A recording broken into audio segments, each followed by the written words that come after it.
we're meeting today in Toronto, that the Dish with One Spoon territory, the traditional land of the Anishinaabe, the Haudenosaunee, and the Mississauga tribes. And Dish with One Spoon means that our natural resources, the land where we live, is our dish, our common dish, and we have one spoon, which means we are invited to share these resources in peace and in cooperation. I think this is a very powerful message, both for people like us who work on migration, but also generally at the time of climate change and, really important, how can I say, extreme events that we've been witnessing in the last few years. So there's a lot to be learned from indigenous knowledge, and at TMU and at CERT Migration, we try to do that every day. I want to also recognize that I'm a settler in this land. I came 4 years ago, uninvited. And for someone who studies how to best move between countries and continents, it's also somehow attention with understanding what does it mean in Canada to be called a settler, and also how do you do justice to that, and how do you bring together the truth and reconciliation agenda with a migration agenda. But at this point, I'm really glad, however, for instance, to have this workshop today, because I think there is a lot that we know about Latin American migration and asylum movements, but also there are indigenous, for instance, nuances and complications of this movement that we want to learn more about. I won't keep you very long. I want to give the floor immediately to Joconda Herrera, who is my partner in crime in this. Joconda is is visiting the CERT Migration as a Scholar of Excellence, and we've been delighted to have her here for 2 months now. And we've coordinated both with Joconda and with our colleague Bertie Olinto, who is a researcher at the CERT. He really got ill over the weekend and he's unable to join us today, and I'm really sorry for that.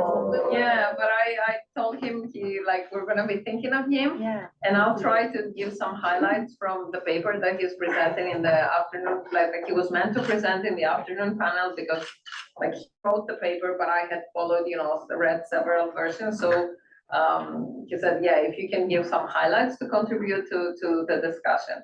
But we're going to report to him back. And so I want to really acknowledge the leadership of Bertie in organizing this event, but of course the leadership of Joconda.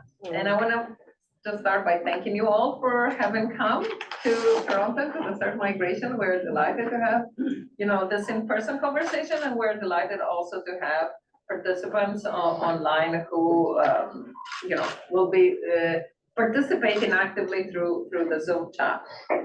Joconda, the floor is yours now. Okay, thank you very much, Anna. Well, again, a very warm welcome to everybody to this workshop. For me, it's really a pleasure to have you here, all of you, and also for the online participants.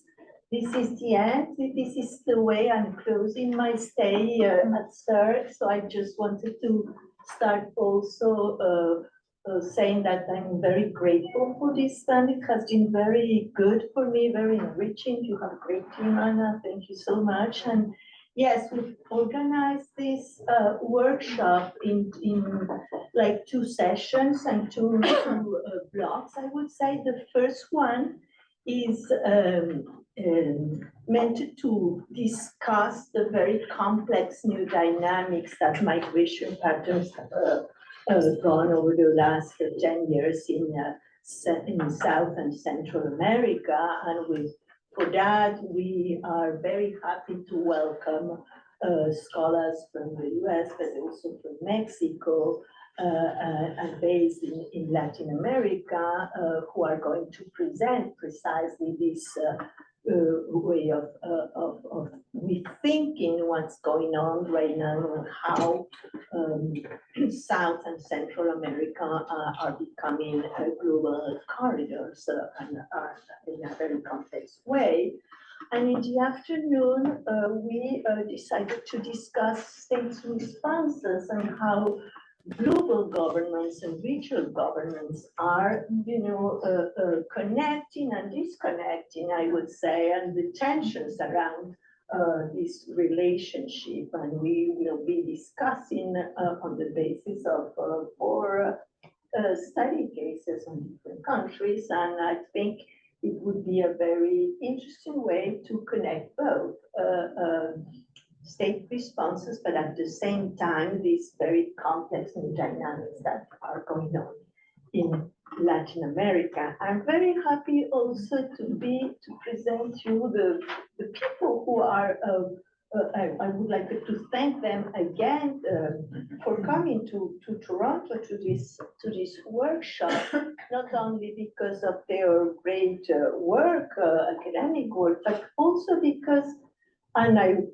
they represent two very interesting networks in Latin America on migration. The first one is Caminar, which is a network of 7 countries now, 8 countries in Latin America. We've been discussing precisely the impacts of state policies in a comparative way. So for all of you, it would be very interesting that you could talk to Marcia and Luciana and myself. We've been working around this network. So it's not only Marcia and Luciana, it's a lot of people also behind all 3 of us trying to look at comparatively on state responses in different places. And also the Inmovilidades network from where Soledad and Bruno belong to, which have been very active, particularly during the pandemic, and have been also trying to look at regionally all over Latin America. So I think it's very interesting also to look at this workshop as a way to connect and to very interesting research networks for Canada and for the people who are here. So I don't want to spend more time on that. That's just so with this, I think we can start with our first panel. We call it complex transit migrations, and we have also John with us, John Conway from CERC. John also is very, has done a very interesting work here on Latin American migration in Canada. So we will start with our speakers. I think I follow the order that is on the program. Bruno, you want to start?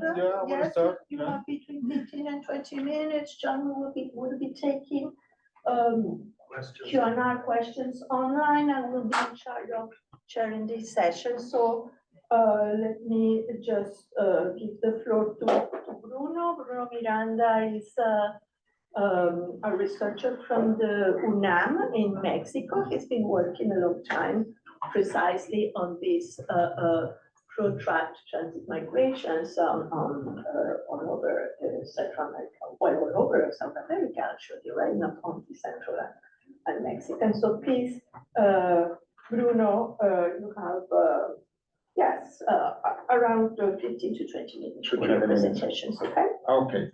Good morning, you all. Well, first of all, I would like to thank Bertie, who's not here, unfortunately, Anna and Jaconda for the invitation and for organizing the workshop.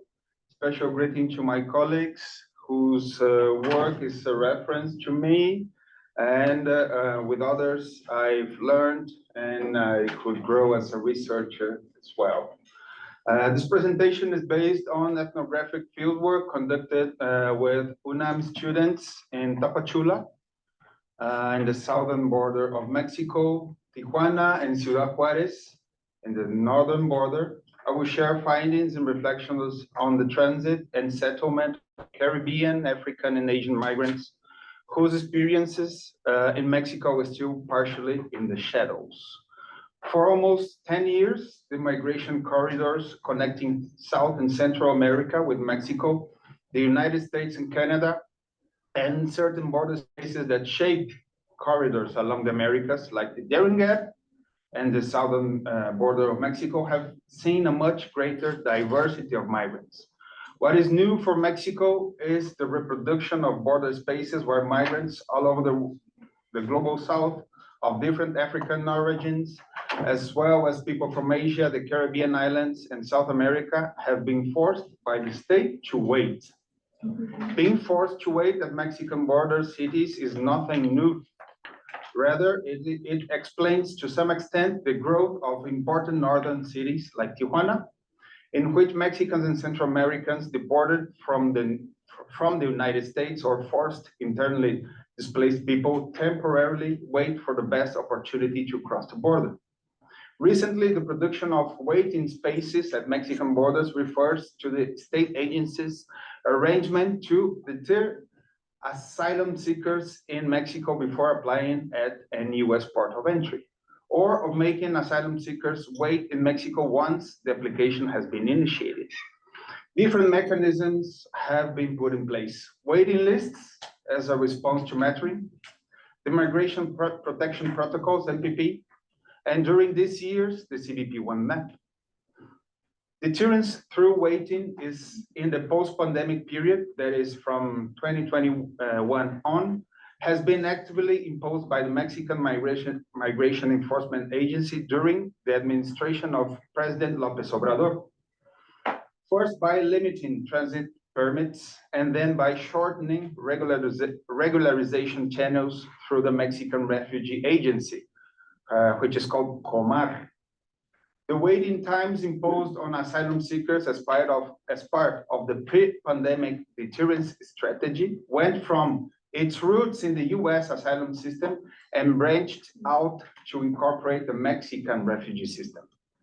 Once the Central American borders were reopened, migrants, mostly from Haiti, but also from African and Asian countries, were detained in Tapachula in 2021, a year marked by state imposition of waiting and by protests and caravan migrants, las caravanas. And unlike 2019, when migrants were handed over to Mexican migration enforcement agents upon arrival in Mexico, in 2021, they were directed to Comar.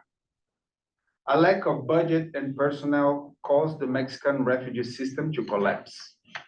Comar is expected to receive a new historical record of applications this year. In this graph, we see how in 2019, refugee applications increased significantly in relation to previous years, but were concentrated in Central Americans, as other nationalities were waiting for transit permits. In 2020, with the closure of Central American borders, the numbers dropped, but from 2021, with the channeling to Comar, refugee applications in Mexico exceeded 100,000 year after year. As refugee applications are used by people on the move solely to cross Mexican territory en route to the US, the majority of these are likely to be abandoned. Migration control through contention is therefore spatial and temporal, perhaps more obviously than before. The US waiting mechanisms have not affected all nationalities the same way. While MPP tacitly targeted Central and South Americans and Cubans, CBP-1 is designed for the Fantastic Four: Cubans, Haitians, Nicaraguans, and Venezuelans. In Mexico, deterrence through waiting affects each and every international migrant aiming to cross the country by land, extendable to transcontinental migrants from Africa and Asia. These groups correspond to diverse racial, ethnic, religious, and linguistic markers. They have different migration patterns, routes, means of transportation, motivations to migrate, and different plans and goals, turning Mexican borders into spaces of super diversity, as defined by Steven Bertolet. Indeed, this presentation crosses spatialities, temporalities, and diversities, three analytical axes that renders this study a quite phenomenological approach. Recently, Andrés Ramirez, director of COMAR, the Mexican Refugee Agency, posted on his X account that in October 2023, applicants of 110 nationalities were registered in Mexico. 21 are from Asia, with the top 5 being Afghanistan, Iran, India, Taiwan, and Pakistan. 38 are from African nations, the top 5 being Angola, the Congo Democratic Republic, Guinea, Senegal, and Cameroon.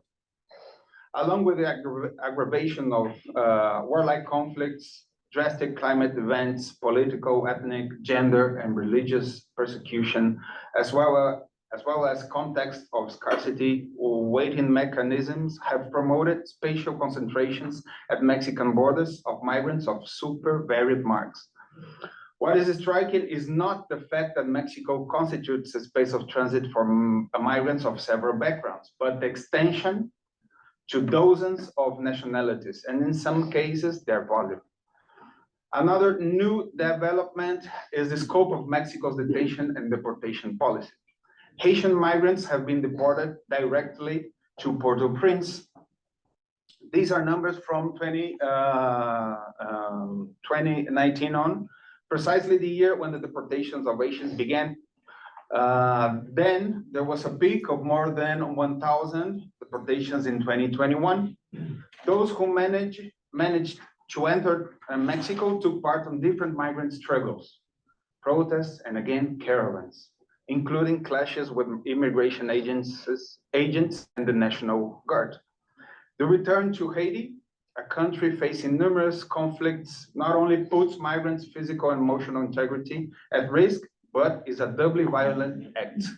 It is known that many Asian migrants do not depart from Haiti, but from Chile, Brazil, or Ecuador. Moreover, often their children have never seen their parents' Caribbean island of origin. On the other side, the possibility of avoiding deportation, either due to lack of consular representation in Mexico or logistical difficulties, reflects part of the specificities of the transcontinental status of African and Asian migrants until 2019, when compared to other migrants in Mexico, such as Central Americans, and recently compared to other migrants in Mexico, such as Central Americans and recently Asians. Amalia Campos Delgado, who accessed the resolutions of transcontinental migrants detained in Mexico between 2010 and 2019 through public information requests, reveals that the deportation rate of Africans and Asians corresponds to 1% and 6% respectively, while that of Central American migrants reaches 97% in the same period. The suspension of the issuance of transit permits to allow regularized mobilities in Mexico marks a turning point in the recent experience of Africans and Asians in transit. Along with diversification of migrants that penetrate Mexican, and I could also say Panamanian and Ecuadorian territories, the regional border regime has also changed. Employing Eduardo Domenech's use of border regime as a dispute between different actors for the political course of migration and borders, Mexican border spaces have turned into humanitarian military borders. In other words, humanitarian agencies have settled at Tapachula, Tijuana, and Ciudad Juarez, and we can see a proliferation of UN, HCR, UNICEF offices, and a myriad of NGOs offices, simultaneously with military operations conducted by the National Guard, as this one on the Mexico side of Suchiate River, which is the river that separates Mexico and Guatemala. The National Guard is a military force created in 2019 to fight drug trafficking, but it's used to hamper transit migration. European scholars as Martina Tassioli and William Waters have also noted the apparent contradiction of the creation of the humanitarian military border during the so-called refugee crisis from 2015 and 2017 in Europe. Speaking of diaspora, the biennium of 2015 and 2016 concentrated different so-called migration crises in the Caribbean. The Cuban crisis in 2015 set off by the closure of Nicaragua's southern border with Costa Rica and the expansion of the Haitian diaspora from South America to Central America and Mexico in 2016. The binational operation deployed between Costa Rica and Panama, called Operation Controlled Flow, Operación Flujo Controlado, resulted in a significant increase in the registration of transit migration in the Darien Gap. Since then, figures from the Panamanian National Border Service, SENAFRON, and the National Migration Service of Panama show that volumes of Caribbean as well as transcontinental migrants have remained steady. In fact, numbers only decreased during the coronavirus pandemic in the first months of 2020. Thereafter, the migration pattern through Mexico would no longer be the same. This meant a change in terms of mobilities from other regions or continents not limited to Northern Central America, including many Asian diasporas, such as the Bengali, Hindu, or Chinese, and African diasporas, such as the Congolese and Senegalese. Land routes are combined with maritime and air routes. Changes in the migration pattern also imply the complexification of socioeconomic profiles. For instance, the young Africans and Asians who leave their places of origin do not necessarily come from the most impoverished families or backgrounds. This graph shows the number of detentions of migrants of the three most significant African and Asian nationalities in Mexico from 2019 onwards. The number of Cameroonians in 2019 is striking. Then the peaks of migrants from India and Senegal from 2022 onwards, given the strengthening of migrant networks. As to Asian diaspora, Latin American countries were converted into new poles of settlement that communicate cities in southern Brazil, Santiago de Chile, and Tijuana with other traditional cities of the Asian diaspora, such as Montreal, New York, Boston, and Miami, as Anderson Joseph has pointed out in various works. More recently, as of 2021, Tapachula, the main entry point to Mexico from the south, has become an important pole of the Asian diaspora, a new bus, according to Geraldo y Marilia Cochinguiba, connecting to cities like Tijuana, Mexicali, and Rosarito in northern Mexico. A corridor built of Haitian circuits of commerce and accommodation in Mexico also structures the mobility of others, especially African migrants in transit. Haitian mobilities are dynamic, characterized by variable periods of settlement. According to Cédric Audebert, the Asian diaspora is an unstable one in constant change. Regarding the Asian as well as African and Asian diasporas, the very notion of destination seems to be of little use, since it does not eliminate spatial instability, fragmented and protected mobilities. Instead of long-lasting settlements, such as those that have characterized Caribbean, African, and Asian diaspora throughout the 20th century, it seems that the reinforcement of migration policies and borders in the North and the global North have broken up even the most consolidated diasporas by forcing them to settle temporarily in countries considered Plan B, such as Brazil, Mexico, and Chile. Diaspora-oriented analysis allows us to grasp Haitian and Venezuelan mobilities. Haitian mobilities have rapidly incorporated Latin American countries, from Argentina to Mexico, in a period of only 6 years. Looking at how long other diaspora poles in the US and Canada took to consolidate, it was especially fast-moving. Yet Venezuelan mobility spread throughout South and Central America, the Caribbean, and Mexico within a period of only 5 years. In the last 2 decades, not only the acceleration of all diasporas, but also the diasporization of new mobilities is noticeable. Diasporization is indeed a reaction to more restrictive migration policies. Therefore, it responds to a legal framework. However, the more hospitality, the more feasible it is for the diaspora to settle down and generate a new pole. So, diasporization depends on the host country's context as well. Diasporization goes beyond transnationalization, as it unfolds into several states in multi- and interpolar cultural, economic, social, and political ties. Changing borders, yeah. Although settlements are temporary, migrants in waiting signify places, as noticed by Nanek Winters in a recent work on African transit through Central America. So people on the move make certain places their own, transform others, and produce places.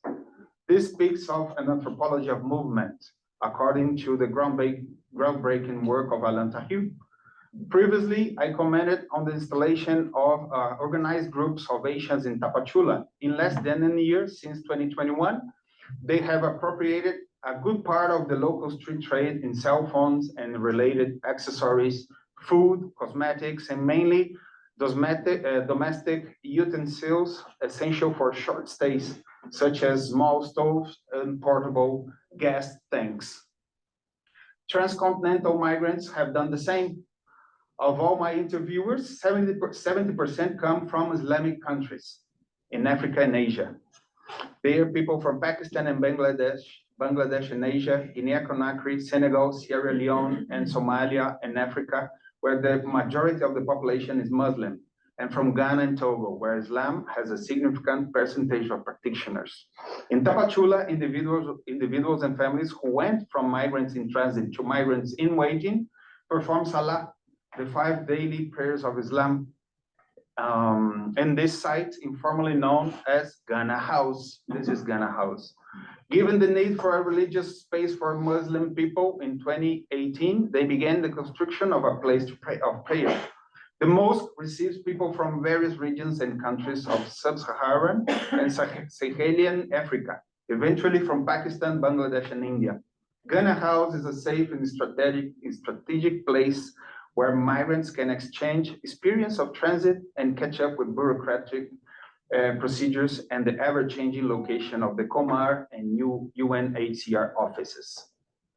The Asian and transcontinental experiences on Mexico's southern border are emblematic for understanding how not only state and migration governance institutions are involved in the spatial production of the border. End notes, Jaconda. In this, okay. In this presentation, I have described how the arrival of diverse migrants changed Mexico's border spaces in terms of the state's control techniques and practices, alongside global and local governance actors. I have also pointed out the challenges and limitations of migration management of super diverse migration in complex borders. Mexico's southern and northern borders have been spatially remodeled, turning Mexico into a waiting territory beyond its function as a territory of emigration, return, deportation, transit, forced displacement, and refuge. At the crossroads of global migration corridors, Mexico has occupied a key place in the last decade. The entanglement of violence means that transcontinental migrants are increasingly placed outside the exemption zone of which they were previously a part. They remain exempt from deportation to their home locations, which does not mean that illegality and deportability are not produced in the terms of Nicolas de Genova. Like Central American migrants, individuals from the Caribbean, Africa, and Asia are increasingly pushed toward riskier alternate routes off the radar of Mexico's migration and military authorities. Forced waiting in Mexico's border spaces makes the greater scope and dimension of contention practice explicit. Contention reaches transcontinental migrants, and migration control expands from the spatial to the spatial-temporal dimension, generating cities of open-air confinement, as Tapachula has been called, Ciudad Cárcel. The last 5 years have borne witness to the proliferation of border waiting spaces in Mexico, ephemeral spaces of super diversity, as this photo taken in Tapachula in a waiting line shows. What I have been trying to do, along with colleagues as Soledad Alvarez and others, is to make these spaces more visible, bring in the special needs and creative force of the people who inhabit them into the light. Thank you very much. Thank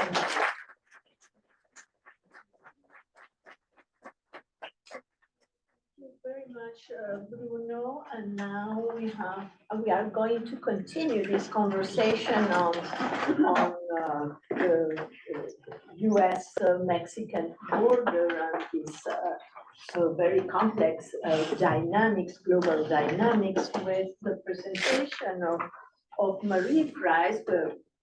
I really want to welcome Marie to this discussion. And yes, we'll continue with the same region, but from the point of view more on policies, right? On how, with representation on shifting immobilities on a securitized US-Mexican border. Marie. Thank you so much. It's always a pleasure to come to Toronto. I've studied major urban immigrant destinations in the world, and Toronto is a premier example of incredible numbers of immigrants and diversity, and it's managed not perfectly, no place is perfect, but really well, a great model. So it's wonderful to be here. Let me jump in. Bruno, you had such a great, well, there's going to be some repetition and similar themes, which I think is useful. I'm going to give you a little bit of background, the theoretical framework, and then I'm going to really look at how the lower Rio Grande Valley, which is the southernmost part of the US, it's always been a very active crossing zone. And for most of the history, it's been open because it's a river valley. It's hard to wall off a river valley. What that is, the infrastructure, the surveillance, how in response to that, we've seen a shift in migrant strategies, many more people seeking asylum rather than trying to enter clandestinely into the US. And then a stunning growth in unaccompanied minors, which is also, I think, a response to where doors have closed, new pathways are formed. So this is a collaborative research project. We were funded by the National Science Foundation as part of their Build and Broaden program. So we've been intentional working. University of Texas Rio Grande Valley is a minority serving institution. It's 90% Latino. And Texas State University is similarly. It just so happens our research team is all women and all the students are Latina. So it's a wonderful group to work with. And then the images, that's a camp. We've done interviews in Matamoros. We can't take our students into Mexico. There's very strict guidelines from the NSF in that regard because of the insecurity. We're standing in front of the beautiful wall that President Trump built, although we're actually standing south of the wall, but in the United States, because the wall actually, there's a big gap between the river and where they could build the wall. And then if you look carefully, that's the Rio Grande, and you see that sort of silvery image in the background, and that was a GoFundMe wall built by private means right on the river to really make a point. And it's of course already starting to fall down. And it's about, I don't know, a mile long. So there's a very mixed players on the border. And then another part of this project is to actually work with policy makers. And so all the students come, we visited senators' offices, Migration Policy Institute. If we had money, we'd come up to Toronto. And also doing mapping using OpenStreetMap, which has been a really interesting project.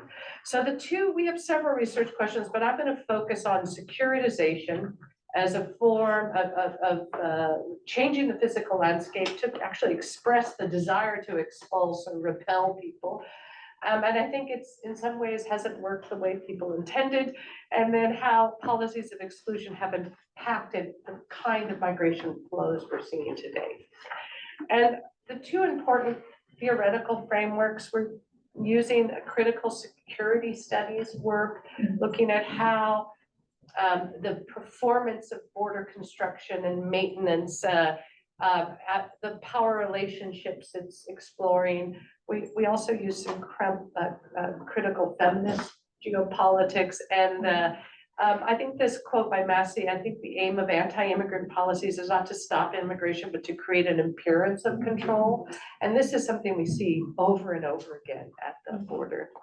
And then in working through the mountain of data we are collecting through interviews and surveys and institutional data, I'm really struck by the DeHaas framework of aspirations and capabilities.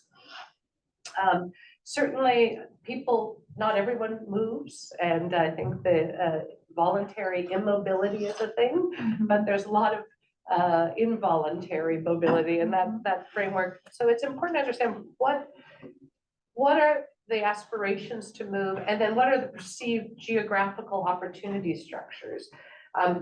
Who gets let in and why? And increasingly we see that the composition of the migrants, especially families and children, are much more likely to be let in, not necessarily given status, but let in.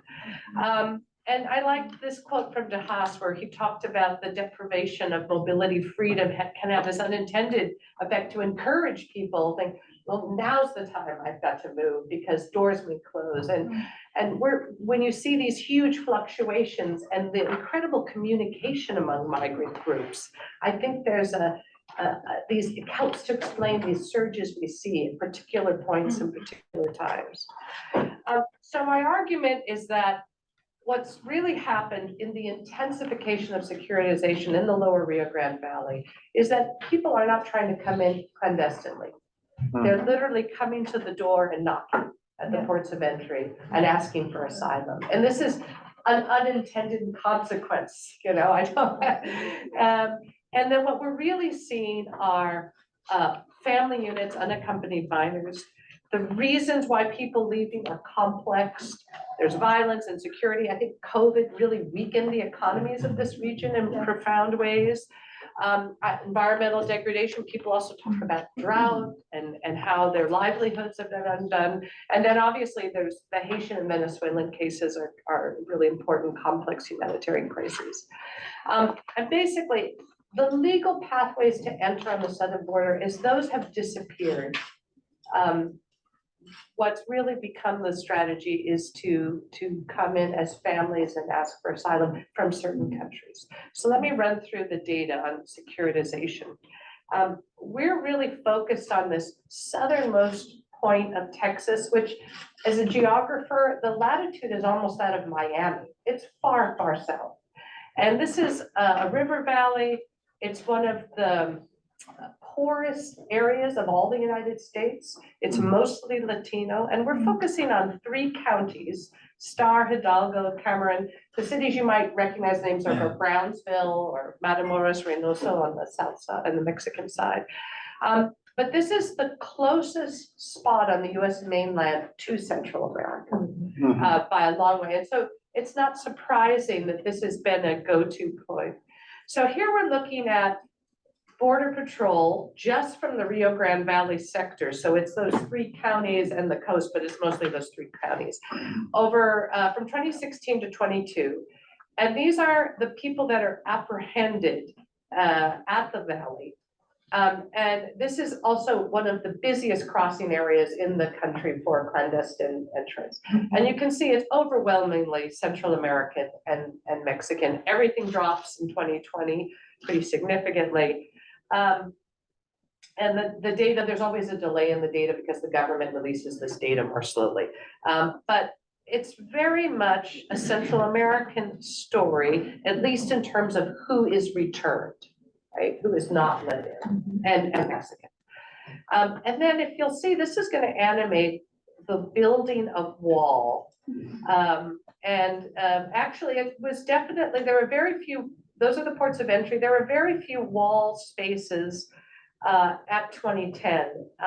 So this process began under the Obama administration, and often when we've walked and worked in the border, people say, well, that's the Obama wall, that's the Trump wall. You know, some people say that was a Clinton wall, you know, people let them know about it. But you can also see, I'll go to this as the final image. Do you see how the wall itself is not, you can't build a wall on a river. It's away from the river up on a levee. And so the reality is there's a lot of territory south of the wall that is US territory, and they're farmers there and they need to access the land. And so there's this, and then there's also wildlife refuges. There's a lot of reasons why a wall will never be a barrier, a complete barrier. Moreover, when we spent a day with the McAllen Border Patrol, the head of the area says the border wall alone is not going to stop anything, right? So here are the people that, and then what do we need? And if you can also see in that picture, those tall towers, wall, there's spotlights, there's surveillance cameras, there are blimps, there's sensors, and of course, Border Patrol trucks everywhere. And there's ironically, the Border Patrol is on a hiring boom, and it's mostly Latinos that are hired. It's actually the best job you can get in the Rio Grande Valley in terms of not having, with a high school degree, you can, with overtime, make over $100,000 a year in a very poor area. So there's an irony to this for sure. So this is a hard place to cross. People are caught and removed. It costs a lot of money to migrate. The surge in asylum seekers, I think, is a part of response to that, not the only reason. This chart blows my mind. I get excited by charts sometimes. I like maps too, I'm a geographer. Look at the arrivals of family units at the border seeking asylum versus the arrivals excluding family units. It is really noticeably grown, and I've been in the shelters, and one of the care packages we prepare is diapers and wipes. I mean, it's families with really young children. The numbers of people coming to the US as seeking asylum hit its peak at the southern border, 3.2 million. Look at it in 2012, it was only 500,000. So this is a dramatic change, both the scale and also the composition.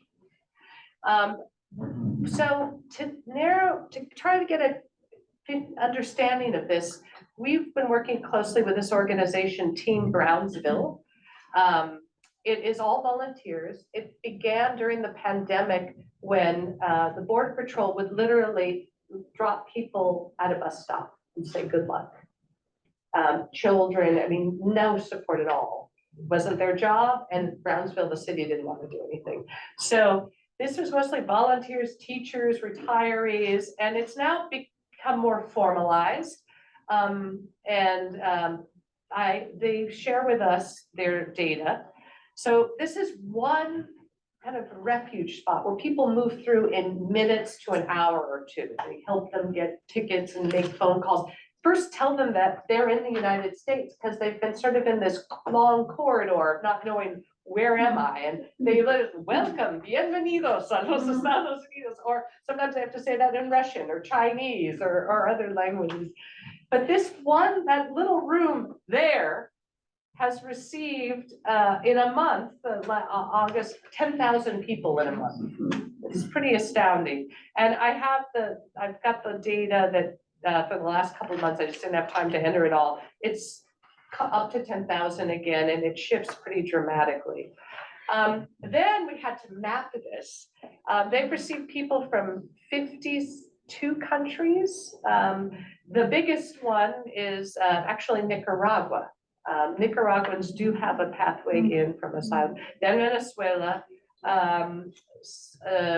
Guatemalans not so much, or Hondurans, some Mexicans, but China, that one surprised us. Before people started writing about China, we were seeing this in the data. And actually last week, the New York Times wrote a story about the Chinese coming in across the border. But a lot of African countries, Russia, Ukraine, we were there were Ukrainians coming in. And then this is just one organization's data. This is not representative of all the border or even the Rio Grande Valley. But you can see for a while, the Nicaraguans dominated. Then the Venezuelans are back up. They're the biggest group. The dark orange is China. The light orange is Mexico. Haitians start coming in. First, they were more in Rio Grande Valley. Now they're coming more to Brownsville. It's incredibly diverse, and they're very similar to the story that Bruno was saying. The last point I want to make is the rise of unaccompanied minors, and has really become a Central American strategy. So this is a population that is treated differently, and especially after kids in cages and family separation. The Health and Human Services steps in. It's not a Border Patrol when somebody under 18 is turns themselves in or is taken. This is a Walmart that was converted into Southwest Keys Casa Padre shelter. It can hold up to 1,200 boys, ages 10 to 17. They always segregate them by gender. Boys are the dominant flow, 70%, but there's 30% are girls and they have their own shelter. And there's a growing number of girls that are coming with babies, like 16, 17-year-olds. These facilities, you've all been to a Walmart. Imagine, lots of barriers, and there's people live here for a month, sometimes more, that they eventually will get settled throughout the United States. And the numbers are staggering. Fiscal year 22 was 127,000. Fiscal year 23, that's only half the year, so it's on track for that similar number, and a pretty dramatic shift. In 2014, the US went into a panic because we had 40,000 unaccompanied minors, so this is 3 times that. Look where they're coming from. By far, Guatemala is the largest number of unaccompanied minors. Then it's Honduras, and then El Salvador, Mexico, very small, and then a few others. This is a high-risk strategy. And I've been able to talk to some unaccompanied minors that have settled where I live in Washington. And they describe it almost as a family decision of, you're 16, you can make it, it's time to go. And there, because as you saw, the deportations, if you're a Salvadoran trying to enter or a Honduran, you're not going to, but a child can. And I have mixed emotions about sharing this data. This is publicly available, you gotta dig for it. But then what we were able to do, the Health and Human Services actually gives you where every child settles by zip code. So there is a tracking now that's gotten better. You can dig into this data, and it's kind of striking. They're all over the place, but there are also areas of concentration. So this is from 2016 to 2023. There were 540,000 resettled, mostly Central American, keep in mind. If you did a map of like just the Guatemalans, which we've done, they were kind of settled where the Guatemalans are. There's real migrant networks, but there are also kids being channeled into work and agriculture. I've got to finish up.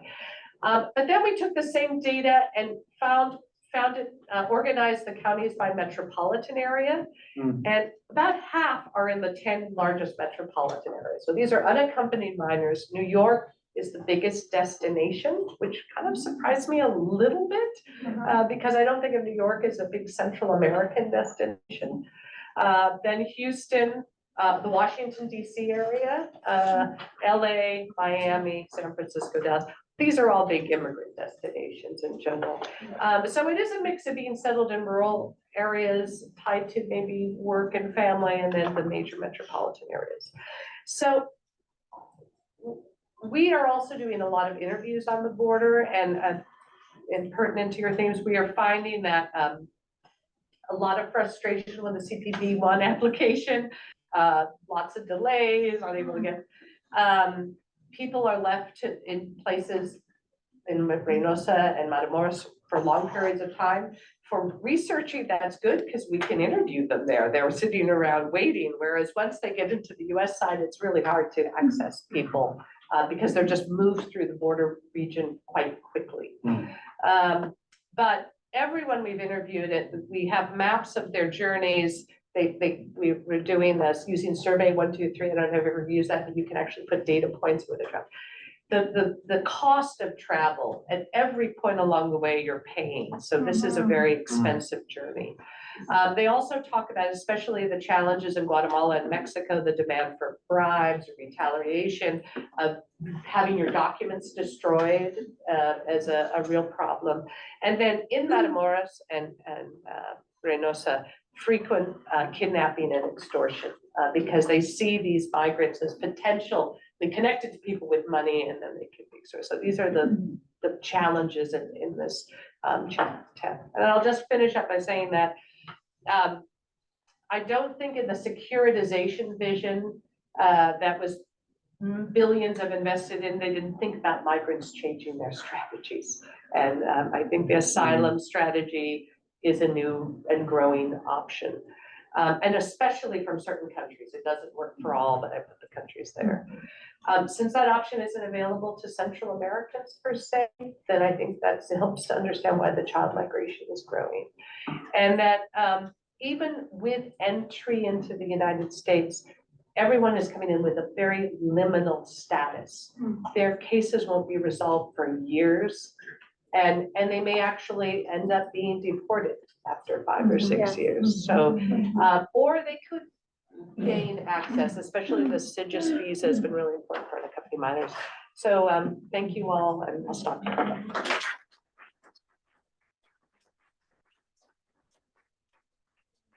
To share this fantastic research. And now we have Soledad Alvarez from the University of Illinois, Chicago, with her presentations. She called it transiting between hotels, casas de seguridad, buses, and camiones, the politics of immobilities from the Andes to the US. Welcome, Soledad. Thank you, Yoko. I thank the organizers of this wonderful event for your invitation. Today, I will analyze the politics of immobilities and immobilization in some private and public transit and waiting infrastructures located in the Andean region and Central America migratory corridor. This corridor has recently developed into one of the most visible and hypermobile transit hubs in the Americas.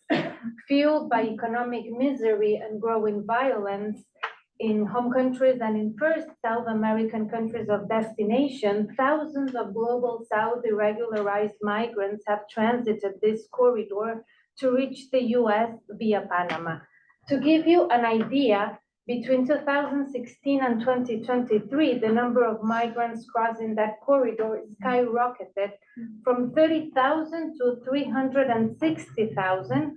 Most of them were from Venezuela, Ecuador, and Haiti.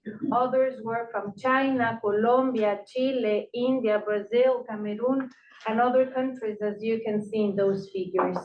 Those transcontinental and regional migrants, diverse in ages, genders, race, ethnicity, and class, did not arrive overnight in Panama, let alone safely. They accumulate experiences of violent and lawful transits across South American borders. Since they departed by air, land, or sea routes from their homelands, they might have been transiting for weeks or years. Some might have been dwelling in South America, where they sought a refuge which never arrived. That is why they remigrated. Once they get underway, they move and wait. Their irregularized south-north transits are indeed an ongoing spatial struggle between a continuum of mobility, immobility, and immobilizations. Migration temporalities have become prominent within migration studies. Many critical scholars have called to overcome the mobility bias, overemphasizing mobile experiences, which ignore migrants' immobilities and immobilizations and the enmeshed infrastructures. Immobilities might result from the autonomous decisions of migrants to strategically stop en route, while immobilizations from the exercise of power to reduce migrants' freedom of movement. This call arises within a racist anti-migrant turn, which has seen the state expand its capability of detaining and immobilizing global South migrants or externalizing borders as hegemonic powers like the US do, confining migrants to hyper-violent routes where non-state actors take the lead on migration governance. Mobility geographers have joined this call, insisting that mobilities immobilities and immobilizations do not occur in the void, but across transit and waiting infrastructures, which are not simply physical material formations, but dense social and political interrelations critical to understanding differentiated experiences of migrants in transit. So by focusing on this complex corridor, today I want to analyze the politics of immobilities in some private and public infrastructures. And this is an initial approach that I based on the reconstruction of migrants in transit trajectories and on two multi-sided ethnographies, one conducted in the highland and Amazonian borderlands of Ecuador and Colombia in 2022, and another in Metepi, a Panamanian border town where the Darien jungle ends, conducted in 2023. Part of these findings already resulted in a co-author article I published with my colleague Cristina Cielo in NACLA. I focus on hotels and casas de seguridad, which are private infrastructures where migrants temporarily wait as part of their unlawful south-north transits. I also study migrant reception stations, which are waiting infrastructures recently created by the Panamanian government with the support of the IOM and the US, where thousands of migrants who cross the Darien are temporarily held there. And I also study camiones and piraguas, transit infrastructures holding migrants while enabling their mobilities. I propose two interconnected arguments.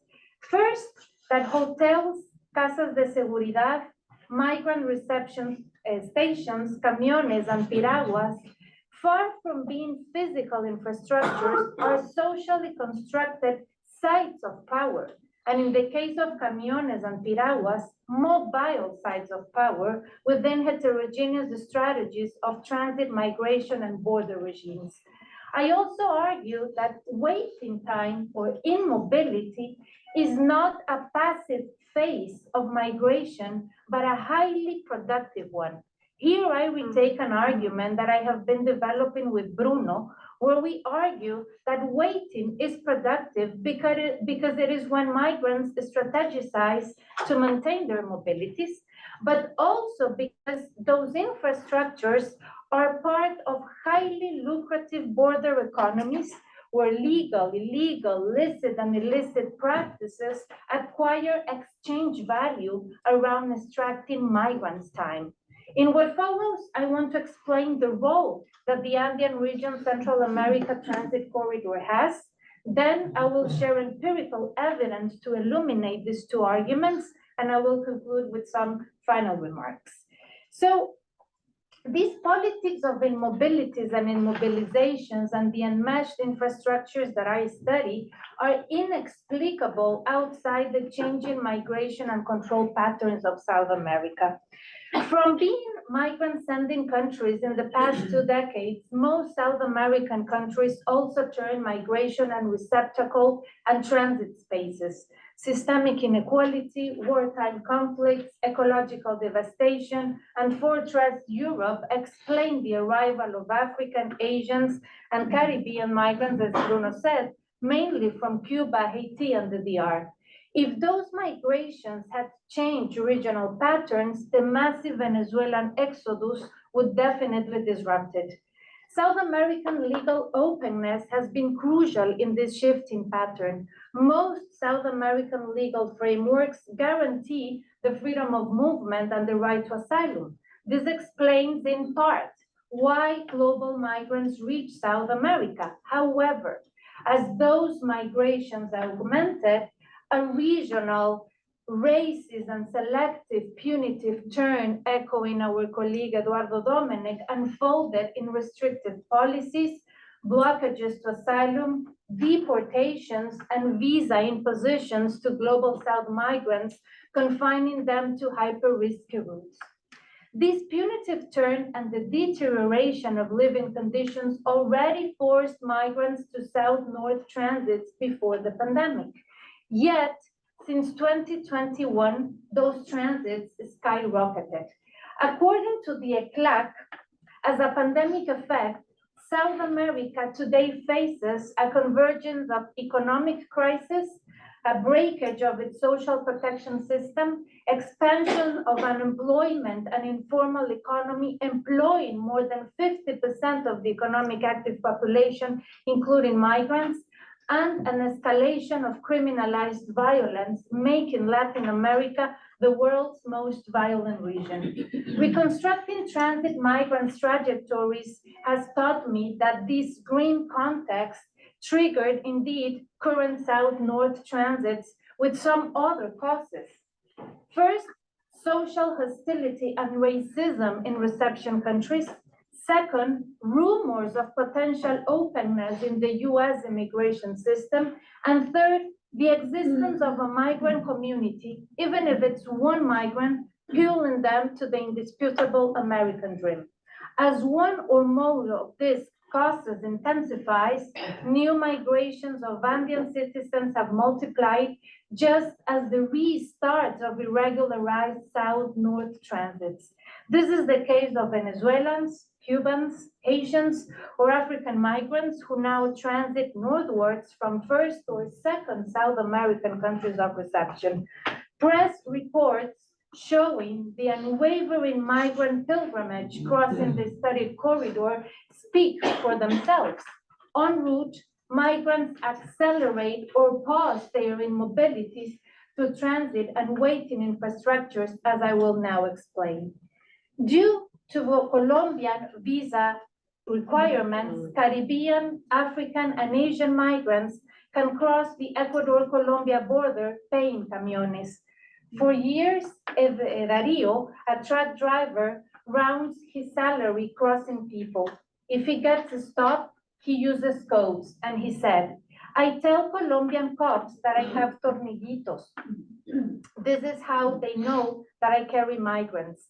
Then I pay them $50 to pass, end quote. Dario has crossed Asians, Bangladeshis, Chinese, Cubans, and Africans, charging them $30 or more, depending on the Colombian destination. He carries the small groups, instructing them to be still and quiet. Migrants' recounts confirm that while immobile in camiones, they often pray, they do not speak, and when they do so, it is to get information about the journey.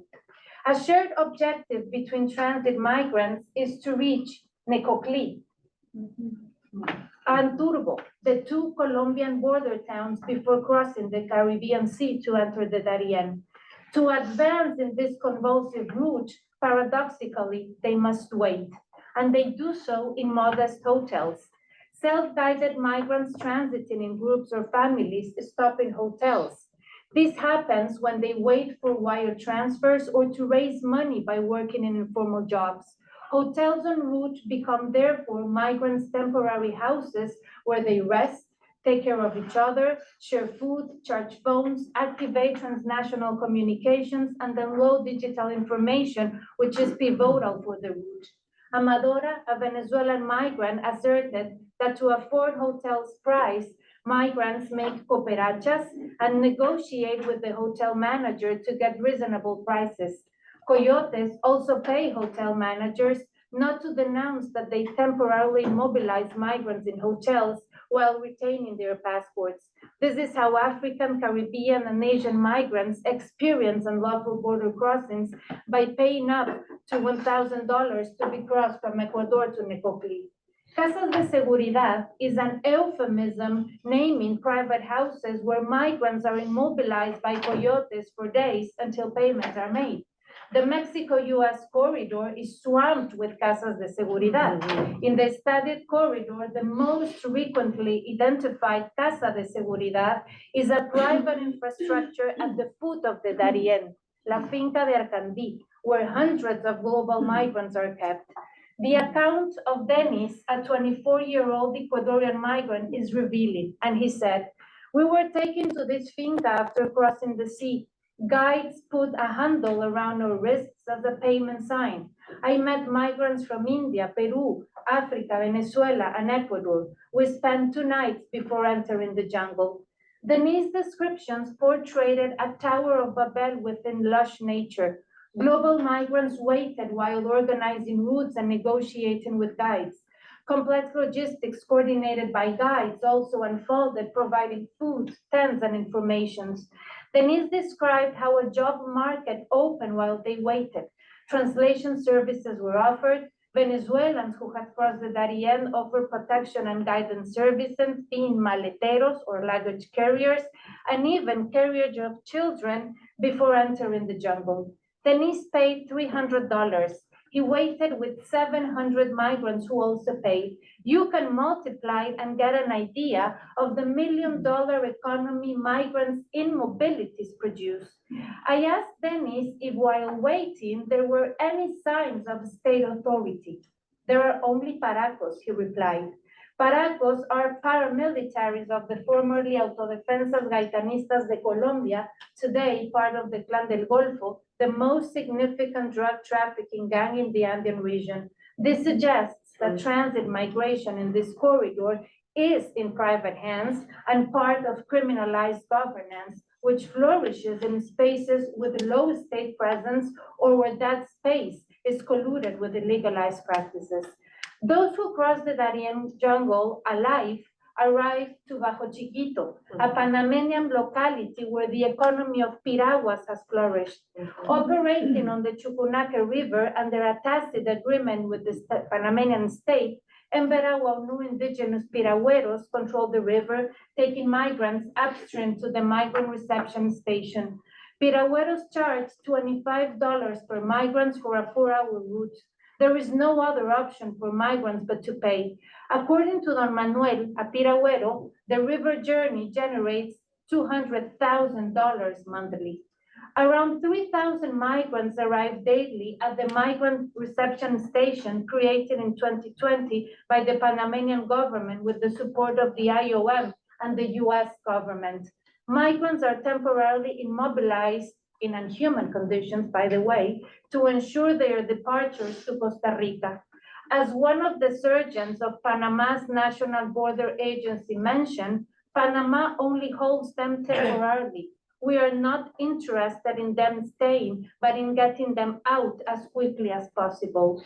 While they wait to leave, a hyper-lucrative economy of food, clothes, shoe streets, vending, money remittances, SIM cards, chargers, employing border residents proliferates around and inside the station. These informal businesses were built around and inside the station and around migrants' waiting time. And while they wait, migrants heal. They talk about the collective trauma of crossing the jungle. They strategize, they take care of each other, they share food, exchange supplies, find jobs, get money, and share instructions to continue the route. Hotels, casas de seguridad, migration reception stations, trucks, and piraguas share 3 characteristics. First, these infrastructures are embedded in a system of temporal fixity and circulation, which is not alien to capitalism. Temporal spatial fixation is a core dynamic to extract resources to produce exchange value via commodities that enter into circulation through consumption, allowing the maintenance and expansion of capitalism. Ruth Wilson Gilmore has taught us that capitalism also operates through the extraction of the non-renewable resource of time to produce exchange value. The dynamics of the analyzed corridors are exemplary. As I have shown, those infrastructures are built upon the extraction of migrants' time. As an effect of the border regime now running across the corridor, migrants are confined to wait, even if they wait while being on the move in piraguas and camiones, and while they wait, multiple economies between legality and illegality have proliferating. Extracting migrant times produces exchange value entering into circulation as part of the political economy of the studied corridor. Second, the politics of immobilities in those infrastructures have therefore a repressive and productive effect. Repressive because they repress mobility while producing value, not only economic value, but social value, not all for sustaining migrants' lives. care, solidarity, knowledge to strategize, negotiate, and resist such complex journey. That is why waiting is an active phase of mobility. And finally, what happens inside those private and public waiting and transit infrastructures remains an enigma. No one really knows how many migrants are extorted, physically and emotionally abused, how many have disappeared or died. Those infrastructures fall into a gray zone where, confined to the right of having no rights, the migrant life survives only by caring for each other and reinforcing their struggle. To conclude, this analysis, or this initial analysis, has shown the significant role that the Andean region Central America migratory corridor currently plays in the Americas. Ethnographic attention to transit and waiting infrastructure reveals how politics shape those socially constructed sites and mobile sites of power. Attention to those infrastructures provides thus a frame to rethink their political life, embedded in neoliberalism, complex and equal global dynamics, and how they are necessary for the circulation and fixity of immobility of capital, commodities, and migrants, and the extraction of time and the production of value. Finally, against irregularized transit migration, the states of the studied corridor seem to have ceded the management of this type of migration to private hands, subsumed into criminalized governance. By not intervening to protect migrants' lives, those states ultimately confine global South migrants to hyper-violent routes, augmenting their risk of death. This is why the migrant struggle has exacerbated, joining that of many other social movements across the Americas, claiming radical transformations, including the abolition of border regimes. Transit migrants won't stop to transit and wait as part of their historical spatial struggle to sustain their lives. Thank you.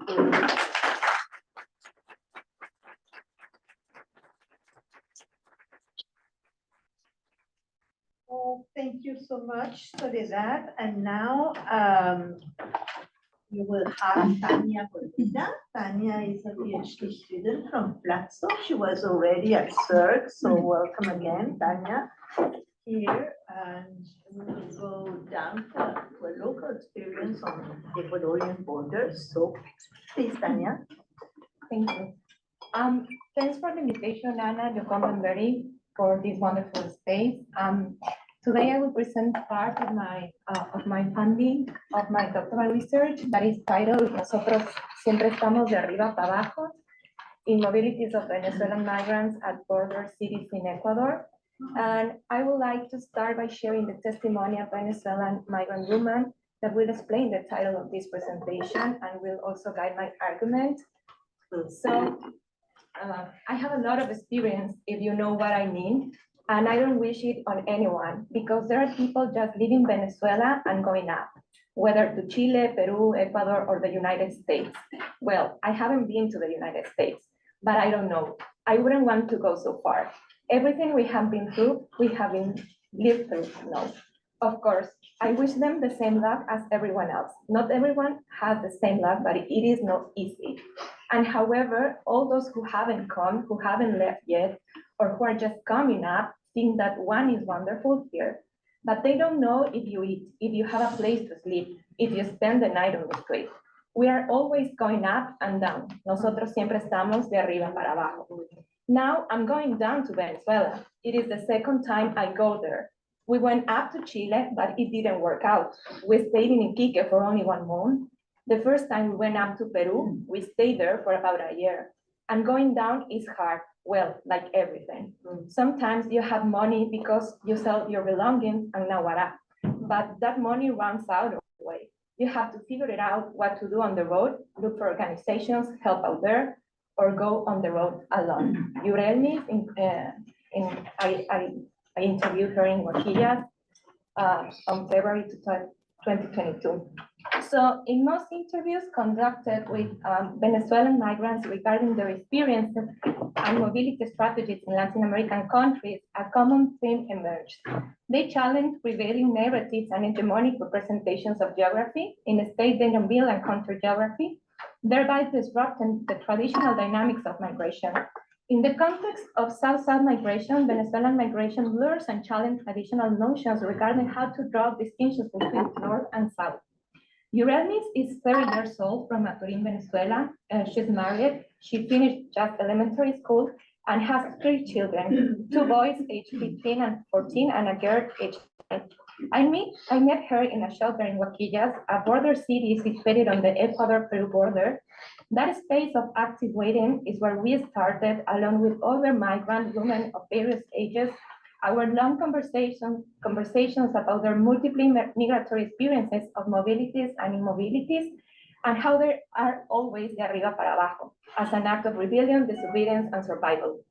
The going down to Venezuela and going up to any country other than Venezuela caught my attention, as these expressions were repeated in most of my interviews.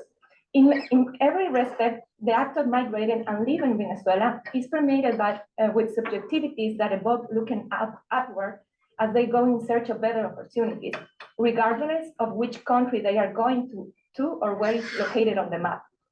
For these migrants, that is one of the many meanings of going up, while going down suggests a return to the place of departure, to a past characterized by limited opportunities, requiring a fresh start from the scratch in pursuit of the subjectivity notion of going up. Both going up and going down entail navigating precarious, unjust, and also violent migratory transits, as outlined by Sabine Hess in the concept of the precarious transit zone. Utility also of this category lies precisely in the emphasis of the multidirectionality and complexity inherent in biography during the transit. So I have some initial questions. So what does it mean to go up to Chile, Peru, Ecuador, or the United States? And what does it mean to go down to Venezuela? What does it mean to be in permanent mobility in scenarios of immobility, such as the pandemic? What individual and collective strategies are set in motion in the movement? And what kind of migrant knowledge emerged within the movement? So my argument is that in going de arriba para abajo, Venezuelan migrants face multiple forms of mobility and immobilities by creating and recreating strategies of movement and challenging multiple border regimes. Paradoxically, waiting as a strategy, one of the central elements in their narratives that gives way to their being on the move and in which the staging of migrant struggles is evident. Precisely, these struggles, collective and individual strategies marked by waiting, are part of their migrant knowledge base that is being created and recreated also in the movement. So this is part of the framework that I use. I part of the autonomy of the migration framework as a concept on links, and I use the concept of border regime understanding it as a space of tension, conflict, but also a space of a struggle, as Hess, Mesada, and Nilsson, and other authors shows, in which a multiplicity of actors, institutions, and control mechanisms converge. This concept also invites us to think about how tensions are generated between mobility and control that mark the movement of Venezuelan migrants, and in turn to understand the border as a place of struggle, where it's evident why migratory movements are ungovernable. So this is a quick overview of Venezuelans in Ecuador and also in the region. So right now there are 7.7 million Venezuelans in the country, 6.5 million live in Latin America and the Caribbean. So Ecuador right now is the fourth largest, hosts the fourth largest number of Venezuelans. And since 2017, the dynamics of the Venezuelan migrant have been marked by an influx of increasingly impoverished and vulnerable individuals, predominantly undocumented, who started their precarious journey on foot from Venezuela. This research is based on a multi-scale ethnographic approach, and it was conducted in the border cities of Tulcán and Huaquillas in Ecuador. As Soledad Alvarez depicted, the northern border of Atucal and the southern border at Huarquillas are part of the Andean corridor that connects the northern corridor to the United States and the southern corridor to Chile and Venezuela. So for today, I'm gonna focus on the deep interviews that I conduct with Venezuelan migrants in transit. So I will explain super quickly all the kind of the policies between regional and also in Ecuador, and how the states respond for the Venezuelan migratory flows. So in the region, state response have been really diverse, but characterized by a shift from openness to the imposition of restrictive and dissuasive migration policies, from requesting from passports and criminal records to the imposition of humanitarian visas. Also, we have several events that mark this transition between open door policies to deterrent policies. And I will focus especially in what happened at the borders, super briefly. So in August 2018, the Ecuadorian government declared a state of emergency in the provinces where the cities of Tulcán, Huarquillas, and Quito are located. Due to the increasing flows of Venezuelans, it was estimated that approximately 4,000 Venezuelans were entering Ecuador daily by land. And the purpose of this declaration was to increase border control and in turn to request support from international agencies to respond to the migratory and humanitarian crisis. So as a result, the presence of international agencies and Venezuelan migrant mobilities have reconfigured the borders. Although border control in Ecuador is often imperceptible, that is, it does not have imposed surveillance and control mechanisms, it is through intervention and humanitarian control that policies of remote control are produced, as Paris Pombo says, which also dissuade migration to the north. And as Albert explained, there is a subtle externalization of the US border in Ecuador. In this sense, this deterrent humanitarianism is beginning to consolidate with heterogeneous effects and depends also on each border dynamic. So the emergency declaration also led public institutions, local governments, international agencies, and NGOs to coordinate and implement what Moulin and Magallanes says, a migration humanitarian infrastructure at the border process. So the implementation also of the humanitarian visa in August of 2019 by Ecuador government changed the dynamics of the northern border as well. And also the attention shift to the southern border in Huarquillas, at which point international agencies and NGOs decide to open several offices at these border crossings. The presence of international agencies and NGOs at the border changed as deterrent migrant policies were implemented and due to border closures caused by the pandemic. After the imposition of the visa requirement, other types of assistance began to appear at the northern border, such as food cars and emergency housing, hotels that you can access applying these vulnerability criteria. The focus was no longer on the border crosses, but on new points of intervention. So I would like to start with the de arriba para abajo, the strategies of Venezuelan migrants. And so I put these pictures, like first the bag with the Venezuelan colors, and then how have been changing with the IOM bags, and that is what we are always seeing in these corridors.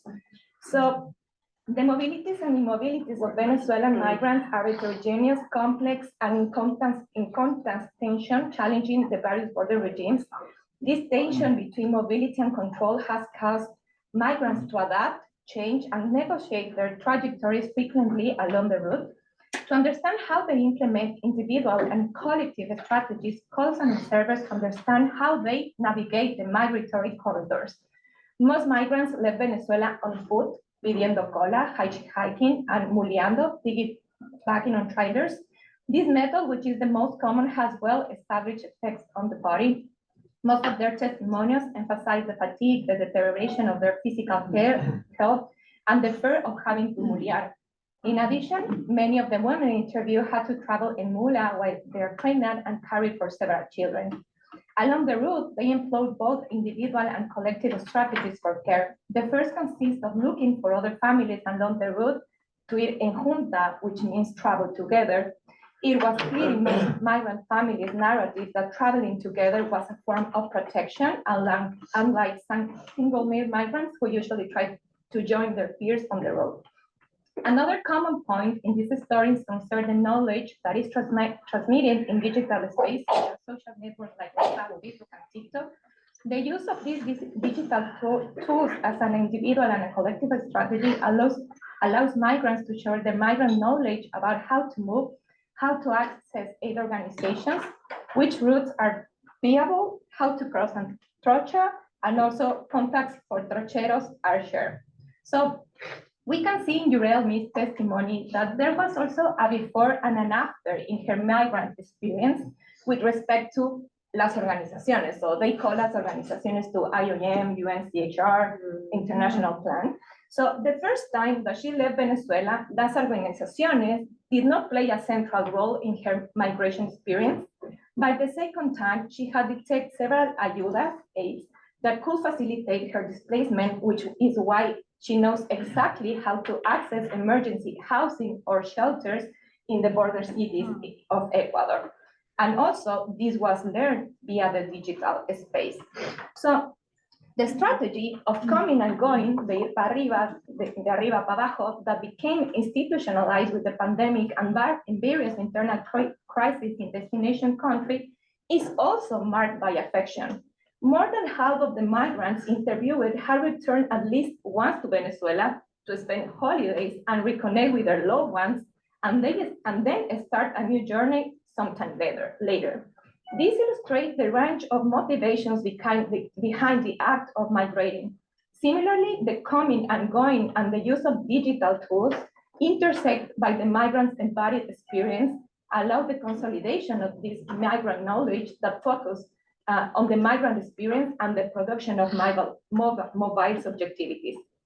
For example, in the story of Yurelmis, again, she and her husband left Venezuela for the first time in January 2019, going to almost Peru.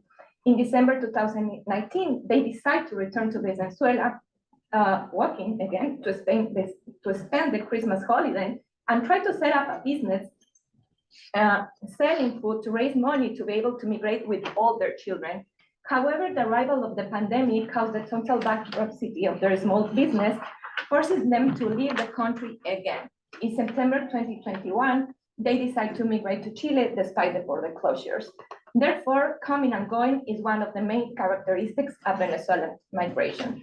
So I will explain quickly this the temporary return, as I call, while it was happening COVID. Okay, so unexpected scenario border close arose in Latin America and the world with the arrival of the COVID-19 pandemic. This affects not only to migrants and displaced people moving through Latin America corridors, but also the national population, as many were unable to enter their own countries. In this context, practice of mobility merge of Venezuelan migrants continued to move at different scales. These mobilities practice were mainly motivated by the configuration of subjectivities around the fear of death and the precariousness of life, thus explaining the decision to migrate in reverse and return on foot to Venezuela despite border closures. The reverse migration to Venezuela was marked by a peculiarity. Mainly in the first semester of 2022, the lack of public or private transportation, and in addition, closed borders and mandatory quarantines when arriving in their own countries. So, for closing, during the pandemic, migrants in Latin America faced border closures and militarization, but for many of these Venezuelan migrants, the borders in Latin America were impassable in a domino effect long before the pandemic, with the imposition of restrictive and decisive migration policies. Subjectivities around death, fear of the virus, unemployment, precariousness of life, and nostalgia for loved ones were the main triggers for Venezuelan migrants to decide to return to their country on foot. This practice of coming and going is marked by diverse subjectivities and waiting, returning to be with loved ones during holidays, trying their luck again in Venezuela, or convincing a member to start a new journey. Ir de arriba para abajo is also marked by the institutionalization of humanitarian aid, specifically at border cities. The pandemic scenario did not stop the movement, but rather intensified it, causing more precarious and violent transits and reconfiguring border regions. Thank you.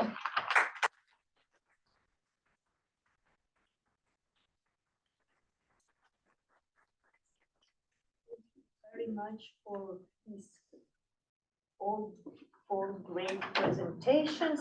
I think we have 45 minutes for discussion. So what we're going to do with John is maybe a first round of in situ questions. And then we will also ask the people who are connected if they want to ask questions. We'll ask them to write it down, right? And jump in. We don't have any yet, so those of you online, please do pose your questions. But as Yokanda said, we'll take the in-person ones first. So we'll take the in-person questions. So if you could introduce yourself and then ask the questions. Anna. I can start and people can gather their thoughts. Well, thank you. First of all, this was an amazing set of papers. And although I'm partly familiar with the literature, I think we have a wonderful, I think, very cohesive set of papers breaking a lot of new ground. So because I realized, like, and I know you were running against the clock to send us the draft papers. So I have the luxury of, reading and also listening to you and thinking about what I see. So that's my more like, I would like to ask all of you to react to this comment. So one is I really like what Bruno says, which in a way is valid for all papers. What does destination even mean? That you're questioning, like we've talked a lot about, complex pathways, exactly the focus of this project, and we're doing some more work on this idea of complex pathways. But the fact that you're asking what does destination even mean, which then of course makes me ask what does transit even mean? Because I remember the last 15 years we've been debating this. Is all migration transit migration? How do you tell a transit migrant when you see one? And we used to say, if you see the person taking active preparations for moving on, that's kind of a box to tick. This is a transit migrant that we're seriously considering transiting, because otherwise some people would say any migrant could be a transit migrant. But this question of even questioning destination, I think is a very important part. The second thing I wanted to say is what is the role of COVID? And I think you're all making a critique directly or indirectly to the whole discourse and practice of the safe, orderly, and regular migration. And these 2 points are interconnected because we had the compacts at the end of 18, 19 happened, and then COVID happened. And I think what we are seeing in some work also that we're doing here in our team is then COVID is so you have the global compacts, the word of hypermobility, what I would call disruption, immobility because of COVID, and we seem to have a compounded effect. And I don't know if you would agree with me that as if whether people were really preparing, like gathering resources, material or social resources, or finding out like information, or didn't prepare, but still they were forced to stay and now they're moving. So do you agree that we see as if there was a balloon that was raising the pressure and now it is going, and then what we see is then a change, however, in the policies regulating mobility. And I think we have some interesting conversation here about even the terms of regulated mobility rather than even regulated migration, because it's just so diffuse. And what I see is that the transit states try to issue transit permits to make the mobility regular, but that doesn't make it safe or all orderly. So that's interesting, and also how, so I think these are very important issues. My last comment and question is, for me, being someone that has worked a lot on the European, Southeastern European space and movement from Asia and Africa through Turkey to Greece and to other European countries, it's almost like a deja vu. I remember like with a Greek colleague, Tanos Maroukis, and myself had published a book on, which was called Migrant Smuggling, Irregular Migration from Africa and Asia to Europe in 2012. And it's almost for me a deja vu. So I was wondering whether we need to bring these two literatures together, because it seems to me as if Greece and Turkey are Mexico, or Mexico and the Central American countries. You know, that there is completely a geometry Or and Panama.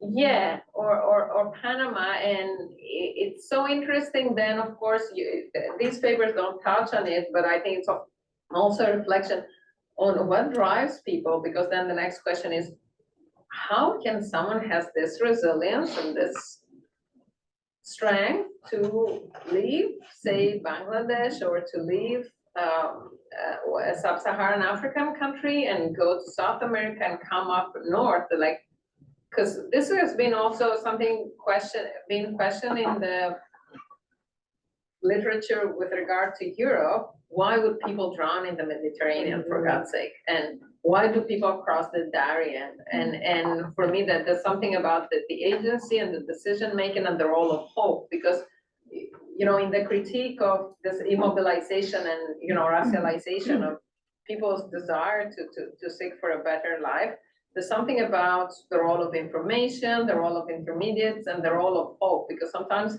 like we experts, I think we know, these are not the poorest of the poor that are leaving. So, you know, the politicians and the layperson on the street are asking, why would someone that has a life, some sort of a life in their own country of origin, go through that? So I think what you presented is very telling, and I think several of you gave some direct quotes or the unaccompanied minors case that kind of offer an answer. Thank you. Yes. I hope everybody can hear me. Thank you so much for really powerful, moving presentations. And I feel like I do no work in this area, in this region at all, and I don't know the literature. But I think my response, like very embodied kind of response, was coming from I went to Tijuana last year for the Metropolis, you know, Americas, the policy summit, and got a chance to actually experience that whole area, the walls, what you were talking about, the whole infrastructure that exists there. To actually see that was very impactful. The other, I think, experientially, when I would say experience that I had was reading Solito, you know, by Javier Zamora, I think, Salvadorian poet and writer. Because I was reviewing an article on, you know, that talked about this book. And I think, so coming from that, I feel the importance of embodied, experiential storytelling by way of data, you know, sharing more and more of that, because all the stuff that all of you shared, I feel would have not spoken to me as powerfully had I not had this background. So is there in the literature kind of focus on highlighting some of those resources is my one question.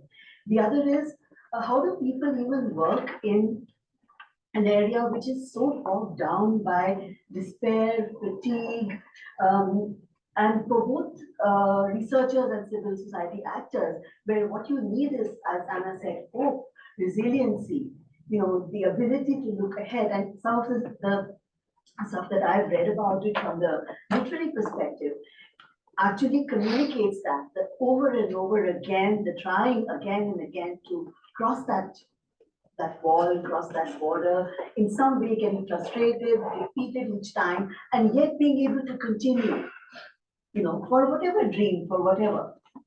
Yeah, I just wanted to. Thank you. Yes. So I'm curious, in one of the actually in two presentations, we talked about many people are coming from Asia and Africa. So this is all about Latin America. Many immigrants are from Venezuela and other countries, but I see the numbers about 800 per year.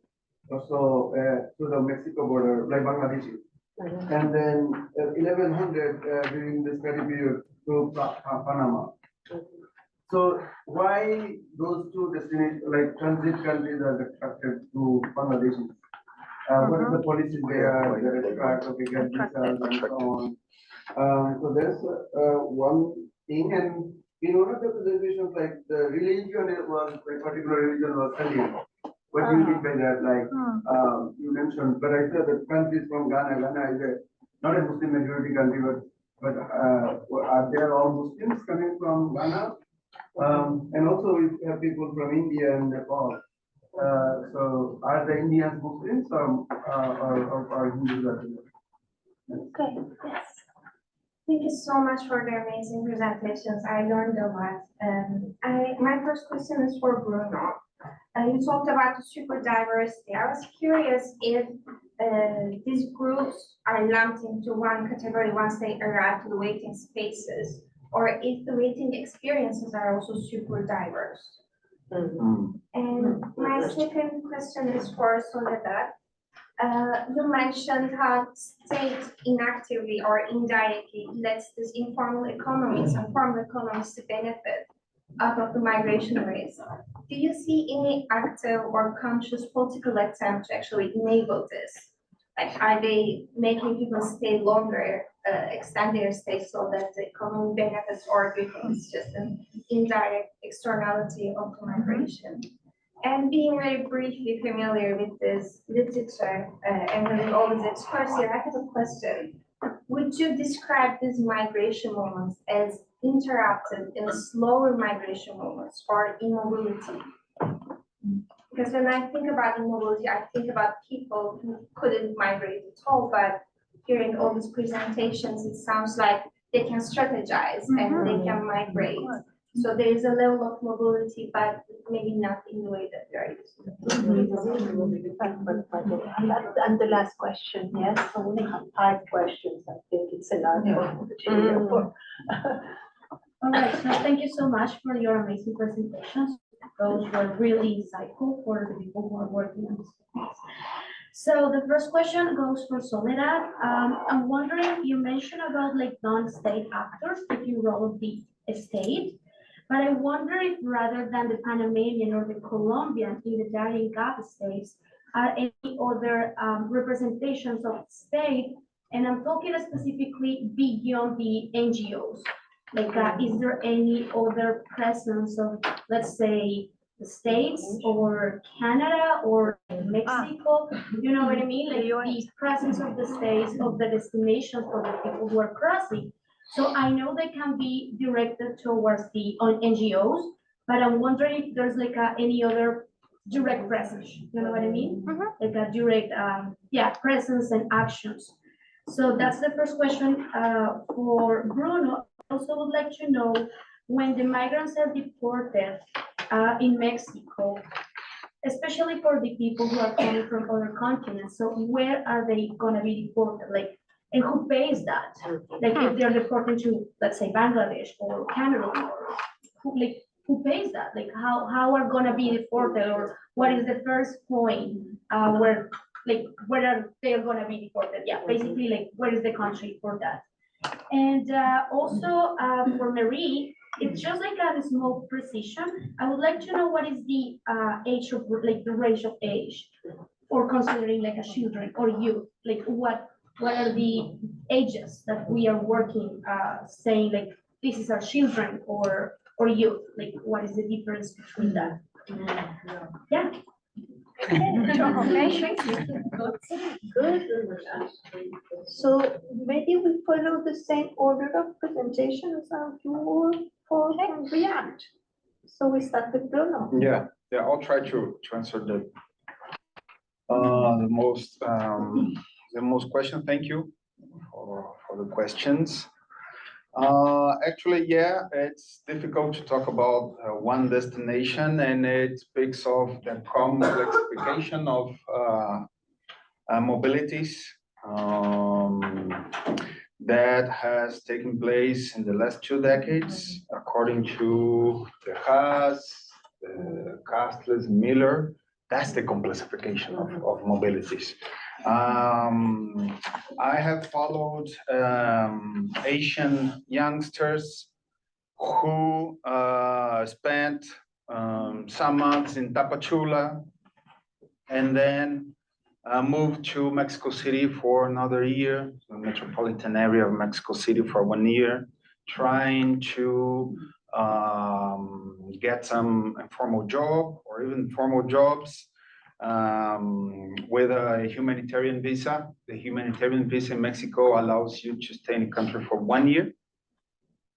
And then the same youngsters, when I call them 1 or 2 weeks or some months later, they would be in Reynosa and one of the northern border cities of Mexico. One of them would visit his parents in Haiti and then come back to Mexico.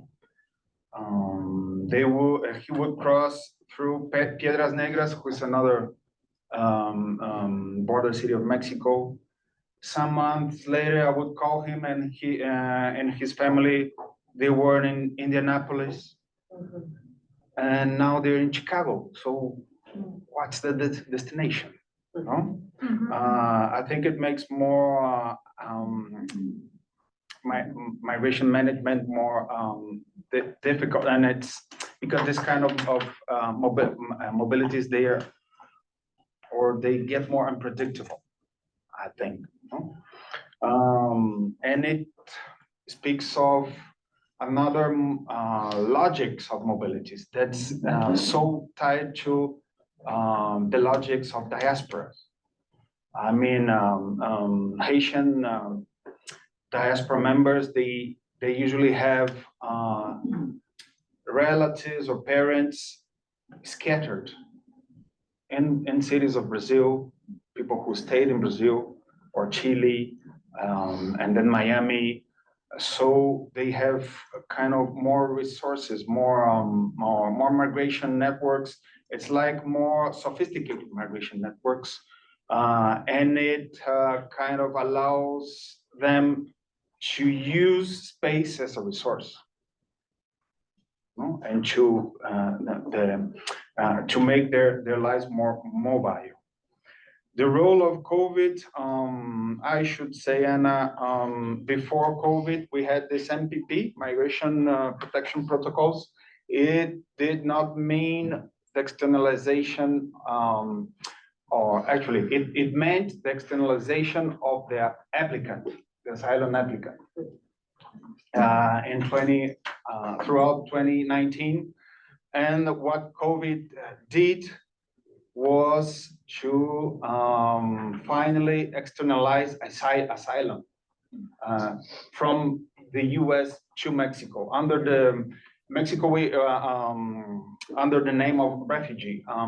In Mexico, people ask for refugee. They do not ask for asylum. So what COVID did, in my view, was to finally externalize asylum. We can talk about externalization of migration control, externalization of military control, and we finally saw that. That explains the number of refugee applications in Mexico. This year, we expect another new historical record. We're expecting more than 130,000 refugee applications. I think it's important also to emphasize that it's very hard to dimension, like to measure or to have specific numbers or figures, but within transcontinental mobilities, there are people from Southeast Asia and Africa who do not depart from Asia and Africa, but from South America. Soledad was talking about this the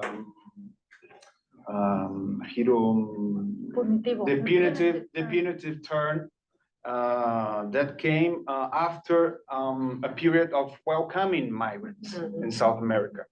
And many of Bengali and people from Senegal, they actually were settling in the halal industry in Brazil. It's a huge and enormous industry that exports meat, processed meat, processed meat to the Middle East and another Muslim countries. So they were trying they were they were trying to make their lives in Brazil, testing if it was possible to make their lives in Brazil. So many of these mobilities actually depart from the first reception country. And many of these youngsters, male youngsters, they actually were, they had the refugee status in Brazil. So it's very important to emphasize that. And many of these youngsters, male youngsters, they, in terms of motivation, they usually, they're looking for adventure, many of them. They're looking for, to see how it is to, it's kind of,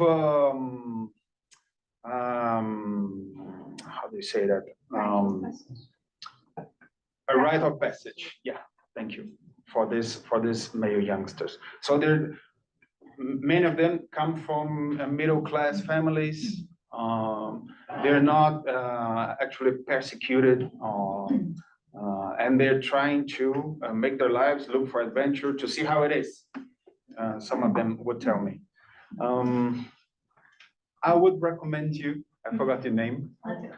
Ate. A book called Caravaneros. I would not know how to translate it into English. Caravaneros. People that make part of caravans. They are the caravaneros. It was a book written by one of them called Douglas Oviedo. I can share it with you afterwards if you want. And he would describe as if they were like characters in a novel. And question and problematize some rumors about caravans. For example, who the leaders actually were their leadership in the caravans. Were they guided by some organizations, humanitarian organization or NGO? And that's another narrative. That's from what I've understood, that what you're looking for, right? Another kind of narratives. Okay. There are actually Muslim countries, but people from India or Ghana who would look for Ghana House and Tapachula, they were Muslim practitioners. You know that there are like countries where Islam is it's the main religion, and some other African countries where Islam is not the majority religion, but there are practitioners in this country. So they will look for this safe place where they could, how do we say, recalibrate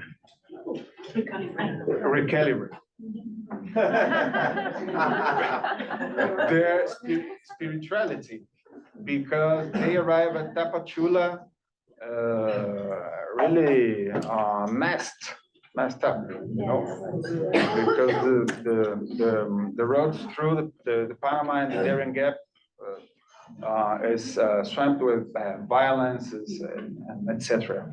And Ghana House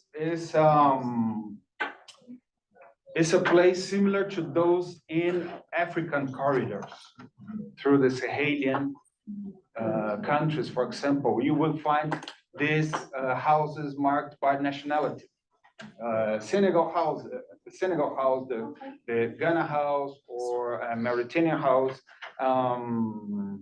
that they these are places where they can gather and gather more strength to keep going. Waiting experience are diverse, yeah, and they actually depend. You can shorten waiting times depending on the resources, the human and social capital you've got. For example, I met, this is just one of the examples of people I have met in Tijuana and Tapachula. Young Mauritanian migrant who had his name in the waiting list in 2019. He was from Mauritania and he spoke 7 languages. 7 languages. It was like 2 kinds of Arabic, Pular, Soninke, Wolof, and Bambana. So it meant that he could talk with people from Mali, Senegal, Gambia, with Haitians using French, and make his migration networks bigger while in transit. So we would eventually shorten his waiting times. Between Africa and Mexico, sometimes we think remittances, economic remittances, just come from relatives settled in the US or Canada, to people in transit through Mexico. But sometimes these remittances come from Africa. And there's no connection between these remittance agencies between Africa and Mexico. So they would need to activate their migration networks in South America to send this money to Brazil, to Sao Paulo, for instance, and then again. So it depends, waiting times depends on migration networks and human and social capital. Deportations are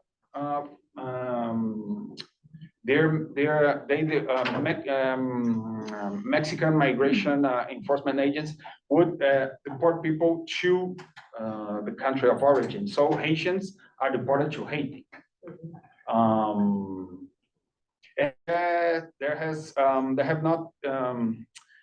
We usually do not see deportations to Africa and Asia because there's no resources. Mexican migration enforcement agent, they would not have the possibility to rent a flight as it happens maybe in the US or Canada.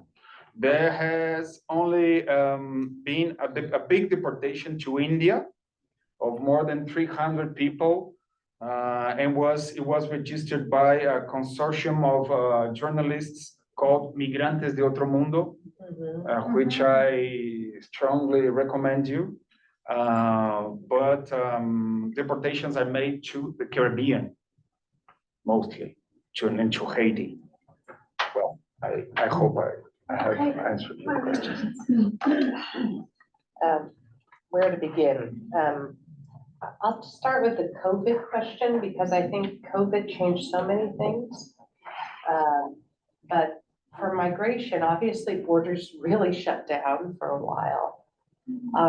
And then as people started to come across, and there were people that got exclusions from Title 42 in the United States, there was considerable fear about detaining people too, because they could, people were free. And one of the things that I saw and did interviews with local officials during the time of COVID, the project I worked on with Luciana, was that local governments in the border didn't really want to deal with this at all. They wanted to just, these people are going through, almost an argument, it's a transit area, we're not where they're settling. And it was really the NGOs that stepped up and became these respite centers and helping people and making phone calls, helping people get on buses and give them clothes and shoelaces. Anyone who's been detained has their shoelace taken away from them. And so getting shoelaces is a really desirable thing if you're walking, right? And I think that there were some really powerful coalitions of care that formed during COVID because of the sheer necessity, the incredible moment we were in. And that inspired me in some ways to see how people responded to real needs. That said, how COVID became a tool of trying to close doors to as many migrants as possible is very real.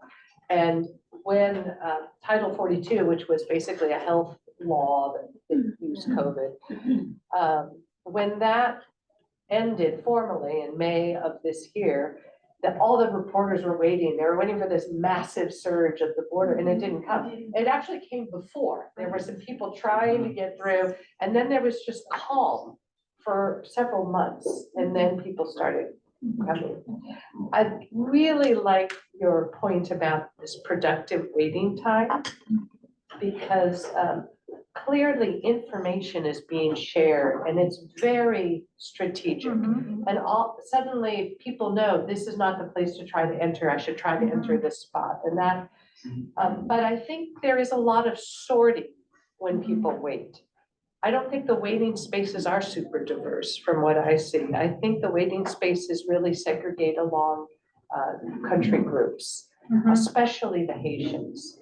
I think they feel discriminated by the places they're in, also by other immigrant groups. Linguistically, they're Creole speakers and not Spanish speakers, and so that, yeah, and within that too, there are Amerindian peoples, especially from Guatemala, who don't speak Spanish very well, and I think they also get quite segregated in terms of what are the networks they rely upon, how do they move.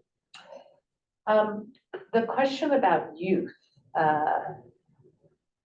mostly they're teenagers, and you know, a 15-year-old guy doesn't like to be called a child. And I'd say the average age is around 15, 16. So once you hit 18, even if you're in a shelter, once you turn 18, you are moved into a detention center. So in the US system, they have really privileged handling youth in a different way. And so that 18 number is a hard number. And so I think people try to move. But one of the, and again, at the detention centers, we could go in, we volunteer, we actually taught classes. They have classes every day for these boys. They go to school 7 days a week. They have activities. They're trying to keep them busy. And some of us, we're all educators, we're going to educate them. And I share this story because we were there for 4 hours in January of 23, and the World Cup had just happened. And they were all watching the World Cup and they were interested, the kids like football. And so we did this assignment. We gave them a map of North America and all the cities where the World Cup will be in North America, because it's shared between Mexico, Canada, and the US. And we put the dots on the map and then we gave them a list, you know where these cities are. And it was kind of like a geography placing exercise. The thing that really struck us is that I'd say 80% of these young men had no idea where they were. They did not know they were in Brownsville.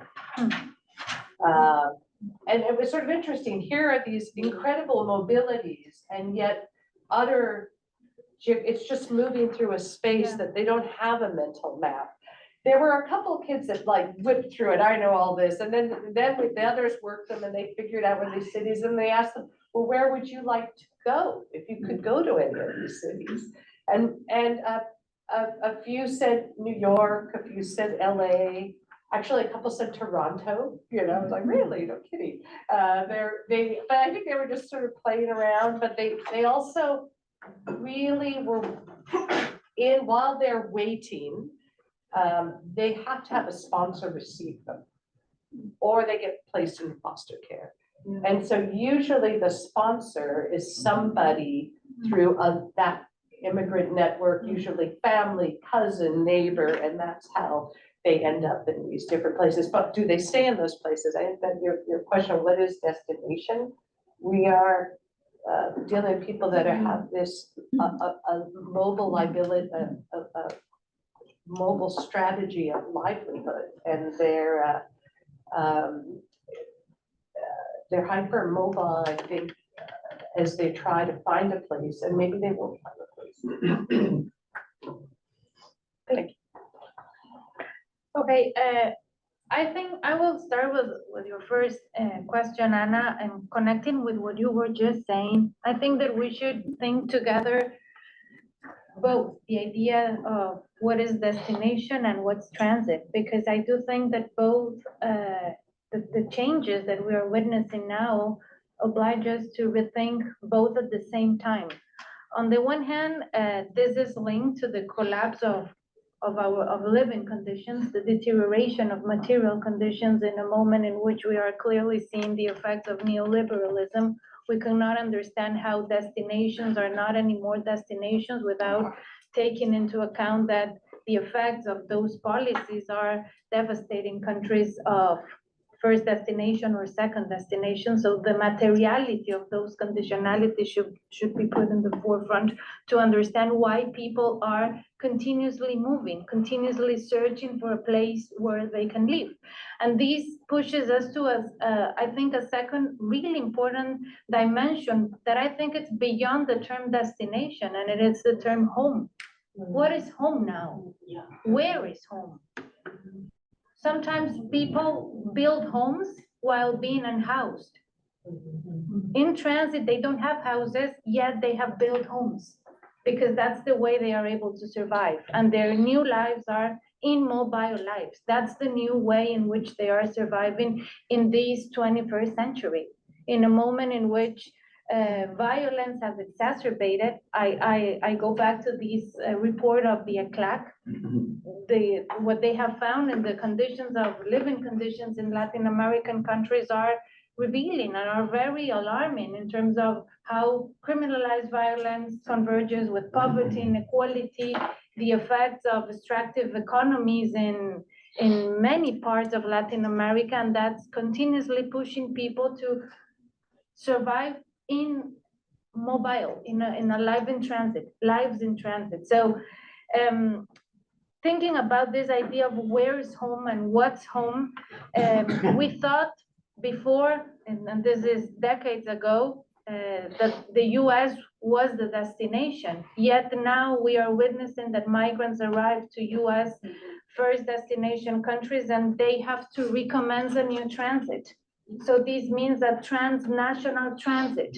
They get to New York and there are no living conditions for them in New York and they have to retransit to Chicago, or they have to move to Canada, or they decide to go back to Venezuela. So again, the collapse of the destination pushes people to be in transit. I think that now, for me, what we are witnessing is how people are moving constantly. In Chicago, where I live, transit takes place inside the city. They are transiting from one shelter to the other, from one park to the other, from one NGO to the other, because there's no house, yet they do have a home.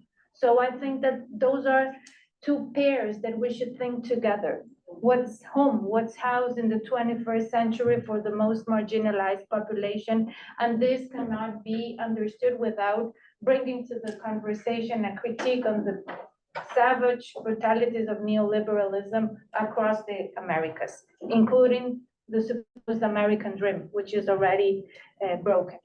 Then regarding COVID, I think that what COVID did is COVID intensified something that was already happening across the Americas. We cannot understand, on the one hand, the reinforcement of border regimes without taking into account that when the Global Compact was signed, that was 2018, already restrictive policies were in place. So that was something that was already happening. And COVID only created this state of exception in which states were able to reinforce anti-migrant policies, always targeting selective populations, always targeting global south populations. And it also, I think that it also visibilized the possibility of migrating in group. This is something that has happened in the caravans across Central America, but also in South America, and the familiarization of migration. That was also a new effect or something that intensified. And with after COVID, familiarization, Familiar, yes, family. Family. And I think that's something we have not discussed, and it is a COVID effect. It has to do with the new hemispherical measures. Before COVID, we knew that there were already new measures coming from the US. We already talked about the externalization of the US border, but within the post-pandemic context, we are seeing, for example, the mechanism of opening processing centers to prevent the mobility, the transit of people from the Andean region up until the US, potentially being open in Colombia, in Panama, Guatemala, Costa Rica, Mexico, and this means creating bottlenecks. And what they say with these policies is that they will open processing centers together with migrant camps. And here I echo what you said, Anna. We have to learn about the European African experience, because processing centers and migrant camps is an experience that already happened in the other side of the Atlantic, and the aftermaths have been brutal in terms of what has happened to migrants. Quickly, regarding your question about which states, I don't know about what's happening in the Colombian side, but in the Panamanian side, in those spaces of waiting, which are the estaciones migratorias temporales estaciones temporales de migración, the US presence is evident, not only because they have built the barracks in which migrants wait, but also there's the presence and the money coming from the European Union, from the Spanish government, and also from private companies. For example, the Hilton Corporation has also invested there. I think that the Panamanian example is a clear case in point of the Global Compact, and what the Global Compact was aiming for, that is bringing to the same front the private sector with NGOs, with the state, in order to supposedly regulate mobility. And that's a clear example. And finally, regarding informality and the economy that has been built around all of these mobilities, again, we cannot disconnect all of what we are seeing with the current situation in which Latin American countries are subsuming the informal market. 50% of the population, of the active economic population, works in that market, meaning that, of course, the states know that all of these businesses have been built. The New York Times recently published an article, A Ticket to Disney, describing the multi-millionaire business around transit migration in Necoclí, and the same is true in Metetí. So that's the way in which border towns are surviving. Border towns that have been abandoned by the state for decades. So that's one piece, and the other piece comes with remittances, what you were saying, and this is not this is part of all this complex puzzle. So why mobility continues to increase and continues to be there? Well, it's part of the political economy of neoliberalism. We cannot understand it without that. And just to close, I think that you were saying, Anna, why you asked this, why people are moving, and they keep on moving. the impact of the digital space is incredible. The way in which TikTok, Instagram, pulls migrants. And they tell you, while after they traverse the jungle, and I've asked them, why did you run through the jungle? And they say, well, if my partner was able to do it, I will do it. And then they are showing and sharing, and there's a geographical imagination of the American dream that continues to be huge and continues to drag multiple people to cross no matter what. And of course, if there are no living conditions in their home countries, they will continue to move. So, I will be pretty quick. I think that comparing the European, African, and the externalization of the border in Europe, we have kind of similarities, as you said, Anna, in Latin America, but specifically understanding how does the humanitarian operates in border cities, like in Latin American countries, specifically in Ecuador, where we not witness the same control and surveillance as in the border between Mexico and the United States, or even in Central America. I think that, for example, in Ecuador, Peru, and Colombia, we have like a really different and heterogeneous practice of border and border control that can be compared with what is happening in Central and between the United States and Mexico. But if we are going to compare with some practices, I think that these like vulnerability criteria that the NGOs and IOM and UNCHR works, they are trying to apply the same failed recipe in our countries, and especially in Ecuador, Peru, and Colombia, that are pretty disorganized, pretty, I don't know. Colonial. Yeah, exactly. And also colonial, as you say, the picture that I was showing about the transition, about the Venezuelan back, and then the back of IOM, and in all the assistance that these humanitarian organizations and international agencies give to the migrants are always the flag of the United States. So in one way, that like show us also this hegemonic power. I don't know, we were discussing with Joconda if it was really like a containing the movement to the north, or it was like trying to make this hegemonic power in Latin American countries that has been historically. About COVID, I think that, so if it changed something, I think it changes the subjectivities of specifically of Venezuelan migrants, because as I start my presentation, I was saying that they are always going up and going down, even before the pandemic. But after the pandemic, what happened? Their motivation to going down to Venezuela was because of fear of death. So also connected what Soledad says about what is harm, I also think that that is like, we can understand with these motivations of affections and also emotions that are like interconnected. And the last thing I was going to say is, okay, with the COVID, I think that one thing that changed was that there were people from Venezuela that they didn't like want to go out from Venezuela, but COVID makes them going out of them. And then that explains sometimes why they are going to the United States. That is linked between these rumors of open border in the States.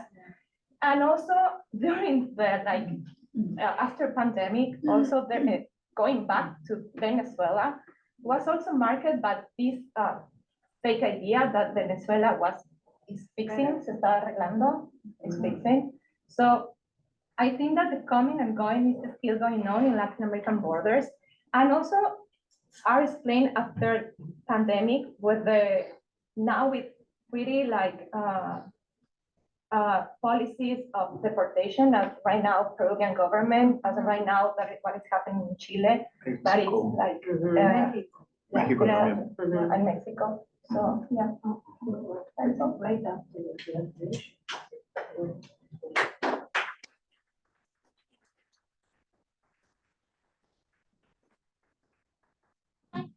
more questions? We have 2 questions online, and a question and one more, like 4 questions. Sorry, yes, 5. Very quick questions and very quick answers so that we can, so could you please start with the Yes. online question? Yeah, so the first question from Marta Reyes Quependo asked if any of you have any statistics about the numbers crossing the Canada and US border into Canada as a final destination. To be honest, I'm not necessarily expecting you do. But perhaps more generally, in the course of your research and conversations with migrants, perhaps did Canada come up, and maybe in what way as a desired destination or particular challenges to reach it? So I expanded a little bit on that question. Secondly, from Lynn Weaver, yeah, not one that invites brief reflections, but based on your research, what do you see as the important gaps in the literature for the issues you're addressing? And she had a follow-up question: are you satisfied with the theoretical approaches that you took in addressing these questions? And then I just, for Soledad, it was really interesting the way you used ideas of value, basically surplus value, contested social sites in really insightful ways. Given that you're following that line of analysis, I am curious if you saw much utility in, say, like Marxist state theory, like ideas of, Polanyi, if the state is a social relation, and how that might be applied to the sites that you examine, especially notions of privatized and criminalized governance. And I think so we'll leave those 2 questions and the additions to them there. Okay. Thank you for your amazing presentations. The phenomenon of transcontinental migratory flows, very interesting. I had heard about, and I had read reports, sporadic reports about people from India, Bangladesh, Nepal, using a number of transits, on their way to America. So I had also read reports about deaths. So I wondered if there is any information you would like to share about deaths and disappearance of people.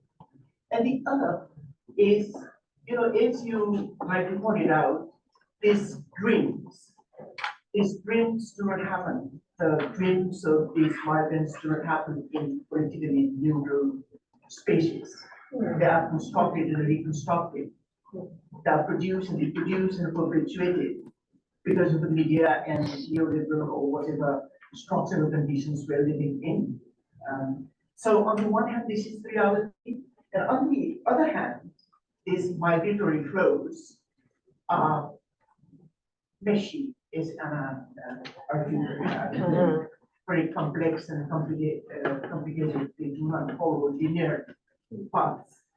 But very ironically, the global migration governance, especially the global compact on migration, the way in which international migration is conceived is in orderly, regular, and set, ways. So there is a disjuncture between the reality and how it is conceived. So I wonder, based on your research findings, what would your findings, what implications would your findings have for the governance of international migration, global migration? And just one last question. Very quickly, what an amazing panel, thank you. My question has to do with the fact that since 2015 and the coming to the fore of the Trump phenomenon in the US, immigration, which traditionally is seen and viewed through an economic or even a humanitarian lens, for the first time was cast in national security terms. The reason that's hugely important is that America's security budget annually is over $1 trillion a year, US dollars, right? And the question is, well, of course, we don't like that typically, but in a way that's positive because it shows that it's important and the US is prepared to throw money at it.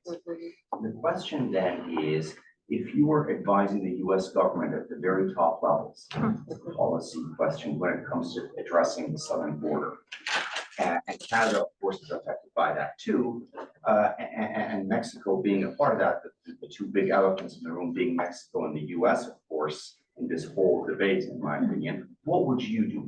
How would you advise the US government, which is one of the, if not the primary stakeholder in addressing this sea of migrants or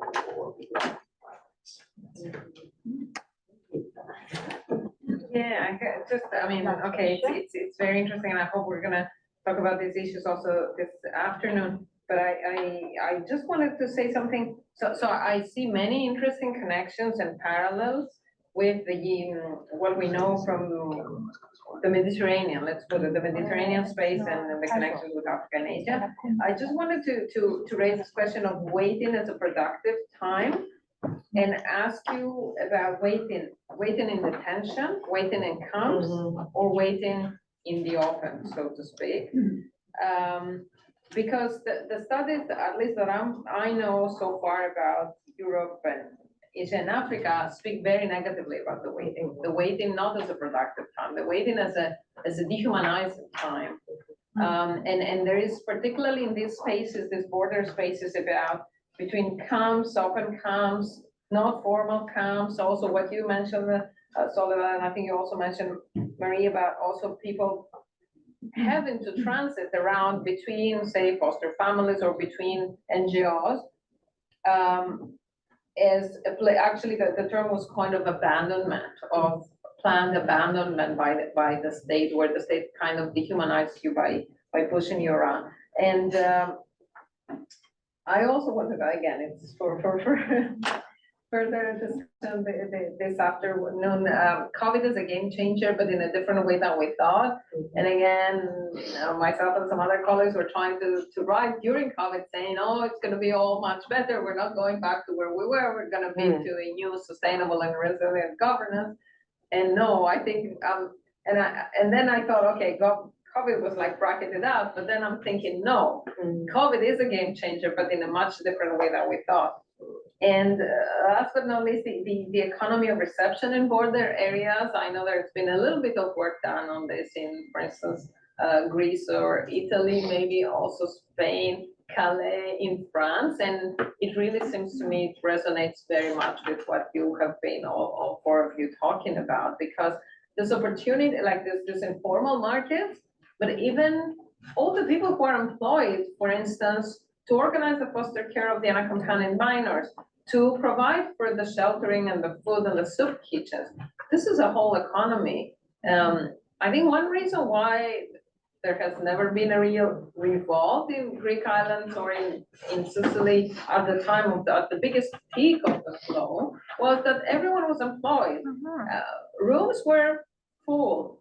Cars were rented. There was no scooter to rent because everything was rented by NGO people or even volunteers. There was even a hype of these transnational volunteers, living their dream of being important, in humanitarian work. So. Okay, you have the challenge to answer all these questions with 2 minutes. But then during lunch, I think conversation can continue. So please, if you could really take 2 to 3 minutes each, no more. Okay. Yeah. Oh, thank you for questions. I do not have statistics on Canada. Why is it Canada desired destination? Mainly because Senegalese people from Haiti, Mali, Congolese people, they have polos of diaspora poles in Quebec, in Montreal and in Quebec. And because some of them may speak French and could be a desirable place to settle because of that. And it's very curious to some of these youngsters that I have been following the last years, African youngsters who do not have sponsors in the US, they are usually guided to Portland, Maine. They settle in Portland, Maine, where there are there's humanitarian accommodations.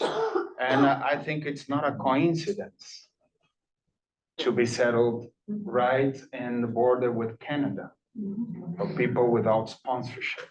We should think about it.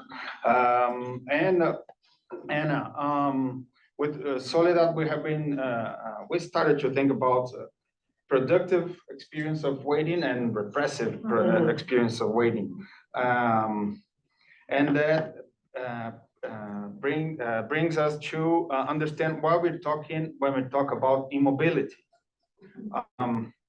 I don't think we should talk about immobility if we're talking about people that are kind of trapped in Tapachula, for instance. I think they're not immobile people, but probably there's just a change in the scale of mobility. People are looking for accommodation, they're looking for the ever-changing offices of NGOs or international agencies. They're looking for temporary jobs. They're moving, but in another scale. And on the other side, we have detained migrants. They are immobile. They are actually immobile. They're trapped and immobile, right? Yeah. Thank you. I'll respond to the securitization question. So the US, I don't know the numbers, but they had just throwing money at the border, and it's a huge source of employment. I was really struck when doing work down there. One of the reasons why the Border Patrol wants to meet with us, they think some of the women that are working with us or from the area might want to work for the Border Patrol someday, and they tell you what a good job it is. That said, when you ask them, and they'll tell you frankly, one of the reasons why we've enforced the border is to keep the US safe, the homeland. The number of terrorists caught at the border is something like 0.0017%. I forget, it's an absurdly small number of the literally millions of people that have been turned around. So I don't think that's a good value, but the wall as a performance has a value for some people. And even though it is not doing what it's believed to be doing to stop people from coming, it sells, and it's formidable. And it's a big construction business, and it's still being built and added to because contracts are, so I'm not saying that that's good, but the amount of money in that formal economy is significant, and it impacts in the Rio Grande Valley, a very poor region, the contracts, the jobs, so there's a perverse logic in all of this. In the neoliberal moment we're in, there's also a huge amount of money in smuggling and trafficking and serving people and extorting. I mean, the debt that these migrants have, even the youth that are coming, they are, as soon as they get wherever they end up being sponsored, they want to work because they owe thousands of dollars. And that money they bet on literally their farms, their family land, their car. Yeah. So there's a lot of perverse logic that in some of the states where migrants have been settled, these youth, they're also pushing to lower the working age to 14. There's like this craziness in, the logics of all of this, and yet, but I say at the core, back to this idea of hope, a lot of people are moving, they're inspired by the digital world, they're inspired by real familial connections, and there are people that have made their lives better, in that settlement, so that, migrants will be the first as an outsider looking in, I'll see all the horrors, and they'll say, yeah, but we were able to eventually buy a house. And back to a woman that I work with, I work in an organization that supports undocumented youth in Virginia. And we've seen this growth of Africans in the Washington area. And this one woman who went from Nigeria, lived in Mexico for 2 years. She had an aunt who was living in Mexico, learned Spanish, then crossed as an undocumented minor, was able to settle with some other aunt or family member, and was eventually, because she was under 18, able to get refugee status through the SIGIS program, and will be going to the school at the University of Virginia.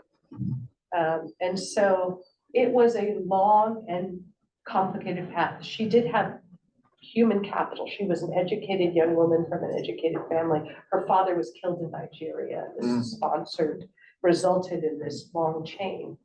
And perhaps this woman is, an extraordinary success in some measures, but I'm sure her story gets told down the chain and people see that there's possibilities of hope. And as somebody who cares deeply about immigrant inclusion and integration, I also think that there are lots of NGOs and state actors, but especially that are really stepping up and trying to improve the situation. Quickly to the question of why migrants are moving from the US to Canada, I will only add to what Bruno already said, that the deterioration of living conditions in US immigration, urban reception is a cause, together with hostility. The hostility that they are experiencing, and a clear case is what's happening in New York. And it's pushing, as I was telling you before, to them to move to other cities in the US, but also to see Canada as a potential destination. And again, what happens, or the sharing of experiences through the digital space pulls them. Canada has the best border ever, the US, but there are passages. But there's increasingly more. I have, the only place that I have read this is on newspaper articles that between the Canadian and US border, following Chicago up north, there are routes of irregularized paths entering Canada. So that's for sure a new research avenue post-COVID. Then about transcontinental deaths and disappearances, we don't have that information, but we do have at least the IOM Missing Migrants Project, which is a website in which we can track the number of immigrants that are disappearing and dying across the world. And now we have numbers across the Americas and across the different migratory corridors that at least gives us an idea of what's happening. And if you see data, because they have been gathering data since 2014 up until the present, an outcome of COVID has been the augment of migrants, disappearances and deaths across those corridors. You can totally see the difference and the intensification of those deaths. Then regarding what the US should do, and I would say the US has not reformed its immigration system since 1986. That was the last immigration reform, and this means that, and this explains a lot why this country has been legally producing illegalized, exploitable, detainable, and deportable migrants. And this is the key to understand at the same time the expansion of the immigration prison complex, which is highly profitable. So when we want to understand, Anna, the productivity of waiting, it depends productive for what or for who. And in this case, detention is extremely productive for the prison industrial complex. It's incredibly, but that, if you see numbers, that's an economy per se, and they need all of this illegalized, exploitable, detainable, and deportable migrants. And I would only end, that's why we cannot isolate these pieces of migration as if they were alien from capitalism and from the dynamics of extraction and accumulation and dispossession. All the time that's answering the question of that you posed about extraction, production of value, fixity and circulation. That's the way this has been working, and mobility and migration is only one more piece. And the informalized markets that you were talking about only enter in the formal economy as part of this expansionist system. I will read also very quickly. I think about waiting as a productive time. Maybe I think it's also like a tactic, and waiting for what? For preserving life. And then also, as Bruno was saying about immobility, I think that also waiting must be through scales, for example, body and daily life. And that will explain us how is everything interconnected, and how can it be transformed into strategies. And what do I mean with everything interconnected? It will be interconnected with this informal economy, and also these migrant economies that are connected with these humanitarian economies that are built in the receptions of the borders. That means, for example, that specifically in Tulcan and Huaquilla's border, the only assistance that migrants, especially men, can access are food cards. So mostly of them said like, okay, I received $25 to buy in a supermarket, but this is not gonna help me, so I'm gonna sell this. So this is the thing, that how is it interconnected, this informal market with this migrant economy that are constructed in the borders. Obviously, like on a lower scale, like maybe it's escalating through Central America and then to Mexico and the United States border. Yes. Okay, thank you so much for this.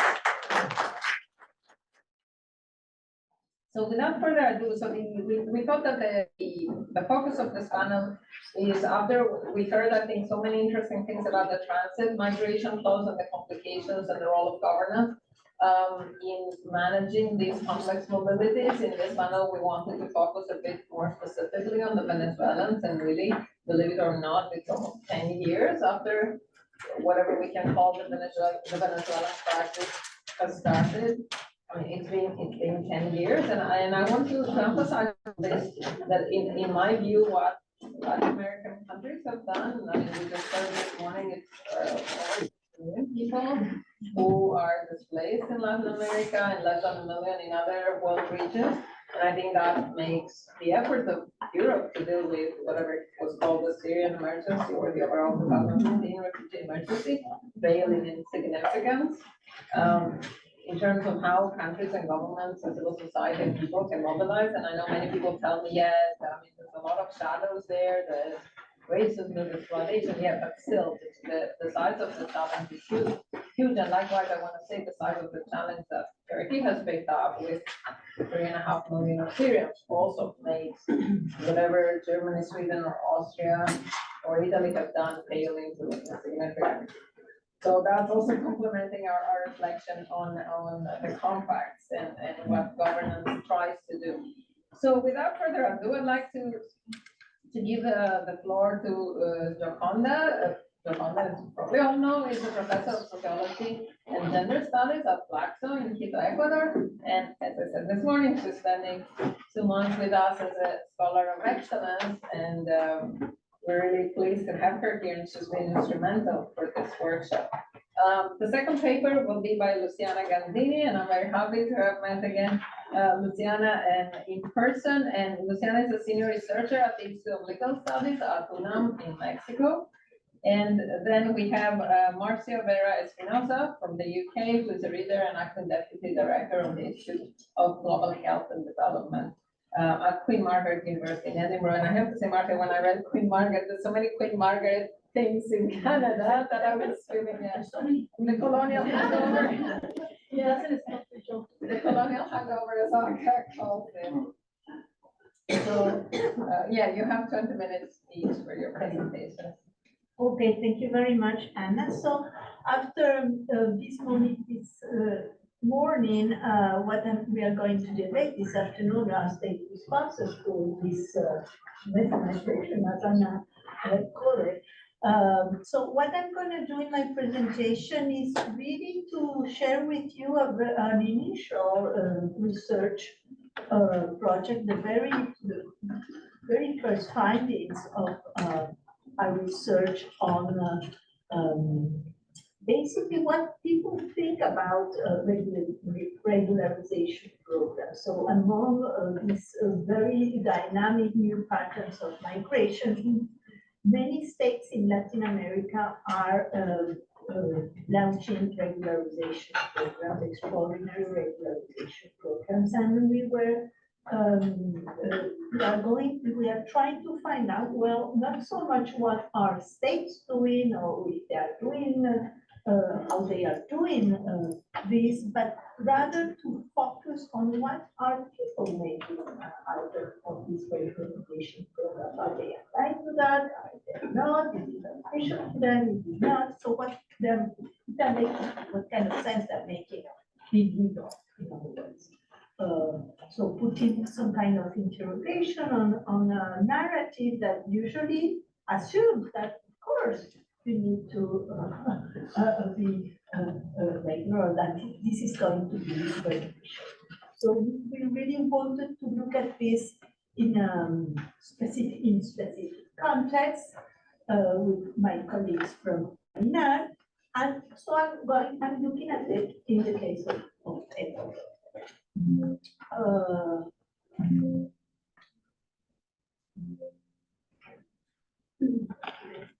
See, I'm not going to repeat. Well, so I think the first point was already addressed this morning. So I'm going to start basically from the second point. Maybe I should just insist within these new patterns of migrations in South America. We are going to talk about, well, basically of Venezuela, but it's not the only one. So that's the only thing I wanted to insist, but I think it was largely visualized this morning. And also this new heading north again that we are experimenting very recent years. So I'm not going to insist on that. A little bit on information about Venezuela in South America that we haven't spoken so much this morning. Just to understand that this is a very recent and a very fast movement of people, very fast, I would say, faster than any others in Latin America, which is also important to grasp. That Colombia, Ecuador, and Peru are the most important recipients of Venezuelan migrants. I think Chile now has surpassed as number 5, and the US has become this year the third country. Ecuador was the third country, but the US is not the first country in terms of numbers. As this is very interesting. The migration of family is not only Central American, it's not only an issue of Central America, it's also an issue, it's also a characteristic of Venezuelan migration, and I would say the Colombian migration too is a very interesting towards this migration of family. So there's something has to do with this. It's not a unique case. We thought in Ecuador that it was a specific characteristic of feature of Venezuelans, but I can see that it's not. So this is something that we should look at more profoundly. Intense mobilities within countries and within the region. We already saw that this morning. And the last one, I'm sorry. This is also I wanted to mention because this has been the discussion by now in South America whether the issue of categories. Or is it economic? Is it forced? Is it mixed? Is it survival? What shall we categorize that kind of migration? Because it's not been discussion until now. Basically how states are categorizing this kind of migration, and I think that this this research, we want to look at how migrants are experimenting also states categories. So this is part of what we are trying to look at. On the basis that, in fact, if you look at statistics and numbers, you already have, they indicate that this is a very heterogeneous. It's so clear that, of course, it's heterogeneous. So this is also something that it's a tension of what we try to look at. So these are like the main. Okay, let's take up. Oops.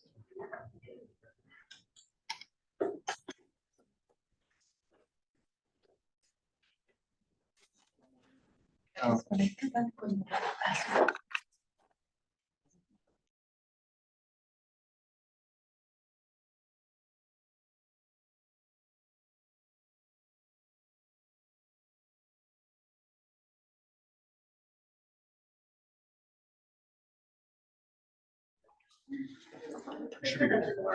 Thank you. Are you letting me move forward? Yeah, I can. Go ahead.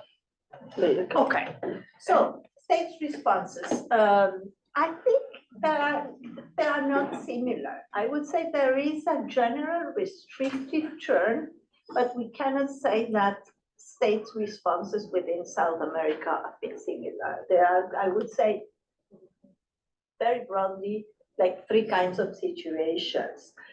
There is this turn toward more restriction in a very short time, and I would say we could put Peru, Chile, and Ecuador within that trend, from openness to restriction in a very short time.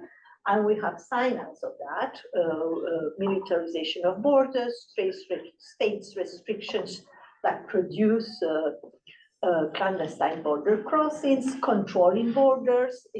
This is interesting. Whereas we are in a context of very new legislations in many countries, in about 8 countries, we had new migrant legislations in all over South America, and many of those legislations favored migrants' rights broadly. States are not, these states are not using these legislations in order to manage migration, but rather decrease, presidential decrease. It's not so much that you apply the legislation, but rather a more direct decrease by decrease, you govern by decrease rather than through your legislation, which makes a difference on how policies are being applied. And this idea that we already saw this morning of the idea of exceptionality and humanitarian assistance rather than policies based on, again, the legislation that were just passed over the last 10 years, which is interesting, not so much to know that states are not paying attention to their own legislations, but that you have this legislation, so you can make claims. So this is something I think important from civil society's part, that you could put intentions what states are doing, because you have this, you can back on this. So this is the first situation. The second situation, I would say, it's more partial inclusion, because you have still countries such as Argentina, Uruguay, Brazil, and I could call it a kind of different situation, but still, where you have, they do apply their own legislations in order to organize their responses, which makes a difference. There are no visa requirements, free mobility is still at stake. They have this selective,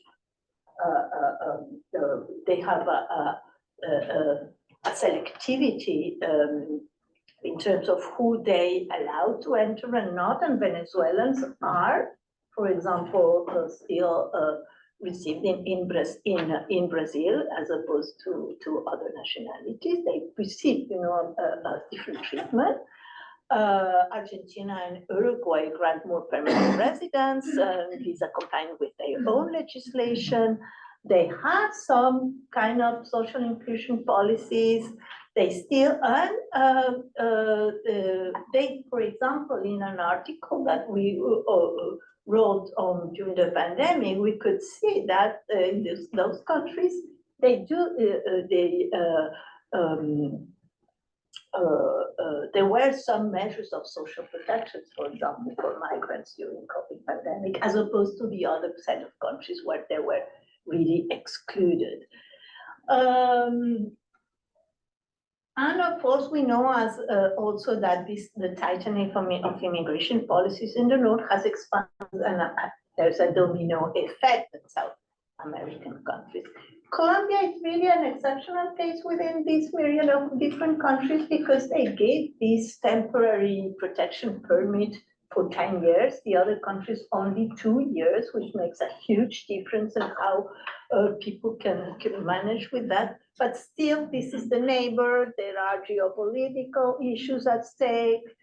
They have like almost 2 million Venezuelans, 1 million of returnees, Colombian returnees. So it's like a very different situation in that case. But still, they haven't closed the border. So it's also quite a different situation in that sense. So I think it's important to look at these differences within the region too, and try to understand the basis of those differences in order to look at, and the third situation, is how some states have taken into account refugees and the asylum process, applying the Cartagena Declaration, which is important in South America. There are growing demands in Peru and Ecuador also of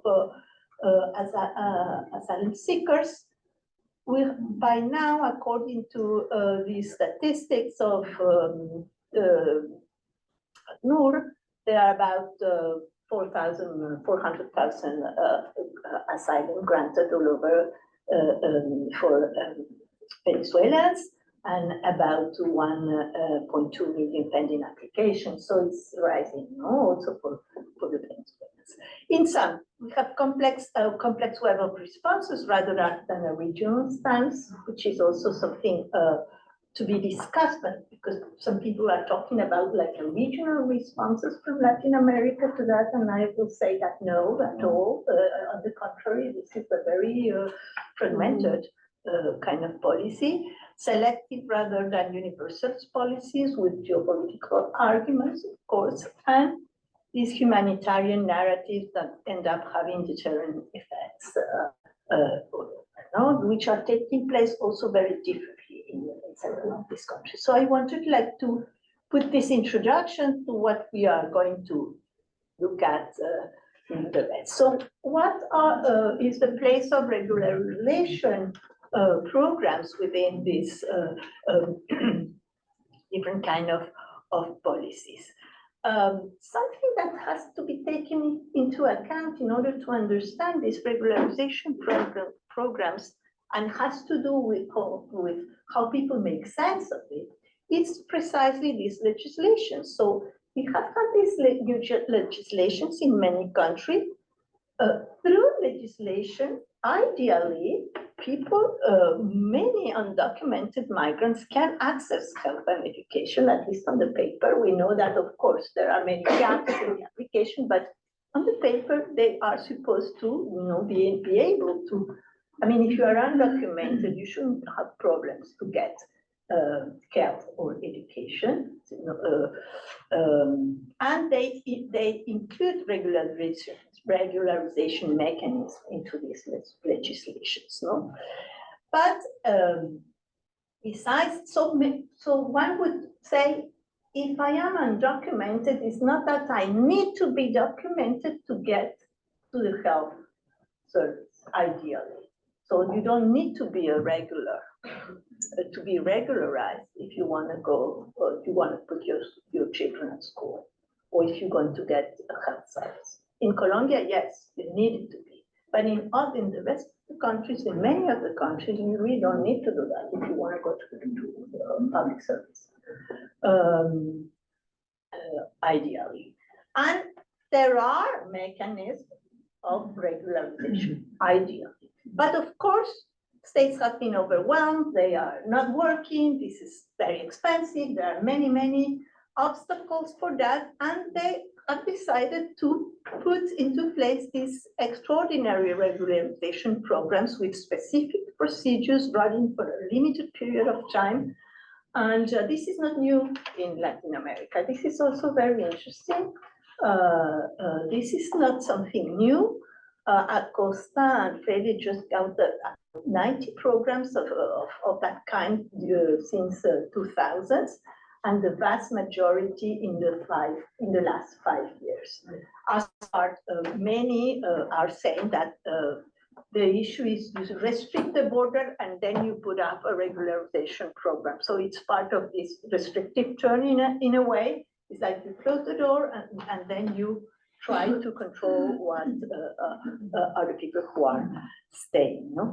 There is this consensus that we already mentioned this morning, this idea, the idea of in favor of regularization from institutional and international actors. For the case of Ecuador, it's interesting, but because there has been a very active demand of international organizations on regularization. So the World Bank is saying that if you regularize Venezuelans, this is going to be good for the economy because you have these people working into the formal sectors and you have to show the contributions of migrants. ILO says that if you regularize migrants, you are going to improve access to social and labor rights. So yes, the states should regularize migrants. IOM talks about controlling migrants, so that states can control, can manage this idea of being overwhelmed and surpassed by these migrants that are coming all over the places, and states cannot, control them. So the control issue is also is sold as something good for states because they can. Control that. States are very happy with this argument. They try to at least the Ecuadorian state was very convinced that regularization was an important issue because they could control migrants, a situation that is represented and as overwhelmed and out of control.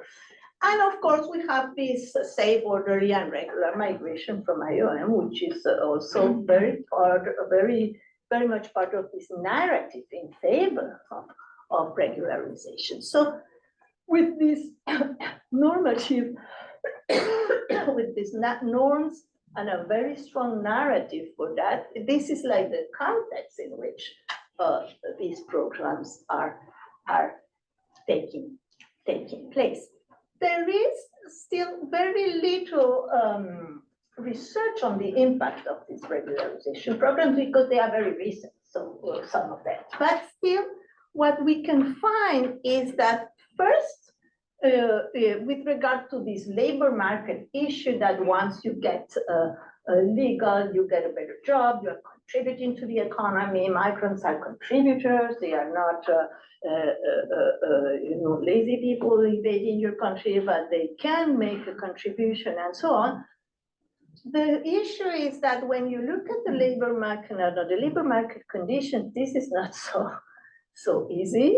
It depends very much what they say is on the size of your informal sector, the size of the informal sector of the economy, because very first research findings show that if you are in a country with a very large informal sector, it's much more difficult. I mean, the effect of being documented is really not the same as if you are in a country with a formal sector, white formal sector, where it could really make a difference to have a paper and to get a better job. But if, as in Ecuador or Peru, the informal sector is about 60 or 65% of the population right now, it doesn't, the tendency is that it's not gonna change your life to have a paper. So not because you are gonna get a very precarious job either way. So this is something that to take into account in terms of context. So the situation will be very different depending on this first condition, more structural condition of the recipient context, no? The other issue is, as I mentioned before, these legislations favoring or not undocumented migrants to certain rights. So you could think, of course, I really need to be legal in order to get health services or in order to get, which is not, maybe not the case. And of course, whether states are interested on keeping cheap labor versus this domestic pressure to control. So this tension between cheap labor and control, this is something really at stake when you look at these very precarious labor markets where both migrants and non-migrants are inserting. So it makes like the equation very different on how to think about what is regularization really, how is it taking place, and what are, at the end of this equation, the results or the real impact of regularization. So with this kind of background, if you want, is decided to explore alongside these varying conditions how migrants make sense of being legal or not within this, more specific context, and how do they navigate these regularization procedures and policy? What do they think about, going through all this process? Why bother sometimes to go through this process or not? So I've been trying to look at some literature on how to locate this kind of issue, and basically this is a very initial, but I would say that there are three issues around being discussed. The first one is to break this dichotomy between irregular and regular, which has been going on. There's a lot of discussions on that, and look at rather as a continuum and people going in and out during their trajectory. Sometimes they have papers, sometimes they don't, they go in and out. This is one of over a period of time, which is very different from, this linearity where that usually is the narrative of going, from not having documents to having some kind of, but this is not what is happening, basically, because many of these states' regularization programs do not offer this linearity this way. So they give you 1 or 2 year temporary permits that produce a very rapidly irregularity.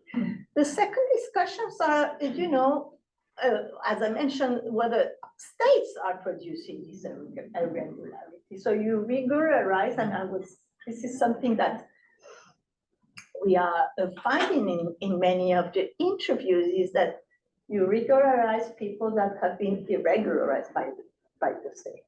So it's like a circle, a vicious cycle at the end, And we know, of course, that irregularity comes more from states than from migrants' mobility. This is another discussion that has been going on in the literature.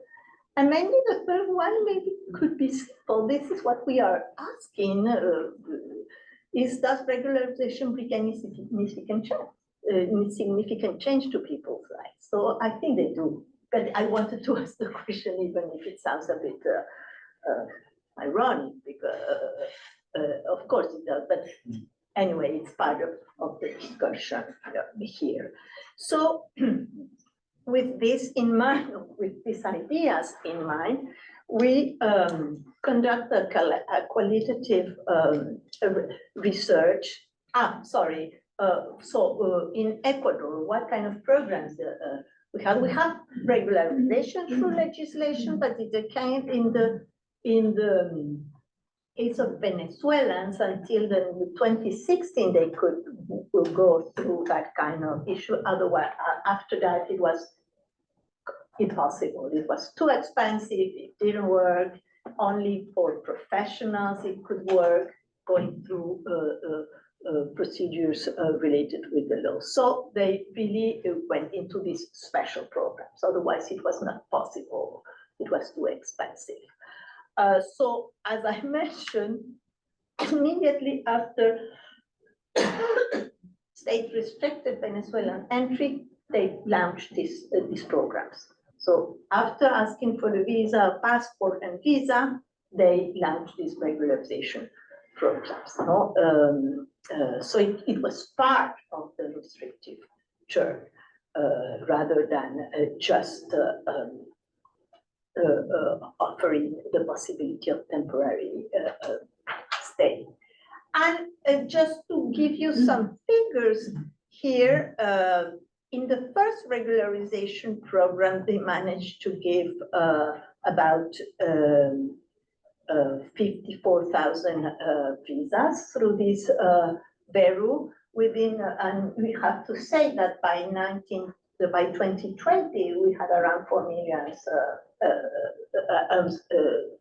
400,000 Venezuelans. So the number is quite low in that sense still. And the rest were through, so it was less than 20% of people who really could get that.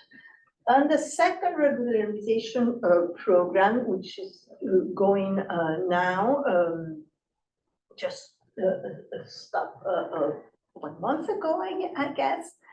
The numbers are a little bit higher.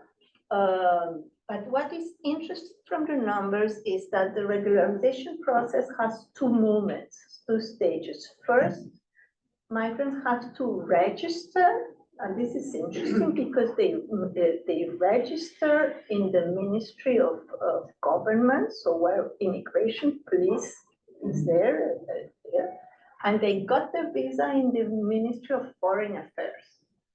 So this is two moments, two different moments. So what they got is a very high return of people applying or registering in the government ministry, but still they interrupt the process and they don't continue through the visa. So we have about 200,000 people registered, but only 62,000 actually having the temporary residence visa of exception. So what's going on in this gap? Why do we have such a huge gap there? And still, they say that there are about 300,000 people without documents. So something is going on with these regularization programs. So with all this background, we conducted qualitative in-depth interviews in the city of Quito. So it's a very initial research yet with 18 in-depth interviews oriented to gather legal trajectories, labor trajectories, and migratory trajectories, plus a part on about perceptions. So how people are receiving it. We try to combine how legal trajectories, labor trajectories, and migratory trajectories are entangled, and how to look at if there is any kind of relationship with the regularization programs. So we have like 3 situations: people that just didn't access the regularization program. Why? Well, the first reason, I think we've been talking all day about this, is because they're on the move. So it's, my husband is already in the States, the kids are not going anymore at school because I'm about to leave. But this idea of I'm about to leave could take 3 months, could take 1 year, could take less. So if they are, so why should I go through these complicated requirements and process if really I'm, about to leave? And what was interesting in the responses, we found that it's not only the US. It's Brazil, it's Venezuela, I'm going to Venezuela. Some of them have family in Brazil. They feel like they are better settled in Brazil, for example, so they might think about going there. So they construct what we're thinking is that the scenario, the way in which you make sense of regularization is not only about what's going on in your own local context, but it has to be thought beyond the national space. So it's like while states are thinking about, of course, programs within a national scope, migrants are shaped by being on the move and by their more transnational space. And this transnational space is not like only doesn't have to do only with networks or people on the move, but also with states. The second main problem in accessing these programs or in the decision not to access these programs is because they can fill the requirements. Not only because the Ecuadorian state is asking for something, but because they don't fulfill the requirements from the Venezuelan state. So if you don't have your ID from Venezuela or the recognition of your professional degree or things like that, you're stopped. Now you cannot go further. So many of the people who didn't answer was because they couldn't get their passport, their professional degrees or children's education from the Venezuelan government, the consulate stopped them. So you have to think again, it's not just a national state policy, where they are caught not only between two states, the Venezuela and the Ecuadorian, but also with the imaginary, we also mentioned that this morning, involving US policy. So I say, I'm not going there because Biden is going to, this is what quote I have on the paper, said, of a woman whose husband was already crossing the border to the state, and she mentioned, Biden is going to eliminate Title 42, so my husband is crossing the border tomorrow. So Biden's policy is influencing whether she's going to be regulated, enter into the regularization program. So it's like you have three states at stake in this women's decision. So this is something very different from what states are thinking about, how this kind of decisions are taking place. The other situation is the in-between situation, this large gap between people who are registered and people who got visas. So in this in-between situation has to do with, we're not sure about that, we are still exploring. It's about cost, but it's also about, I would say, this is what they really need. I mean, because with the registration paper, they are not anymore, they cannot be persecuted by police, by rates. So once they have the registration, no matter if they continue and they don't need it, not in order to be, to avoid state violence, raids, fines, persecution or being undocumented. So, and this is basically what they look for with the regularization, rather than a good job or to improve their situation. It's really not to be persecuted by the state. That's what we found in many of the interviews. So again, it's like regularization can give them some kind of relief, and the state is controlling them. So it's like a win-win situation, if you want, in that sense. So regularization is very much about control rather than the other two pieces. That this is, still a hypothesis. And the third situation, and with that I finish, is the ratification of what this third figure of the temporary humanitarian subject, which is basically the case we found with a refugee, with a person with a refugee status. It was very interesting because she's maybe one of the most precarious situations in economic terms, but very much connected. I mean, she received all kinds of NGO assistance, IOM, NGOs, food, cash, microcredit, class dance, human rights class, everything, because of her refugee status. She's immediately connected to the assistance network. She had no passport, she had very precarious labor condition, and she's very emphatic in saying that being legal doesn't improve her daily life, because she has been applying to jobs and she has been denied every kind of job with her refugee status. So it didn't really make any difference. So this is something I just mentioned, and I think I don't have more time, but yes, basically we are finding that very few aspire. It's not like you don't get a better job, but you know that you are not getting a better job with a regularization program, with this kind of striking. Very short concluding remarks. While states conceive regularization as a mechanism primarily for controlling migrants' population, Venezuelan migrants face and make decisions regarding their regularization status in a dual manner. On one hand, it's like a strategy to avoid state sanctions, and on the other hand, decisions regarding regularization are taken within transnational fields and transnational space. The condition of this protracted movement, named transit by states, shapes the meaning and legal trajectories of migrants, of course, but in combination with the growing precarization and hostility of host societies. And regularization programs do not seem to offer clear paths toward greater legal stability or socioeconomic inclusion. It seems what seems to be fully achieved in states' control and for migrants to protect themselves from states against its newly creation, the irregular. Thank you.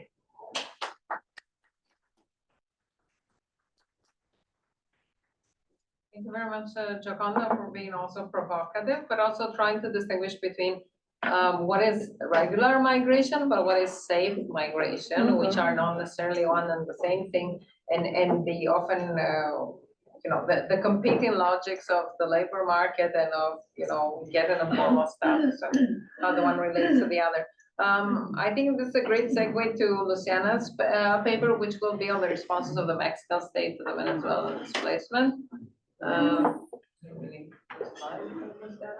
Yes, well, thank you very much for the invitation. It's a pleasure to be here with all of us. Thank you. And it's a pleasure to share some ideas and also to learn from my rest of amazing colleagues here. So I will show you, I was working for many years about the responses of Latin American countries to the Venezuelan displacement. And this work in process, I will try to relate, to link the responses with the impact of these responses in the trajectories. So maybe this work is in the middle between the first panel and the second one. So let me see.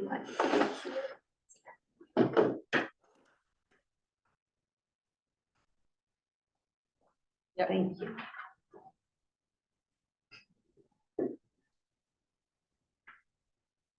Thank you so much.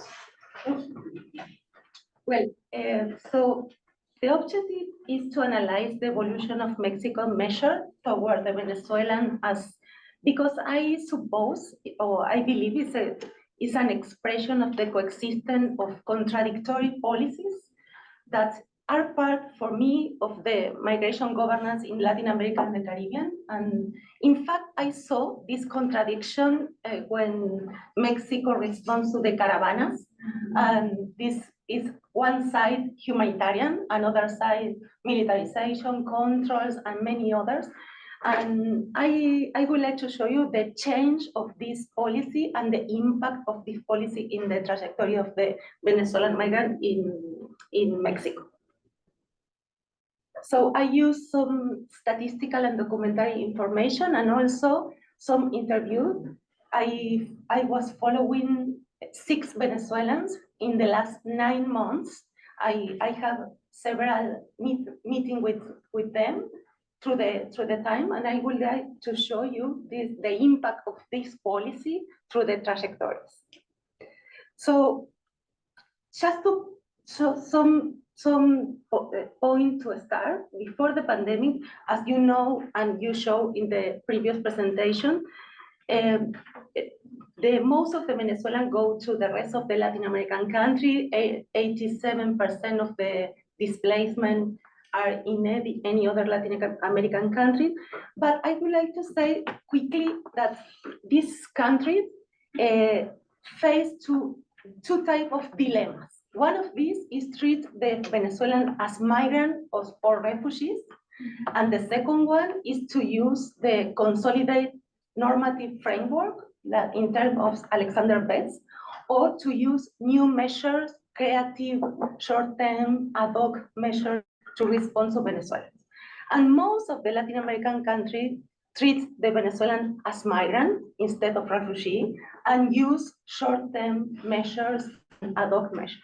But Mexico took a different position at the beginning of this displacement, and I would like to show you this one. Mexico appeared with a secondary role at the beginning of this displacement. Until 2019, there were really few Venezuelans arriving in Mexico compared to those who go into another country. And at this time, it was not common to find Venezuelans who arrive in Mexico by land.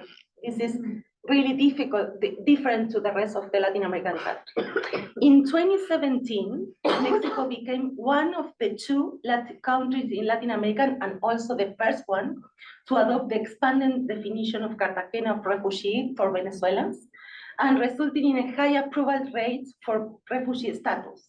Also in 2020, nearly 40% of Venezuelans in Mexico had entered as asylum seekers, and most of them obtained the refugee status. So in summary, Mexico implemented a humanitarian and relative open door policy in response to Venezuelan displacement. And it is important to say that the Venezuelans who arrived during this moment saw Mexico as a final destination.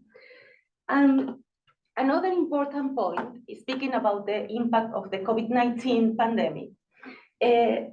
For me, one different situation related with the pandemic is that the pandemic has caused a type of delay in the start of many mobilities that were motivated by complex drivers.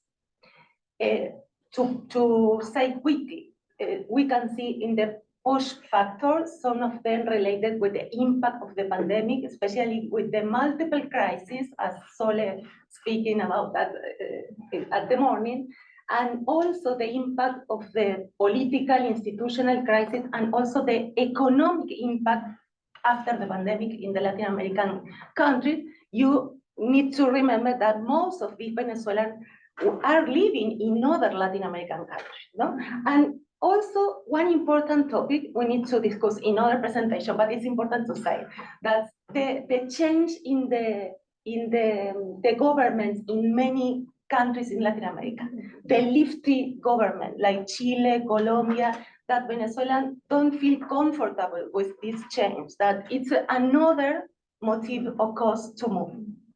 And to the pull factor, it's important to remember the delayed effect of the open door rhetoric of Biden administration and some announcements such as the end of the MPP or Title 42 and many others. And important to say the role of the social media platform, TikTok, YouTube, as Soledad said, spreading information about, say, this is the time to move, you need to go right now. So this is the context very quickly, but I like to say that the combination of this complex of factors create a new situation, new context to change two important things. Change the direction of the pattern, the Venezuelan from the south to the north, and also this hemispheric movement. So this is new for me in this context. So I would like to show you some impact in big numbers about this change in Mexico and other statistical. During the first month of the pandemic, the flow stopped. However, since September 2020, Venezuela arrival to Mexico began to reactivate. To that point, in September 2020 arrival were more than September 2019. You can see just some months after the pandemic. And in fact, between 2019 and 2021, the arrival of Venezuelans increased by 80%. On January 2022, Mexico decided to impose a tourist visa for Venezuelans with a specific requirement that are really difficult for many of them to comply with. So the effect of this measure was immediate. From January to February in 2022, the entries by air were reduced by 85%.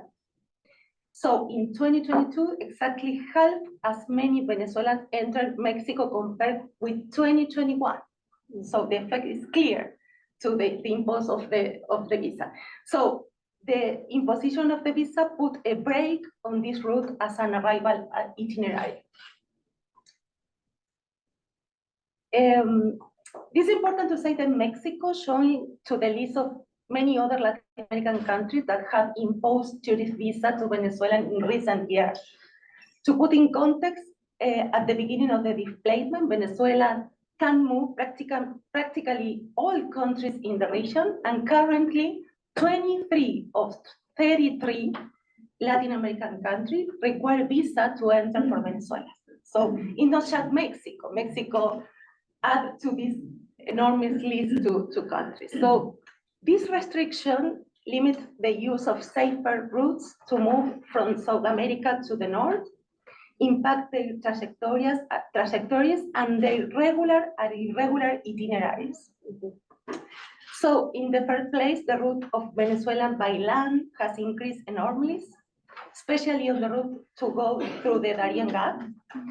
Between 2020 and 2023, the number of Venezuelans crossing the Darien increased dramatically, as you can see in the slide. In fact, you can see the difference before this year and after 2021. In fact, you can see the cross in the Darien was 2% in 2021, the Venezuelans, and increased to 66% in 2023.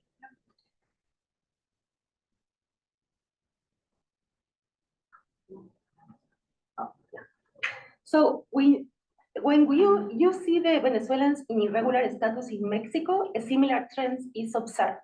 You can see in 2021, Venezuelan in irregular condition represent 1.4% of all irregular events in Mexico, but in 2023 was 35% of this.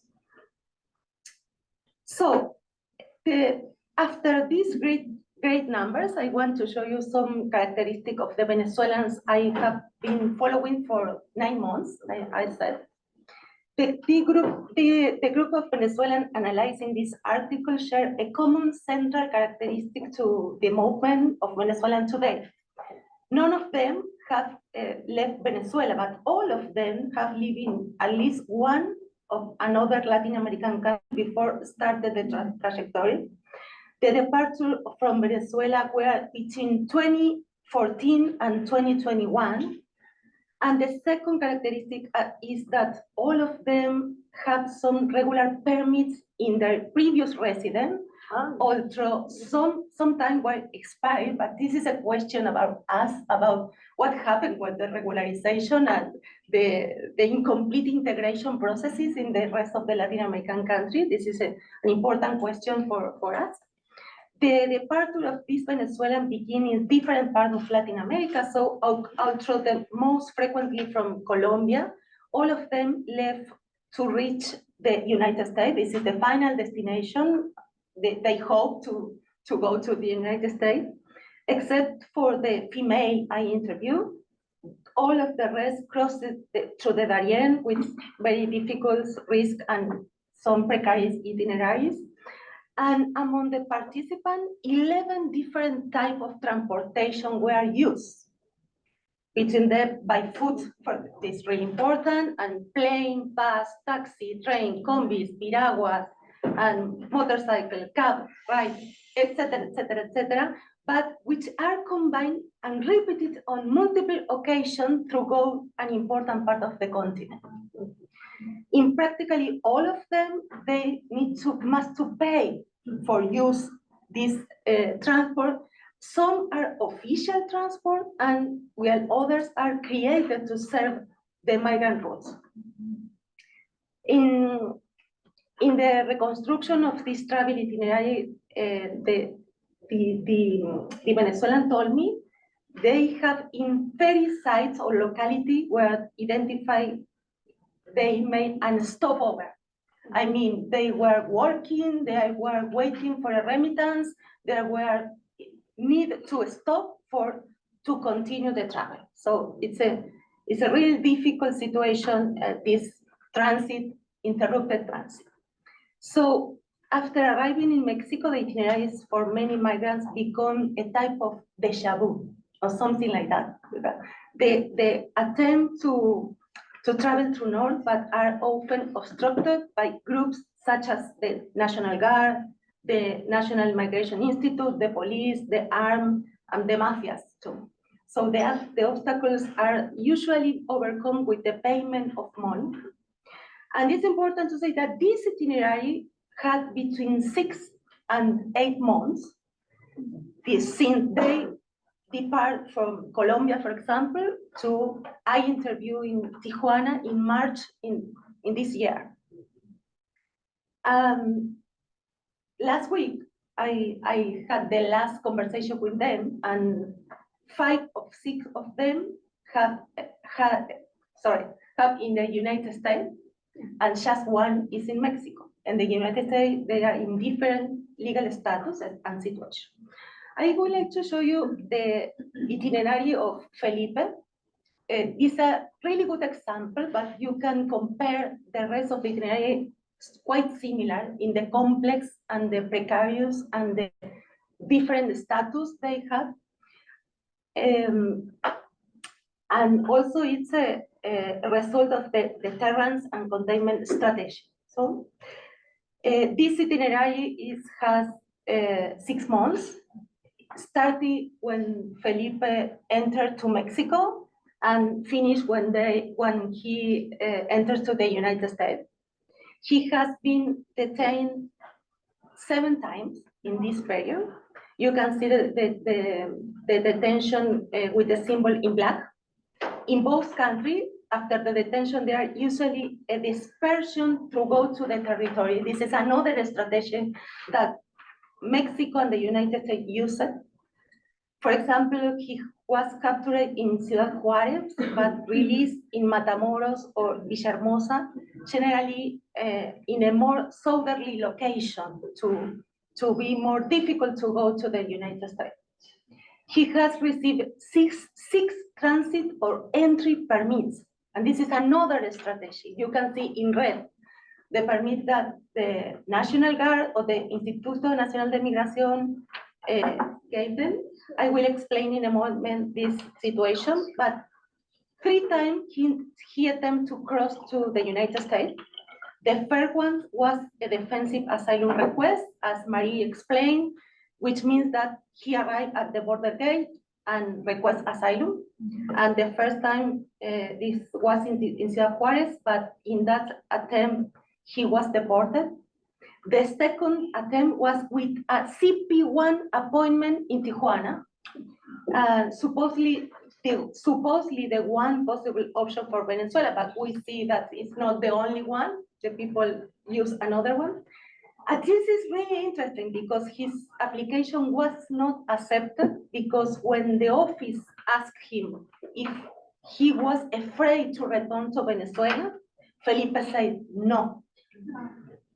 Following the recommendation of a lawyer, he watched it in TikTok. So he was deported.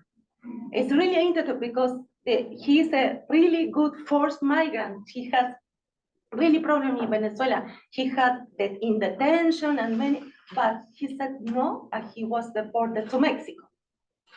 And finally, he crossed the border in a regular form through the wall in Ciudad Juárez. This is the current situation he has in November 2023, in irregular condition in the United States. So this is an attempt to drawing the trajectory of Felipe. I need to improve it, but you can see he was moving through all the territory many times and crossing the United States and come back, and also take some by air, by land, but many forms of transit. So the containment policy, which initially imposed the visa requirement to enter Mexico, is complemented by multiple strategies of transit disruption and the creation of waiting transit, consistent in at least 3 important points I would like to quickly explain. One of these, the detention, deportation, and dispersion throughout the territory. The second one is the manifestation of the migration industry. And the third is the creation and the instrumental use of the bureaucratic, administrative, and migratory categories. Many points in common with the rest of the presentations, and I will be quickly to explain that.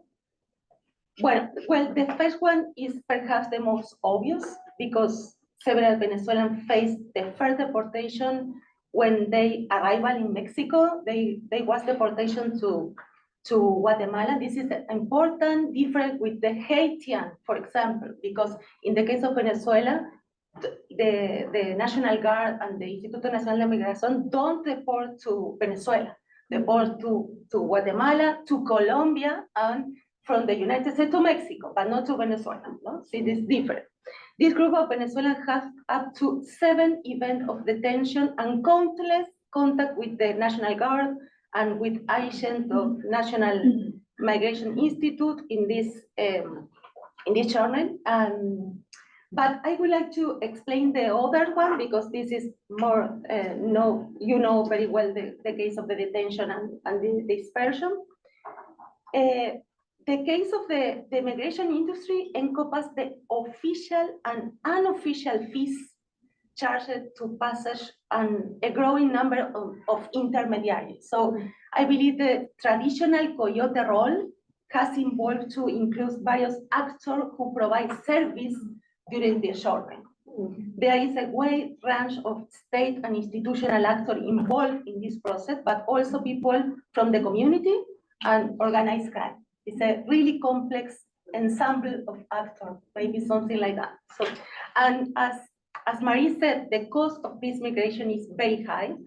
This set of Venezuela told me they paid in average $8,000 during all these months in different actors, official and unofficial form. But at the end, much of this industry collaborated in blocking migration as part of the policy of control. And this is important to understand. And well, in this slide, you can see some example of this migratory industry. That there are many other ones. To understand how operate in the chart. And the last point is about the creation and instrumental use of bureaucratic migration categories. Throughout to the channel, migrants receive this transit of entry permits multiple times. And usually after being detained, after a few variable days in detention, they are released with a new permit. This circuit is repeated many times as they travel through go to the country. There is no clear pattern, and there is a discretionality use of the permit without clear criteria.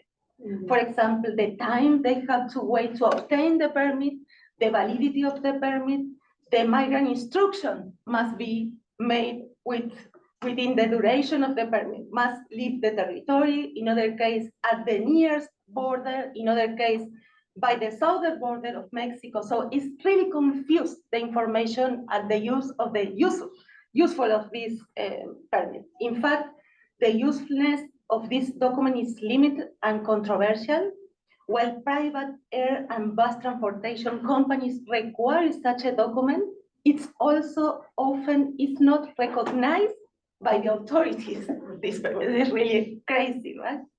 And producing the document offers a regularity bureaucratic irregularities. And I don't know, I need to think about it to explain this situation. But to the end of this point, I would like to refer to the instrumental use of the asylum system. Bruno explained that occur like forced refugees, because people don't know what is Comar, and sometimes the National Guard on the Instituto Nacional de Migración put the people in Comar and they receive the asylum application, but they don't know what are they doing in this place. So they are asylum seekers, forced asylum seekers or something like that. But it's an instrumental use of the asylum system. Like many others Latin American countries, we are working on that with Marcia, Gisela, and Victoria. So to conclude, this itinerary for many migrants become a deja vu that at times seems endless. The current policy is expressed, I don't know if you know, in Spanish we name the Juego de la Oca. It's a goose game that you to the two places and come back for, and then. That I was talking about this strategy with some migrant, and he told me, yes, this is our travel. But it's with a physical, moral, and economic wear and tear. I don't know how do you say in Spanish. I say the desgaste, una estrategia de desgaste. I don't know in English with the word. But it's not just content, it's not just control, it's desgastar. So this strategy has different components. To conclude, a pattern of detention, release, and national and transnational dispersal operated by more than one country. Is as a manifestation of the externalization of policy. A pattern of instrumental use of asylum as forced regularization mechanism, which produce forced refugees, and the collapse of the asylum system. Obstructive bureaucracy as a complementary arm of control policies. Visa system as a part of the state to limit and control migration. And it's really with the generation of state practices of illegalization, as well as legal production of state illegality, as the Genova said, but also I was thinking in this spans of legality in illegality. No, it's illegality in illegality, or legality or regularity in irregularity. So this permit is really weird situation in the status. And finally, the last ideas to put on the table and to think about it. The migrant transit in waiting space that have extended from border areas to the whole territory. So Mexico has become a waiting territory. The transit is waiting in transit, or transit waiting. While it's waiting, they are in transit. So it's a very long, prolonged, disrupted transit. So to conclude, this is a result of the back between a humanitarian policy, even its utilitarian form, coexisting with containment policies, which involve national migration policies and externalization of the migrant control. Thank you very much.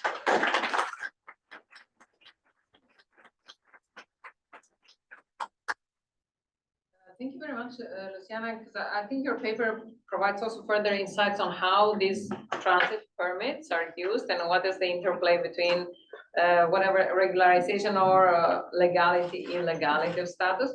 Actually, I need to apologize to say I didn't introduce my colleague, Shiva Mohan, who is the research fellow here and is the co-chair, so he's doing he's having the task of following the Zoom chat, and we're happy to hear comments and questions from our participants online, and it will then transfer their questions. So we're getting now to the third paper by Marcia Vera Espinosa, which is actually about Venezuela mobility in Chile. So it's a very good complement in this discussion. Thank you so much, Anna, and good afternoon, everybody. How is everybody doing, guys? I know this is a difficult session because it's after lunch, Are you okay? Yeah. Maybe we can start with a question for you. Is anyone in the room doesn't know anything about Chile? And you can be totally honest. Who knows nothing about Chile? Or very little. That's very little, very little. Yeah, very little. Perfect. This presentation is for you, Anna. For the rest of us, for everybody. I just want to thank first Anna, Yoconda, and Bertie for organizing this fantastic workshop, and also to our panelists. It's been so amazing to hear such a rich production and stories, coming from Latin America about displacement and mobility. I feel that I'm going to be the boring one because I'm moving you more to the state. So really, I want to contextualize this presentation, trying to explore what has been the governance of Venezuelan displacement, particularly in the context of Chile, but trying to understand a little bit more how the decision-making from the Chilean state and two different governments are taking place. So what I would like, and what I'm drawing here is pretty much from the first work that we did with my colleagues of Caminar. So we did a lot of interviews during the pandemic, and since then we continue reviewing what are the policies that have come out. So I'm not going to talk about our new project on regularization, but really trying to look at 3 stages of how this reduction of governance took place, particularly in a context of crisis. So how the idea of crisis became a framing that justified the production of policy. So that's the invitation that I have for today. For those colleagues that know very little about Chile, I'm going to give you first some information. So just a little map of Chile, and that was Tanya's advice. They maybe put a map so people know where you're talking about. So I put a map there for you guys. And I'm going to talk about the key migration dynamics in Chile. We know a little bit, not nothing. I'm not judging, guys. I'm not judging. We're going to talk a bit about my governance of migration in the framework of crisis, and then I want to take a little bit the tale of 3 multiple crises, so that I will use that framework to explain the different policy responses, and really to talk about the normalization of migrant criminalization and the security approach as the governance approach that Chile is implementing. That is interesting enough that hasn't changed between 2 governments. So I'm going to be covering the second government of the right-wing President Sebastián Piñera, and now the more progressive government of Gabriel Boric. And as you can see, the framing hasn't changed much.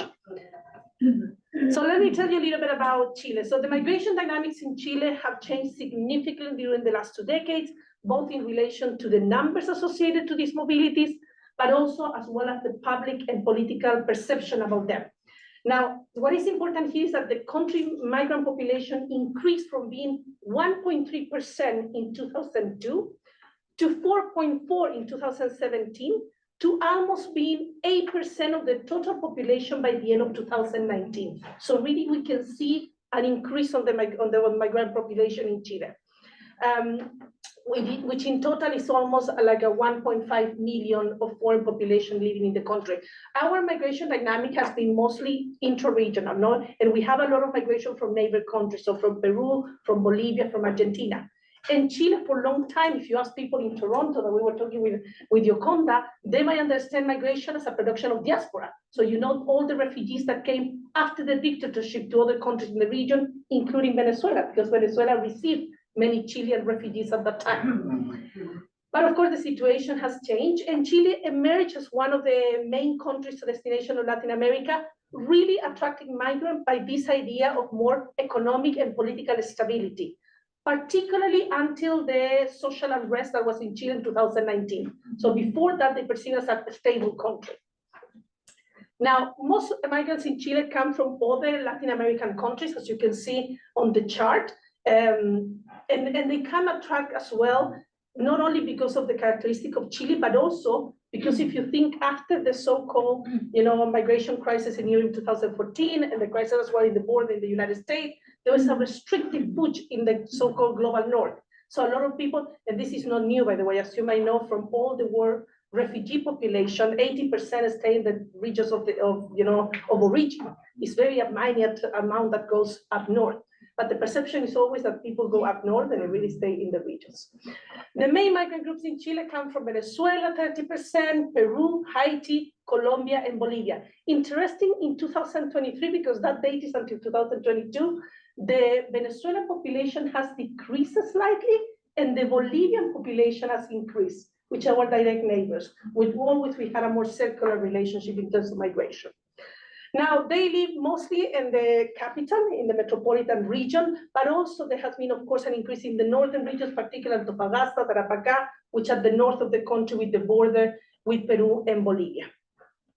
Now, one of the things that I want to mention, because Chile came out in some of the presentations of my colleagues earlier, and the perception was that after the period of the dictatorship until the early 2000s, the Chile had some change in the legislation, particularly in the refugee law that is from 2010. And that refugee law recognizes the 1951 Convention about who is a refugee, and also the expanded definition of the Cartagena Declaration. So in terms of the refugee policy, in paper, is fairly progressive.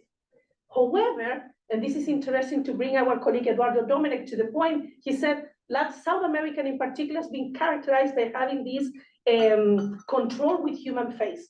So basically we have a very progressive rhetoric in our migrant legislation, but actually control is there, because while the refugee law is very progressive, until 2021, we were still regulated by the decree law of 1975, basically that was produced during the dictatorship.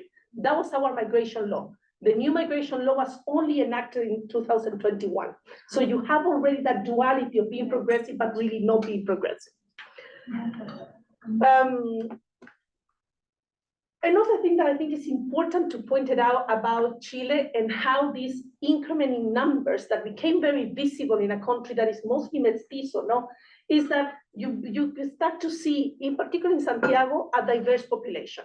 And I have to say, I'm focusing here mostly in the interregional migration, but we also have a lot of extra-regional migration, particular countries, we were talking earlier with some colleagues from Asia. There's a lot of work and production now about the Chinese and Korean populations living in Chile, in different parts of the country. The work of my colleague Carol Chan is very important there. But we have also other groups, there's a growing Indian population in Chile as well. So we can see that the actual regional migration is also working. There's some Syrian refugees that came, Ukrainians, Palestinians, etc. Now, the mix, the view of the Chilean population at large has also been very polarized and complex during the last couple of years. In 2018, one of the surveys recorded that 53% of Chileans agreed that migration was beneficial for the country, and 43% thought that it was harmful. But now in 2023, one of the national surveys from the Centro de Estudios Públicos showed that the perception of immigrants increased crime went from a 6% in 2003 to reaching a 41% in 2017 to a 69% in 2023. So the perception is that they really bring the crime into the country. Despite of that very harmful statistic, still 46% of the population agree that immigrants contribute to society with new ideas on culture. So there's not one definite view of this. It's very much pretty mixed. Now, I want to say that the polarized public perception about migration is also coupled with a tense political scenario within the country. We have been, after the social unrest of 2019 that I won't have time to explain now, but there was a process of building a new constitution. Our current constitution was built during the dictatorship. So there has been a lot of discussion within the country, who is the country we want to be. There was a first process that failed, and now we are in a second process of building a constitution that is mostly led by right-wing parties, despite that the government is not right-wing, okay, but it runs as a different process. So the country is very polarized. And I think the debates about migration happen within that context of polarization. And it frames a little bit how we see the shift on the response to the Venezuela displacement. Now, Chile is one of the main countries that illustrates something in another publication I call the patchwork governance approach. So this type of governance is characterized by the increase of decrees, sorry, I went to Spanish, that Luciana was commenting to us earlier, and no, it was Yoconda, or policies or changes in practice in relation to immigration that really are justifying multiple contexts of crisis. Now, these multiple changes inject extra complexity to a system that is already aimed to deterrence for migrants and refugee population, but also that becomes very complex for the same street bureaucrats, those ones that have to receive the documentation at the border as well. Now, it is important to understand that these changes within what the debates around migration happen within migration governance that is already understood as multi-level. And we already know that multi-level governance is a phenomenon. So it's not only related about the numbers of migrations, but also it's related to a wider set of economic, political, social, demographic, and environmental changes that determine change. Basically, governing organizations, states, but also non-state actors, try to make sense of what is going on out there for us to determine how we make sense and how we manage this migration. Now, in this sense, it's important to emphasize that, as my colleague Andrew Getz has emphasized, governance systems are not just passive or reactive, but they also can shape mobility in the way that they act, and our colleagues have shown that today in the presentations. So this focus on sense-making as part of migration governance has also been developed in Latin America. So in early 2000s, Leilo Marmora has written a lot about governance in the context of South America, described migration governance, as I quote, as the adjustment between the characteristics, the causes, and the effects of migration, the expectations and the social demands about it, and the real possibilities of the state to respond to it. Now, this adjustment between the causes, the expectations, and the possibilities to respond to it has been mostly articulated around notions of crisis and the extent to which states are able to manage this misgovernance of migration. Now, Latin American scholars have been particularly critical to the development of notions of governance. So Dominic again says, and he pays particular attention to how the discourses of crisis are formed around issues such as the increase of irregular migration and the business of trafficking and smuggling, enabling a justification that demands bilateral and multilateral action, therefore promoting specific ideas of regional governance, but also local governance. Now, these responses of migration government are not only merely responses to mobility or situations of crisis, but rather the context itself becomes discursively constructed around the issues that justifies this governance. And indeed, it is important that we are not the only ones. We talk a little bit about this in a book that we published in Spanish with Luciana and all the colleagues from Caminar, that we talk about these multiple crises that Soledad was making a reference to as well. But Ana Margarita suggests that in the context of South America, you can qualify the Venezuela displacement as a nested crisis, defined as one occurring within and closely intertwined with other crises, like in a Rothschild set. The key point is that such a crisis is embedded in a larger context characterized by diverse, interrelated critical conditions and junctions. So the notion of crisis, either as a context for or a context of multiple or nested crises, has become in South America, like elsewhere, as a framework to justify the implementation of both humanitarian discourses and restrictive state practices, as Joconda has mentioned in 2019, but also has become a bordering process in itself, shaping governing practices and measures of control, both outside the state, but also inside the state. So what I wanted to tell very briefly today is the tale of three crises. Let's going to start with the first one. So this one is the early Venezuelan displacement. As you know, Venezuelans start to move from around 2015, and the numbers were quite minimal in the context of Chile. Until 2017, the main group requiring or requesting asylum in the context of Chile were actually Colombians, not Venezuelans. Yeah. But the numbers of residencies, temporary residents, were Venezuelan and were increasing. And then Piñera came to government at the beginning of 2018, and the first thing he did, which is something unlikely in the context of Chile, is that he gave a big speech promoting a migration reform, saying in the context of Chile, we're going to have a migration reform. We know that it's a growing concern, and he proposed different things. The new legislation, let's going to discuss the new legislation, but also two executive decrees that changed visa procedures for both Venezuelan and Haitian migrants. One of the decrees was create the visa for democratic responsibility for Venezuelans. That's what I call calculate solidarity, because he said, we understand there is a crisis in Venezuela, because of course Piñera opposed Maduro, So in order to help our Venezuelan brothers and sisters, we are going to create a visa for democratic, responsibility, which Venezuelans didn't need. Before that, they can just go to Chile. So really create a de facto barrier. They just could arrive.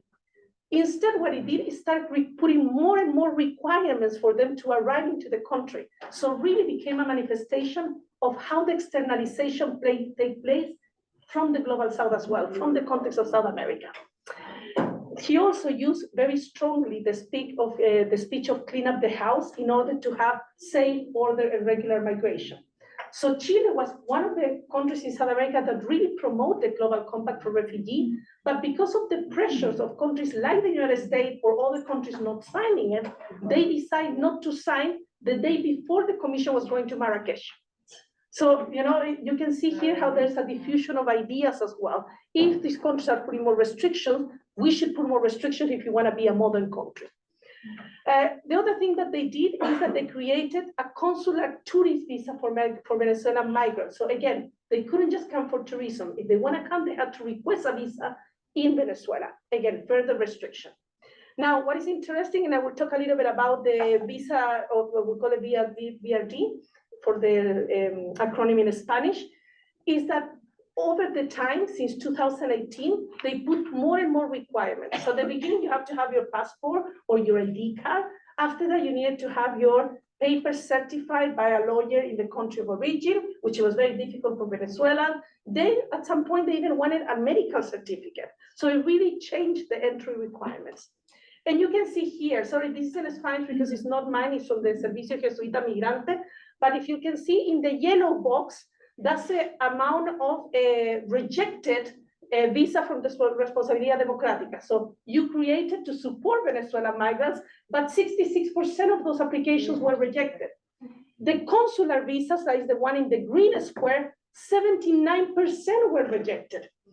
And you can see that across both, lines there. So the number that they give is very low, 40% for the visa Responsabilidad Democrática, and 12% for the consular visas as a tourist visa.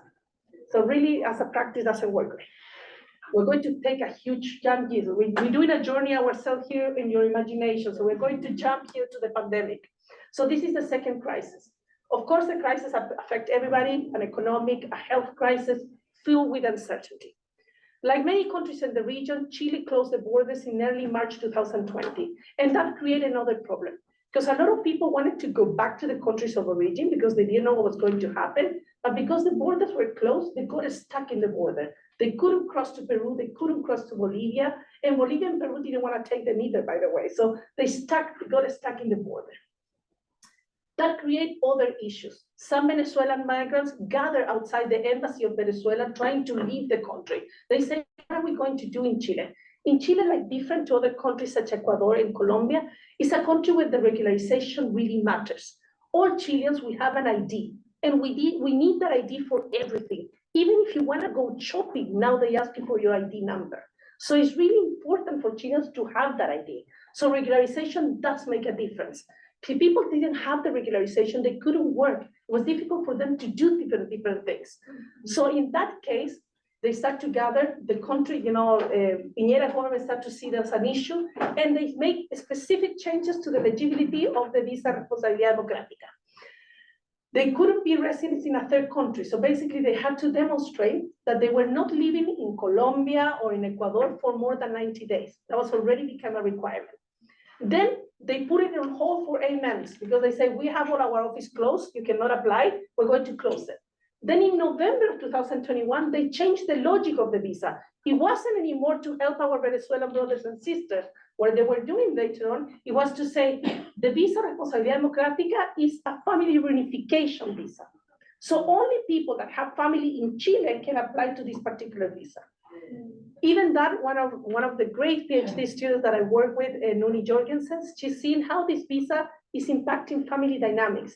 And she was saying that even the way that the visa is determined who is a family is changing, because it doesn't recognize the extended family. It only have to be legitimate children, direct children, very heteronormative state as you can see, but it cannot be any of your extended family. So even that change became very difficult. They suspended all the interviews for asylum applications as well, and they became a tension. People started to move, they still wanted to go. The crisis in Venezuela hasn't stopped. So people start trying to come to Chile from a little unauthorized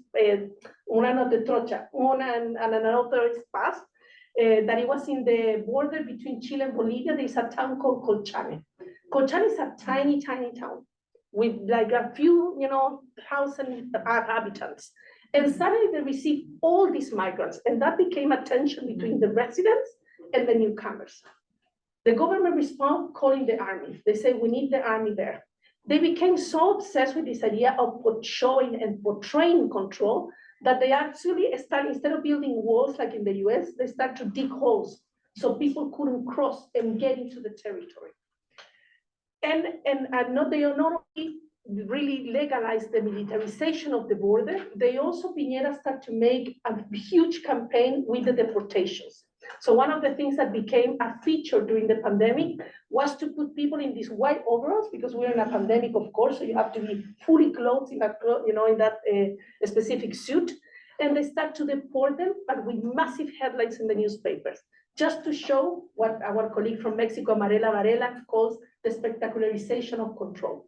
You actually perform control. It's not only that you're exposing people, because the numbers show us that they were leaving, but at the same time, you're telling everybody, this is what I'm doing. So there's a lot of the spectacularization of control. Now, the pandemic also had an impact, of course, in the asylum applications, but like one of our interviews told us in the context of Chile, they say, the pandemic of closed the borders, but in the context of this country, the borders were closed before the pandemic. Because in the context of Chile, if you look at the numbers of the refugee approval rates are very low. I think in 2020, there was, for example, 500 applications, there were 7 applications approved. So it's very low. In the case of Venezuela, they haven't used it. They haven't used the expanded declaration, definition of Cartagena, which is included in our law. We haven't used it. We haven't recognized Venezuelans as displaced population, but as migrants. And we don't want them to reach the territory anyway. Just one more point to say here is that, of course, the type of Venezuelan has changed, because no migrant is a monolithic group.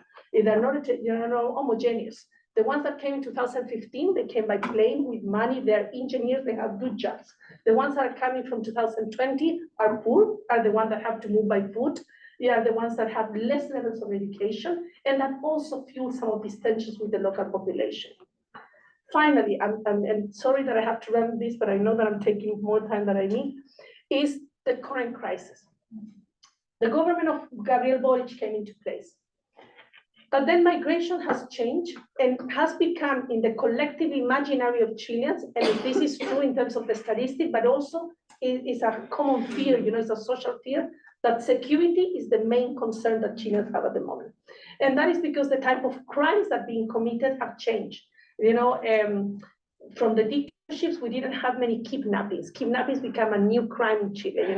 There are more gangs, there are more, mafias, which in Chile they were before, but they were more narco to subscribe to a specific territory. Now they are having the headlines, and the perception with any Chileans, including my family and friends, is that everybody is scared.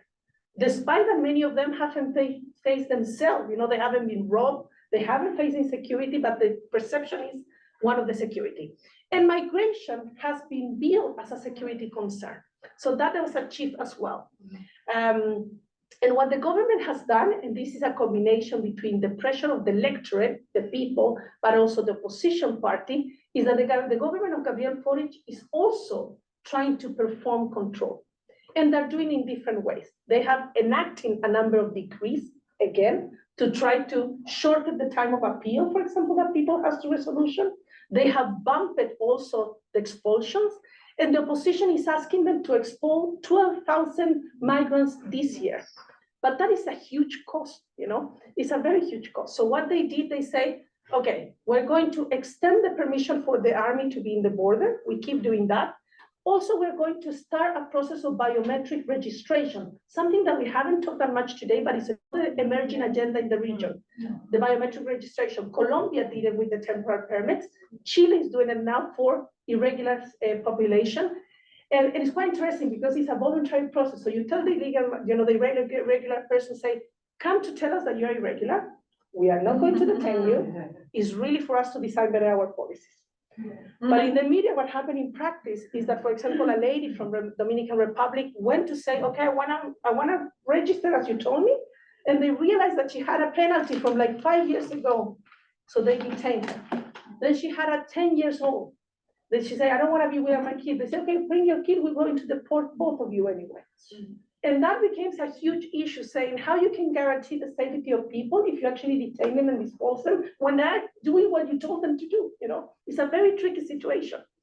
Now, the government, and this has been the case for Chile for many years, is that they have different process of regularization, as Yoconda explained. Chile has had many processes of regularization. And the logic is, of course, we want to know where are they, but also when you regularize people, they're also taxpayers. It's not an altruist game. It's like they become part of the taxpayer body, But because it became a political issue between the government and between the opposition, and it really took a shape in the constitutional process, there has been all this debate that the constitution is for the Chileans. And who are the Chileans? Who are the native Chileans? That's a question, for all of us. We were a colonized nation, so it's a very more complex question as well. But migrants, of course, the owner are not the Chileans. So even now, one of the proposals is that anyone that arrives in a regular way, they want to deport them immediately. And what the opposition did now even is say, the government say, we want to try to regularize people, and the opposition say, actually what we're going to do in the Senate, they just approve a motion saying that there's no money from the fiscal year 2024 that can be used to regularize people. So in a way that is discouraging in practice and in rhetoric as well. So there's a little give and take with the government and the different parties there in terms of how they perform this control. Now, what all these different changes that I tried to explain very briefly have done, the beginning of the plan called Chan, the border closures, the changes in the requirement for the Venezuelan Democratic Republic visa, the creation of the visa, the creation of the tourist visa, is that you can see in the black dot is that they have all increased migrant regularization. So basically, the policy that was aimed to manage this misgovernance create further crisis and more misgovernance, in an attempt to please the electorate as well within the country. So just some key takeaways, and we can discuss this all day, so I'm just going to put some of them. Luis Eduardo Talla, who, funny enough, is an academic, but now he's the director of the National Service of Migration in Chile.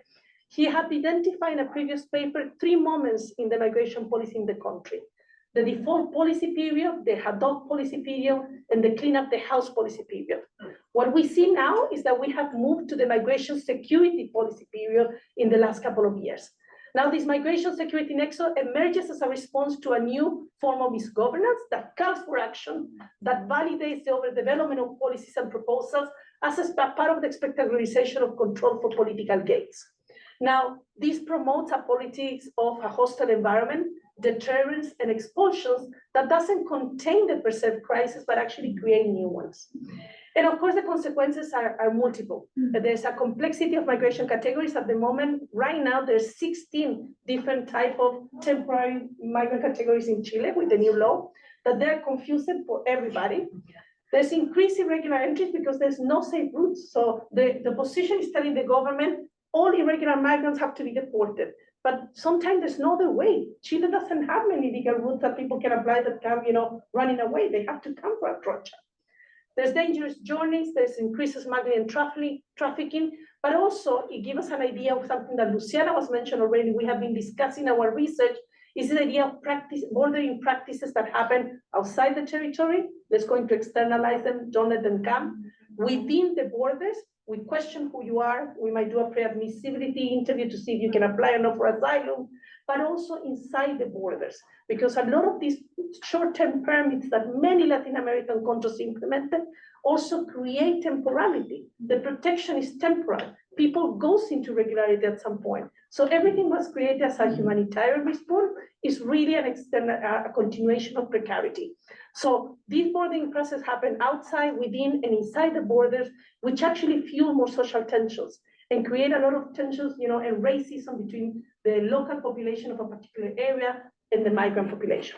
Now, and just to finish, of course, I here presented more than anything the view of the state, and migrants are not passive to any of this. In Chile, are very much organized. There's more than 148 migrant organizations. There's a national coordination of migration. They are very active, and during the pandemic, they coordinate not only within the country, but regional. They went to the Corte Interamericana with a case, they have been very much promoting resistance from below. So what we can discuss hopefully another time is how this resistance from below try to tackle this pressure from above. I'm going to finish with that. Thank you.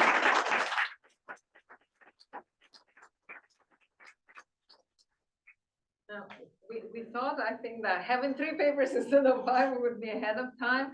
I have to say I didn't enforce the 20 minutes, but you gave such rich presentations. So I thought that we could take the luxury of, taking more time. I wanna just give some highlights from Bertie's paper and the study that he has conducted in the last few years. Even in his absence, I wanna say, actually, that this is a study that started in early summer 2020. We had been conducted by the Organization of American States that brings together all the states of the Americas except Cuba. And well, at the time, nobody thought that COVID would last for 2 years. So the idea was to bring together some experts from across the Americas to study the policies and practices of municipalities, of local governments in responding to asylum seekers and refugees, with an emphasis on the Venezuelans, but generally. And it had become a much longer process because the idea was initially to do it in 6 months, 8 months. Mari was also involved, in 2 years, obviously, because I think the initial time frame was just unrealistic. And also there were some challenges from the colleagues at OAS to coordinate, among other things. And I would say also challenges of everyone working under COVID. Anyhow, and that's how we actually, Bertie joined our team. And he did a great job both in following this tumultuous process, connecting, and also doing the work on Canada. And for Bertie and I, it was a bit of a challenge, like, what do we do? Because in many of the Latin American countries, there was a lot of field work involved in speaking with municipalities and local authorities and finding out what's happening. And Canada has such a developed structure and policy framework and practice framework and settlement sector that we didn't need to do this. And so what do we do? And we didn't feel that our position was to just tell people, oh, here in Canada, we got everything sorted. So we thought, okay, what is missing in the puzzle is a study on Venezuelans in Canada. And Venezuelans are really, they are a 5-digit number in a Canadian context where, 23% of the Canadian population is foreign-born. And, every year Canada now welcomes over 400,000 permanent residents and over 1 million of temporary residents. But even say 5 years ago, Canada was still welcoming, in the upper 300,000 of permanent residents and a significant number of temporary residents. So, and also the Spanish-speaking migration in Canada is quite small compared to the other groups. Just for those who may not be familiar, or maybe a little familiar, like the major groups here are from South Asia. India is in the first position. Actually, in the last 5 years, I think Philippines is in the second position. China is in the third position as a country of origin. And then you have Bangladesh, Pakistan, and Nepal, I think, in the first 10 positions. France is also an important. So like Venezuela, I think, is nowhere to be found. Like you have to go down, to the 30th or 50th place. But at the same time, it is interesting because what we realized in the context is that there were some special features of the Venezuelan migration that characterized this small diaspora. So one thing is that what Bertie found was that there was a kind of a dividing moment identified as 2016. So there were the people who arrived before 2016 and those who came after. And those who arrived before were more what we would call in Canada economic immigrants. So people who came through various programs for highly skilled migrants or for international students and maybe stayed, or maybe there was family formation or family reunification. So that was the old guard, so to speak, and then there were the more recent arrivals. Nonetheless, it's not that most people use the asylum seeking perspective, both because, on one hand, I need to say that Canada has a large refugee resettlement program, not active in the Americas, and this is now being reconsidered. and otherwise people come through the so-called Roxham Road or actually through the US-Canadian border. And again, just for as contextual information, since 2003, Canada and the US have a safe third country agreement, so anyone who comes from the United States is returned. But until March 2023, this agreement was only applied at formal points of entry. So if you went through a small provincial road like Roxham Road is, that is not a formal, I don't remember what is official port of entry, the safe third country agreement did not apply. Now it applies through the border, but this is only as of March 2023. So you could enter and seek asylum in Canada and you would go through the normal asylum procedure. Nonetheless, Venezuelans generally have not opted for this path. And again, I don't think Bertie and I have a conclusive answer, but our thinking is on one hand, what I think you all illustrate, that if you apply for asylum, then you shouldn't be going to Venezuela at any point. And given that Venezuela is not at war or people were not persecuted in the strictest, in the narrow sense of the word, they didn't want to forego this possibility. We also contemplated that they were people who had sufficient resources to make it all the way to Canada. So this was not part of their identity, so to speak, as people on the move, that they could not see themselves as asylum seekers or refugees. And also the numbers were pretty small. And I think the background that you provide shows like, okay, it was just a trickle that got to Canada. So this is the context. I want to say that the study was conducted, the fieldwork was conducted in 2022 and some of it in 2023, because in the context of that bigger project, we started with doing a lot of desk work and field work with representatives from non-governmental organizations, or what is called here the settlement sector, and community organizations of the Venezuelan diaspora. But then we decided if we wanted to understand a little bit better what was happening, to conduct interviews with Venezuelans in different parts of Canada. So Bertie conducted 12 interviews with NGOs and 26 with migrants, and it included anyone from people without status to permanent residents, including temporary residents, asylum seekers, and refugees. And I have to say, I mean, even though Bertie is himself of Venezuelan background, it wasn't easy to recruit, as I said, because it's a small and invisible community. And I remember myself also doing some of the early, contacts with Spanish-speaking community organizations. And really, usually these are our umbrella organizations that serve all the Spanish speakers. And a common grievance of Venezuelans, but also others, is that while Canada has capacity to interact with people in a really large variety of languages, the knowledge of Spanish and the capacity of offering services in Spanish, like support for employment, support for getting your kids to school, support for finding your whereabouts in terms of documentation is very scarce in Spanish, and that also contributes to their feeling of invisibility. Now, looking at the early and the later phases, and that also to some extent, I mean, like in other communities, in other countries, we have this kind of two moments of migration, two phases.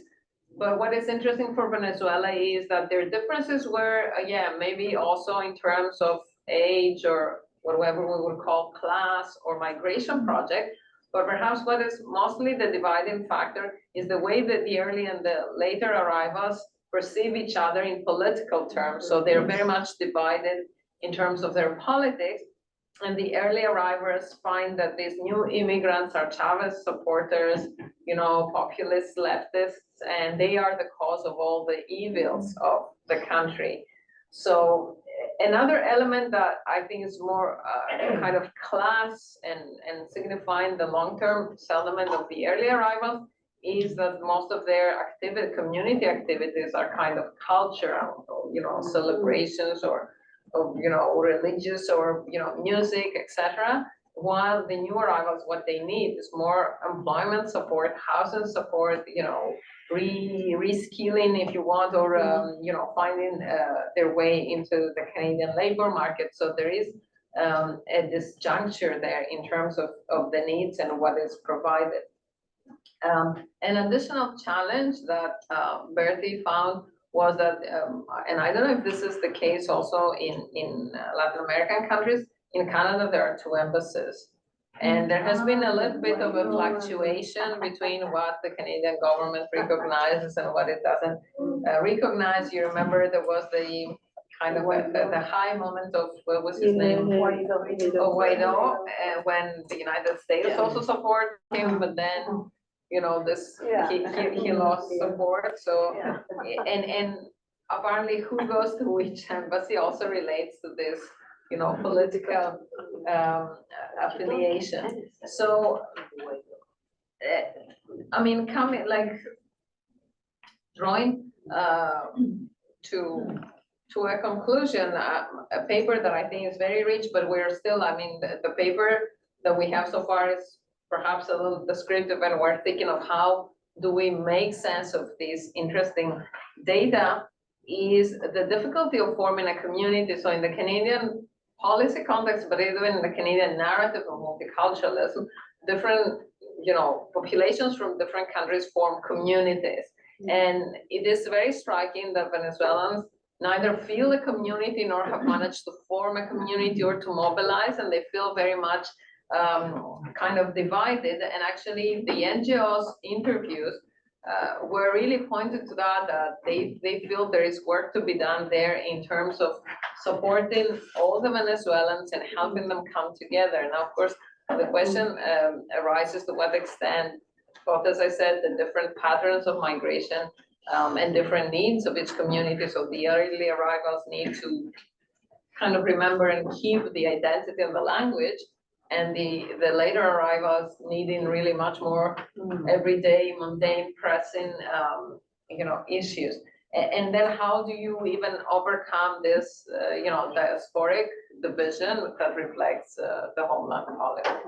And I think I would like to conclude with that and come back to my role as chair. I have plenty of comments and questions, but I think I'll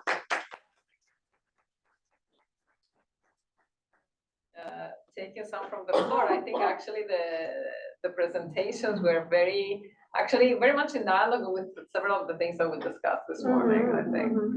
So who wants to break the ice? Yeah, so go ahead. Hi, thank you for amazing presentations. Marcia, you mentioned the migration securitization and public threat perception. I'm curious to know about gradients of the securitization. Is it the same for Haitians who are Black and don't speak Spanish, and Venezuelans who might just like think of Chilean? And also the class aspect, you mentioned like in 2019 engineers from Venezuela came. And 2020, I think the stereotype is Venezuelans working as delivery people. So what's the class aspect to this? How does it work out? Great, thank you. Right, so again, thank you for the presentation. I think it was amazing. Knowing now the role of the state and like the process of governance. So I actually have 2 questions. Whoever want to answer. Marcia gave some insights first, but I would like to, you know, expand more a little bit. So the first question is, in anthropology, we have these like the suffering subject, you know, like how we change like the salvages. Now we are exploring and studying the suffering subject. So I wonder how we can, like in these cases with migrants, with people who, you know, cross borders and stuff like that, how we can change that epistemological approach to a more like anthropology of the good, you know what I mean? So I think it's a challenge in terms of thinking about the people, but also we as researchers, like how we can change that dynamic of, you know, suffering and provide a new insights. So Marcia gave actually a good insight at the beginning of at the end of the presentation, but if you can expand a little bit more, that would be amazing. So that's the first thing. And the second thing, I wonder how, you know, how the NGOs sometimes like occupy the role of the state in some of the, you know, security for health or education or, you know, like So I wonder how, if the particular cases you are studying, if these NGOs are in fact helping the process of governance and governability with these new populations arriving to the places, or are like, instead of that, like being like a opposite force or like a no correlation with the policy of the state. So yeah, basically, what is the relationship in those cases you are studying? Yeah. Thank you very much. If that's okay, I'll give the floor to Shiva because there are a few questions from the top. Yeah, so Matthias wants to know, this is directed to Gioconda and Marcia. Do you agree that regional responses to the Venezuelan exodus, such as the R4B platform and the Quito process, have some constraints over countries that are tightening their control on Venezuelan migrants? What was the last part, sorry, Sheila? That they have, those processes have some constraints over countries that are tightening their control over Venezuelan migrants. Valentina.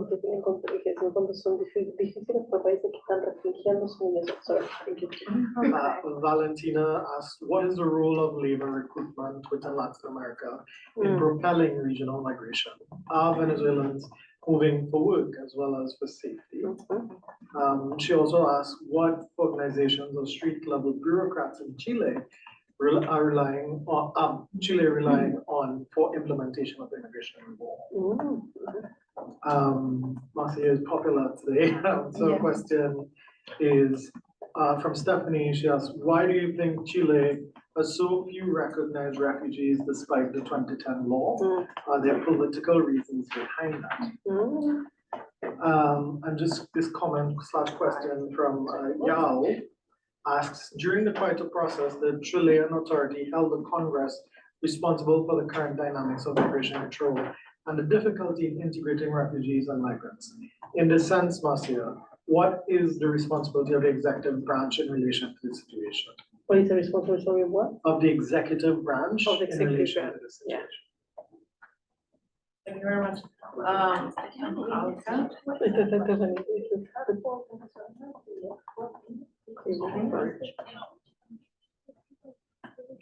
The question asks, do you agree that regional responses to the Venezuelan exodus have some constraints over countries that are tightening their control? So basically that the regional plan obliges countries to be restricted. It seems so.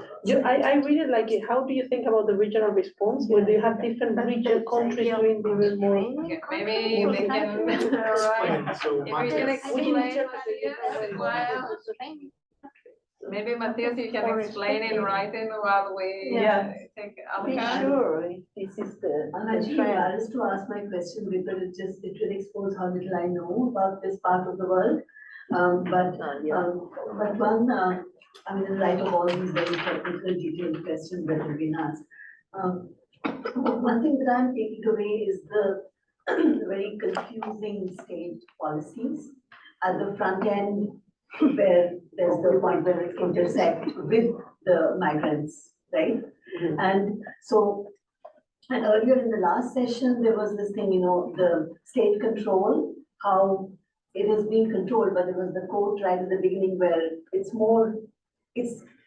kind of appearing to control, but it's not controlling, like in terms of, so I was just wondering that, what are the different, like not, the objectives on the part of the state, and of course, mechanisms and all you talked about, and you also talked about the objectives, but if in a nutshell, there can be more clarity on why that is, for somebody like myself who doesn't know the context well enough. Because, there's deliberate, this, obviously, when there's confusion, sometimes you wonder how much of it is omission and somehow how much of it is commission. To kind of create this barrier, actually create the challenges where, when you said, like, earlier it was possible for people to travel freely, but now with all these restrictions, that's gone. So, there's so much interfering there. And let's start with some answers and please, we're gonna have a second round of questions. you're a good person to. Yeah. The suffering subject and some more agency, yes. Well, basically, this is something we're trying to do actually, because yes, I agree with you. I think Marcia and with this idea that there's also some kind of organizations and there are resistance and people are doing, and this is basically what is behind the idea of looking at something so normative as regularization, so obvious, something that you should think this is the right and this is important and this is basic, of course, but still people are instrumental, they navigate this, they look around. This is basically about agency actually, even if to look at the, people put meaning at the, so it's looking at how they experience that. It's basically about looking at agency, I would say, in the case of my project. And this is, I think that behind this idea, and I can shift to the second question a little bit, is because, at least for the case of Ecuador, and I would say for other Latin American countries, we've had different moments of migrant organizations. In South America, you could have at the beginning of 2000, a very active migrant civil society in very different countries. I'm talking about South America, particularly. Very active civil society, very active groups, and they were behind all these legislation changes in many countries, in Ecuador at least. And what we can see right now, it's a much complex frame, a much complex relationship between state and civil societies, organization, and migrant struggles. So this is maybe behind the idea of let's look at what's going on. I mean, how are, everyday life, migrants in everyday life, how they are struggling with this kind of situation, how they are struggling with the state, what do they think about what's happening to them, and not just the suffered subject. So this is a little bit behind this. And I think that now there's this new governance apparatus, which is much more complex than what we had at the beginning, at 20 years ago. 20 years ago, South America was really a place where you could find a lot of civil society organizations appearing every year and struggling because we had all these horrible dictatorship legislation. So part of what we have now, it's the product of all these other years, because we had this legislation from the 70s. Many of those were during the dictatorships in many countries. So the struggle during these 20 years was about those changes. And when these changes came about, you have these whole dynamics and this restriction, and at the same moment. So that makes it very interesting now to know where are these other organizations, what's going on now. And at least in the case of Ecuador, for example, you could see a really big difference between what were organizations and civil society and the work of NGOs towards Colombian refugees during the, it's very different from what's going on now with Venezuela. So this is also something to look at. So there were very different assemblages between NGOs, state, civil society organizations, and how they deal, how they,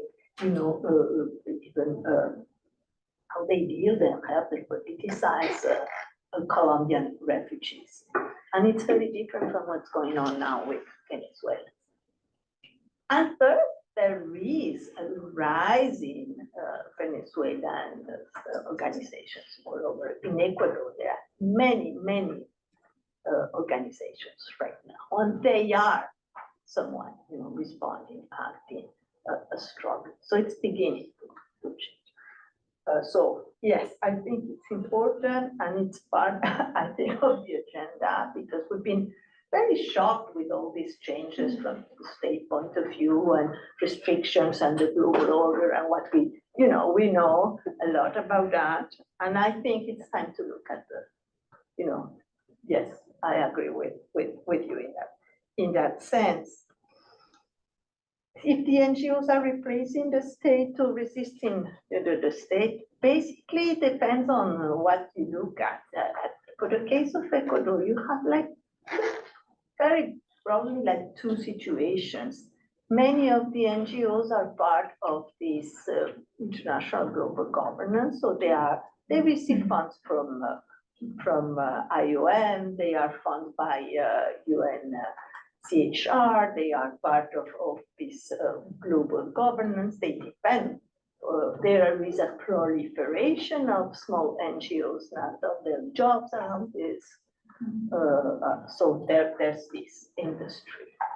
And there are some, very few, because they don't get funds basically, but there are still from the old school of more church-related organizations that are somewhat, they have these other international religious networks that enable them somewhat to resist the funds, I would say, from the other part, the other, which they have been a lot of money, China, for Venezuelan migration, like huge amounts of money. And the church-related organizations, some of them are able to, I would say, resist that because they have their own transnational networks. So the Jesuits, of course, they get money from this transnational way, so they are able to at least say, no to other funds. So, and migrants organizations are. They also take from one side, from the other, from what they do. Of course, they have also an instrumental strategy in that sense. So it's very complex. I think governments, all of them are part of migration governments, I would say, basically. But within migration governments, you have a lot of disputes. If response for Venezuela is constraining states to act or not in a certain way, I think it's both ways. Sometimes states would, there's a very instrumental relationship between states and for the response for Venezuela for Venezuela. In the case of Ecuador, it's very clear. R for Venezuela or IOM or UNCR are funding the regularization programs. They have been functionaries taking care of the applications and so on, and are behind the social protection programs for these assistance programs. The state is controlling, and you say, we can't take this with us, migrants are too expensive, the fiscal crisis, Ecuadorians are, there are huge unemployment rates, crisis, and so no, we can't take. This is an international issue, and international cooperation should, with this discourse, they just, they just about it. So, I don't know if they are constrained, that they are being very instrumental in the case of the Ecuadorian state in taking part of this. I think the states, at least the Ecuadorian, they want to be even more restrictive than what are for Venezuelans are saying. If they could deport it and say, nobody enters, they would do that. So I'm not sure if they are constrained. What they are is, if you, I don't know what would happen if these organizations were out of Ecuador. I'm pretty sure that the government, the Ecuadorian state would be more open or at all. I would pretty much be the opposite. Maybe, I don't know. So, but without them, of course, the state could just Yes, I think. Yeah, sorry. So we could talk about how control is produced or not later, sorry. Yeah. So just a few comments to complement the response of Gioconda related with the role of the NGO. Because, well, first of all, we had an article about that. Yeah, we Yes. do. Typologies of social protection, comparative migration study, 2021. Yeah, because we were trying to understand the assemblage of the actors in 7 Latin American countries, which in the role of the NGOs, the international organization, and the state. And we found 3 models of how they are connected. In some of them, the leadership is on the state, in another one in the NGOs, and there is a combination in between. So we explore what happened before the pandemic and also during the pandemic, and we found a pattern that where the state is stronger, still strong during the pandemic, and where it's not present, it was not during the pandemic. So, and the importance of the NGO to complement and also to supply the role of the state. So you can check the article. And because it was maybe our first collective article, right? It was written like a 24 hands, guys. Yes, exactly. 24 hands. It's 13, right? We were like 12 of us. 12? I don't know. We were too much. They accepted that. Yes, yes. And another comment related with that is I am working, trying to finish a report with my colleague from Migration Policy Institute. And we are working on to try to understand the financing of migration in the case of Ecuador and Colombia. And part of this report, we were working on the database of R4B, the platform, and we found that most of the resources finally go to NGOs. So it's interesting to understand how the NGO work in this assemblage. So for some part, the NGO had the role that you said, to critical role to how do you say that, to reclamar? To resist or claim. Yes, to claim some human rights, something like that to the state, but by the other side, there are who receive more of the money to implement most of the money that came from the international organization and the multilateral development bank and many other actors. So it's not easy to understand exactly the role, exactly the role in this governance. So just to put in context that sometimes we see some part of the collaboration of the governance, but there are many roles in this work. That's all. I want to pick it up on that point, like, very briefly, because I think it's a very interesting one, and we wrote about that in that paper. You know, I said this in another presentation. The civil society organizations, at least in Chile, but also in Latin America, is a weird balancing act. You have to resist the state, but work with the state. Because within these countries, it's a small universe of actors working on migration. And in many cases, you know, traditional faith-based organizations in Chile were the ones providing the training to, you know, the street level bureaucrats. They were talking about human rights. They were talking to hospitals about how to work with migrant population. So you have to resist them, but work with them at the same time. Now, there's an interesting issue, what Luciana was saying in terms of following the money. In that paper, we talk a little bit about the Venezuelization of migration in Latin America. Everything became Venezuela.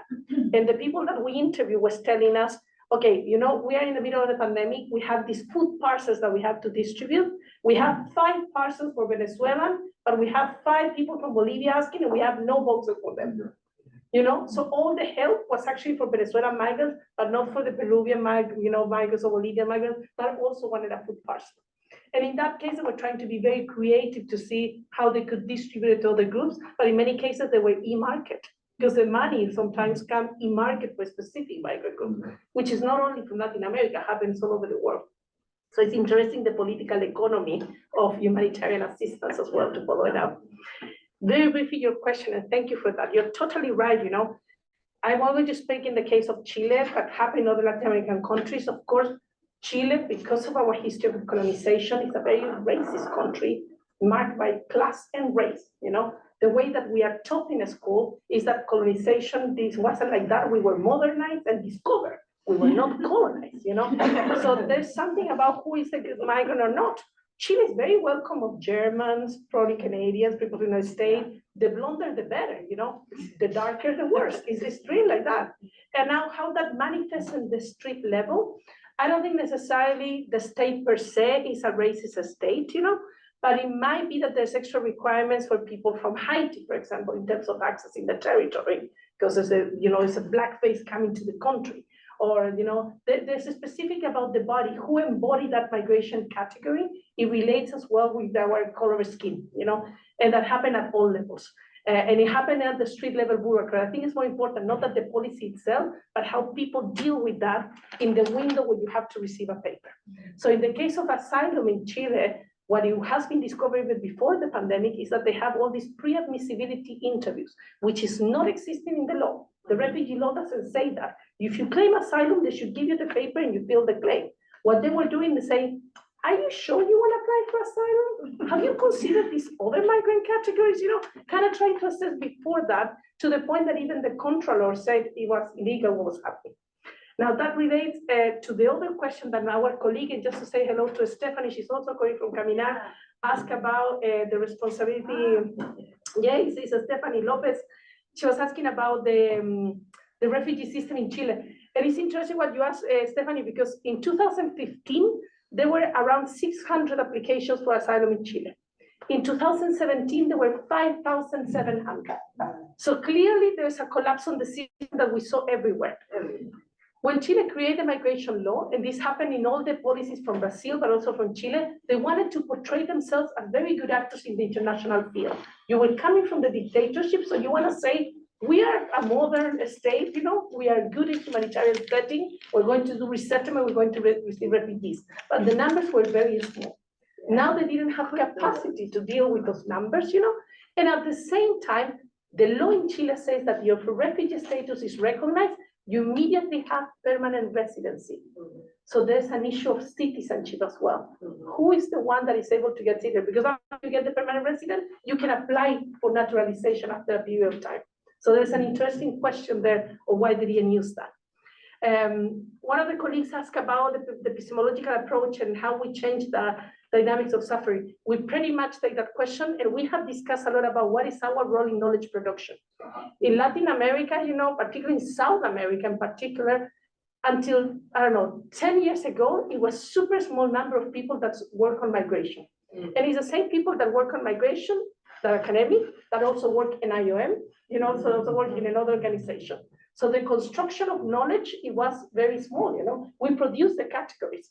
So I think we have to also be very careful in how we deal with information and how we contribute to this categorization of people. And we know from all the people that we work that there's countless experience of suffering, precarity, but there's many more resilience and organization.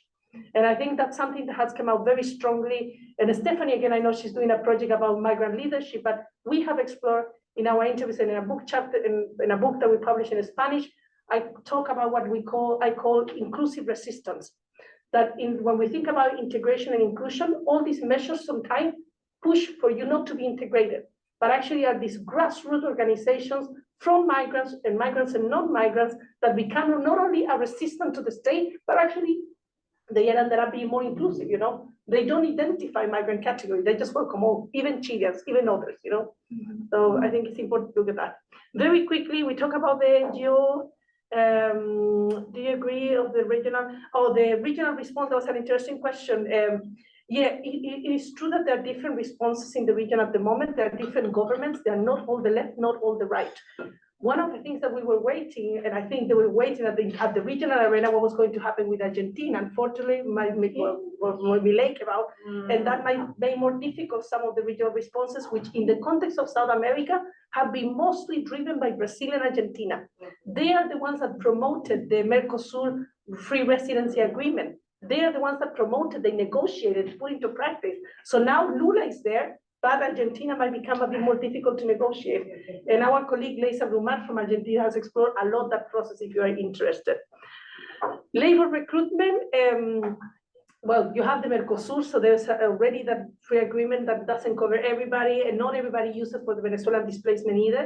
But it's interesting when you talk with commerce organizations in Chile that usually associated to right wing, but actually they promote migrant regularization because they realize that they need migrants as well. You know, it's a need, like many countries in the north.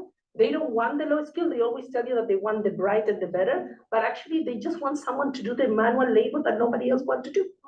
So it's like it's a tricky thing, you know. It's happened the same in Latin America.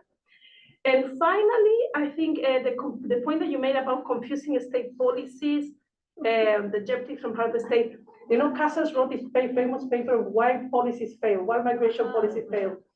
Of course, they don't necessarily want the policy to fail, you know, and there's governance happen for creation of policy, but also for omission, just for playing the status quo. I think what I tried to show today that there are more complex reasons that not only respond to the increase of migrant numbers. In many cases, there are internal politics that play, you know, and change the discourses around migration, which happen in the case of Chile right now, that independently if you're the right or the left, they both talking about migration control, and they both try to perform as such, because they understand that that's what the Chileans, which are going to vote for them next year, want. So it's very complex in terms of the aims. Thank you. I think we're also so passionate that we talk for very long. I realize it's 4:20, and okay, so on that, I think Jaconda and I have very long concluding remarks or any concluding remarks at all, but just to give us another maybe 20 minutes to because I know we have one question from you, one question or two, I don't know, from the Zoom chat, I have a question too, and just to have some short remarks. So let's start with you. Okay, thank you. Thank you so much for the presentations all day. I really learned a lot. And my head is turning around with all this information. But one of the things that caught my attention in the second panel was the relationship between regularization and control. And, you know, listening to the three of you, I wonder if there's something to be said about the relationship between regularization and not just control, but state violence. In the case of Jaconda, you show us how regularization or people seeking partial regularization as a strategy to escape state violence leads them to stay, or like they choose to stay in this liminal state in which they surrender the promise of status on the recognition that it is meaningless, right? And but it also introduces us perhaps to an economy of the administration of regularization, that it's also an economy of violence. In the case of Luciana, you show us how this regularization is itself undermined by the state. Because the state doesn't recognize the validity of its own regularization status. So in the case of Mexico, regularization doesn't even provide that escape from state violence, right? And in the case of Chile, there is an offer of regularization options, but that it is in practice a withdrawal of entitlements that existed thus far. It's a boundary making practice. So I wonder, you know, it's like comparatively Very good summary. Yeah, thank you for that. But I wonder, it's not just control when it's at stake. I know, Because, you very know, good. we are talking about regularization and, you know, it implies, or there's an assumption that it's the law play. But what I can see is that there is an exercise in violence. So I wonder if you can, you know, say something about that. That makes sense. Yeah, thank you very much. Yes, so we have this question from Dr. Henry Barata online. Can any one of the presenters talk a little bit, I know you mentioned it briefly in the presentation, but talk a little bit about the thought process behind your theoretical frameworks? I just want to use my role because we never get last chance. I just want to say how rich that fieldwork is, just to show the images that you put up on the screen, but also amongst the two presentations is the idea of mobility and immobility working together in tandem. You can't have one without the other, right? That's the reality. But how it impacts the migration trajectories of these people. Thank you, Shiva, and yeah, I forgot to say that, oh, yeah, Maria, The man in the line is. okay, go ahead. I lived in Venezuela in the 1980s. It was a very different time, and it was a huge immigrant destination, probably one of the largest. And I've always wondered if you think there was the legacy of Venezuela having received so many people in the 70s and 80s, especially from Colombia, but even Ecuador and Chile, if there was some goodwill that, because the initial response to the Venezuelans, I think, was quite generous, and it's often couched as a really robust regional response. My second question is in sort of this vein of the death of asylum. As it's true, Colombia has a really generous program, 10 years, but nobody really wants to give asylum for refugees. That's not, you can apply, but you're gonna get turned down. So is this just another example of the death of asylum? Okay. Okay, John, briefly. Sure, so you may have actually answered the question with a no, Marcia, but I am wondering if you do feel that the difference in the government or the parties does matter in any notable way, given what you outlined. Like is the divided government between the presidency and the legislature part of maybe there not being a difference, or if it really doesn't matter? And then for any of you, and again, Marcy had raised the question of the importance of civil society, which wasn't always the focus. You know, in the given context, the civil society has been able to have, you know, any restraining impact on government policy, or have they been able to maybe use the courts to have some restraint on policy?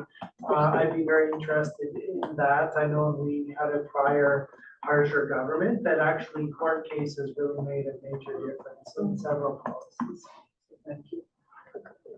Well, thank you, John, and yeah, and I just wanted to say that Shiva has done his PhD and is about to publish a book on Venezuelan migration in Trinidad and Tobago, which is, yeah, and then we're having a workshop in January where he will be presenting his work. So thank you for your comment, Shiva. I have two very short comments, general questions. I think what you're showing here in the dialogue with the morning panel is how these different types of visas and regulations are used to create mobilities and immobilities and regulate flows. And actually it's almost Orwellian because particularly the way you outlined it, Marcia, for Chile, is that they say, oh, we're gonna give you a visa so you can enter.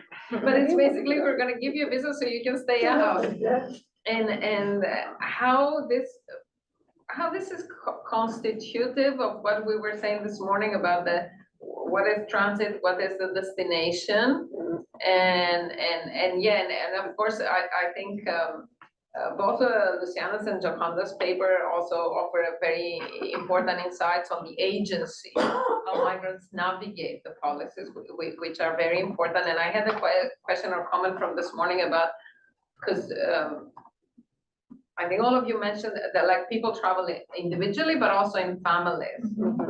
So do we like conceptualize, and also in relation perhaps to what Henry asked, do we conceptualize agency only as an individual thing or also as a family thing? And just a final comment, because you mentioned a few times, Soledad, neoliberalism, but I wonder whether this is about what, and I'm not particularly knowledgeable on this, but been interested to read more about racial capitalism, whether this is more than neoliberal, I think it's racial capitalism. And whether the problem is the nation state. So we take the nation state for granted, but all this is happening. Yes, of course we have capitalism. I'm not sure that we're gonna have the revolution anytime soon, but it's the nation state that gives these tools and create these normalities. And for me, the context that you've been describing sounds very familiar. It's Europe 2.0, or Europe is Latin America 2.0. And of course, the disappointment is that Latin America has also at the same time a very critical discourse towards globalization, and a very, also at the same time, very innovative discourse. But again, and these discrepancies where people say, that people say, oh, migrants are good for the economy, but they are also bad for the economy. They drain our resources. Migrants are hardworking, but they are also criminals. But yeah, I mean, people can be totally, it's not a problem for them. People can be totally inconsistent. They don't feel they need to be consistent. Like we all, I mean, it's not people like, me too, I think anyone, we can be inconsistent, but it really shows, the different levels of this discourses. So I think just some concluding reflections. You don't necessarily need to answer exhaustively everything. Yeah, maybe we can do that. Maybe we can do, okay, maybe Marcia, you start, then Luciana. I want to start with the comment that Mary did. Yeah, the dead of the asylum. Mary, we just published, we feel that we are promoting, we just published an article. I don't want to sound like that person, but I'm going to sound like that person. So Luciana, my colleague Gisela, myself, and Victoria published a paper that is called The Weakening of Refugee Protection in Latin America, where we draw from Alison Mount's idea of the death of asylum, and also the hollowing out from the Lucas in the context of Europe. We put them in dialogue. We say, of course, this happened in the United States, Australia and Europe, and we explore what happened in the context of Latin America during and before the pandemic. And our conclusion is that we don't see a death of asylum per se, but we do see a weakening of the asylum system in the context of the four countries, Mexico, Chile, Uruguay, and Brazil. And we explore how this weakening materialized by, this not using regional frameworks, by creating other categories. So basically by the mission, like you were saying earlier, the not use of what is there, and the creation of new categories, and the practices which take shape differently in the four countries. And what we fear, and as a conclusion, is that might come to the abandonment or the change, or then disposal of what is called a progressive regional framework. So we pick it up very much. And if you haven't read, The Death of Asylum of Alison Mount, highly recommended, because it brings up that idea. So we just wanted to see how it play out in the context of the region, but definitely reflect on that. Hope in the resurrection. Hopefully the resurrection, exactly. And just very briefly, because we won't have time to put everything together, but there's a question here about that you asked Anna in terms of what is the agent, is individual or is family. It's no particular topic that I have been working, but I mentioned this brilliant PhD researcher that is her topic. And she kind of talk a little bit about what is family or kin relationships and how family get constructed or reconstructed, Venezuelan families across the border. And one of the reflections that Nuni Jorgensen is putting forward is that it's very instrumentalist at the same time, because in some cases family gets separated because of the border imposition of control and border neoliberalism, etc. But in some cases, families don't want to get together. We all have maybe complicated relationship with our families, unless they're very lucky one that have a perfect one. But we all have very difficult relationships with time. And despite that we love our family, we might not want to live with them 24/7. In some cases, the Venezuelan families are forced to be together in order to survive, which also put tensions and frictions in the intimacy of those families, and that changes the decisions that we make. Do we stay? Do we go? Do we move somewhere else? Do we do it together, or maybe we do it separately? So I don't have enough to back. I think that's important. I think there's so many points that I will leave it maybe to Luciana and then your comment. Okay, thank you for your comments. Just briefly, some comments. One related with the regularization and control, and also with the relationship between visas and many other permits and categories and the create mobilities and immobilities. I believe it's complex, that the answer is really complex, and the case of Mexico is weird, because sometimes we can see, oh, it's a good policy, yes, and the next day it's a bad policy. So in fact, you see the responsive to the caravanas. Also, I have some books on what are interesting, and in Spanish, of course. The government had 5 different responses in 5 months to the caravans. I mean, one was humanitarian visa, the next month was asylum seekers, the next month was contained at the front and the border, and the next. So it's really weird to try to understand the combination of these policies. So in the middle of this not clear sense of the policies, the use of these categories, the visa, the permits, are confused too. For one side, in fact, this permit we were talking about, in fact, it's not a permit. In fact, it's the use that migrants, speaking about agency and the authorities use it. But the original use of the purpose of this permit was for people to abandon some procedures. For example, abandon the asylum refugee, abandon the migration center, and they too need to leave Mexico. But migrants use it to transit Mexico. So it's difficult to understand. But at the beginning, some group of migrants, like Cubans, Haitians, see this type of, they call it salvoconducto, but it's not salvoconducto. They saw, oh, we can use it to transit to go to Mexico. But then the authority used with the same purpose. So this is really crazy, because the original purpose is to say, migrants, you need to go to your country. So then your permit, you have 10 days, 20 days, or something like that. But today, it's to give the migrant some days to, okay, don't bother to me. Be here, be, I don't know, 10 days, 15 days, and then we see what happens. Yeah? So it's difficult to understand the use, but it's for that reason I said it's an instrumental use. I don't know, something like that. And people, in fact, the National Guard, the Instituto Nacional de Migración, are exhausted. In fact, someone told me, I suppose they are really exhausted, because I said, please, don't detain me, don't detain me. Okay, go. So it's a, I don't know, it's a, how do you say that? Like a parche or something. Like a patchwork? Yeah, something like that. Oh, no, it's like a band-aid. Like a band-aid. So,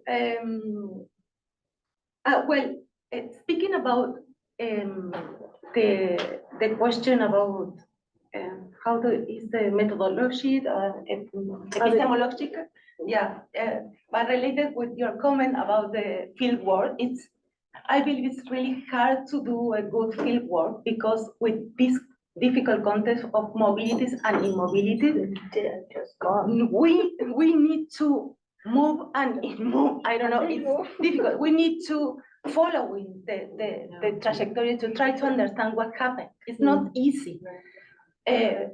My colleague and I start to follow the caravanas, and then we understand we need to move and we need to follow to try to understand this complex itinerary and the impact of these visas, documents, and any other categories in this trajectory, this regularity and control, how these bureaucracy and categories impact in this itinerary.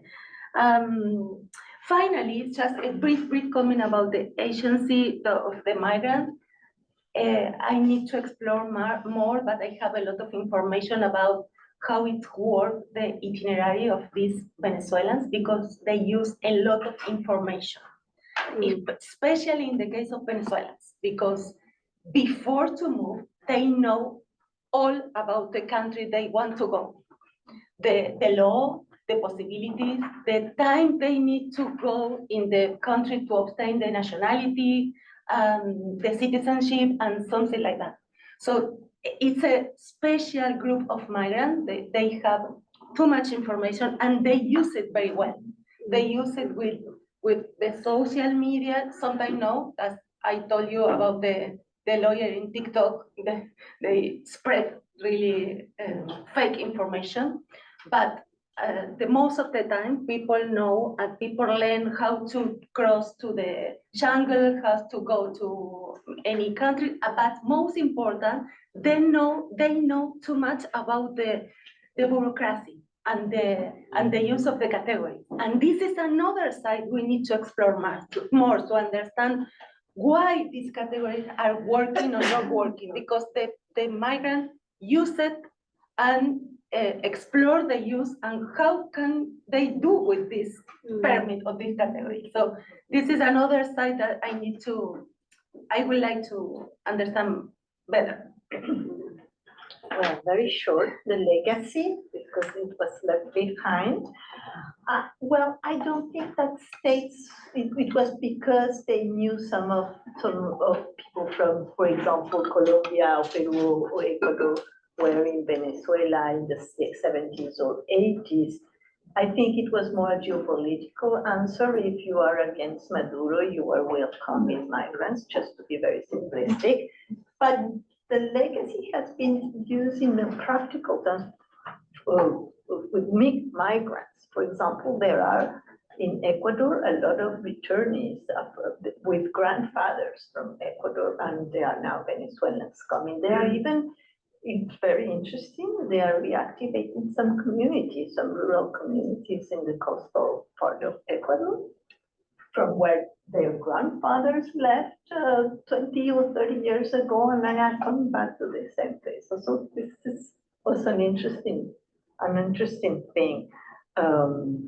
The courts, yes, this is very important. In Ecuador, the Constitutional Court has helped some, and that's why I mentioned legislation, but maybe the states or the executive is not applying legislation, and there are a lot of gaps, but citizens could make more, you can make use of this. Yeah. And the Constitutional Court is making use of this, and we have very good lawyers, and they are trying to fight. For example, they managed to stop at the very beginning when restrictions started, they stopped the need for a passport, because in our constitution, nobody is illegal and nobody is irregular. And when the states start for a passport, they stop at some point, and after that they were, there were changes.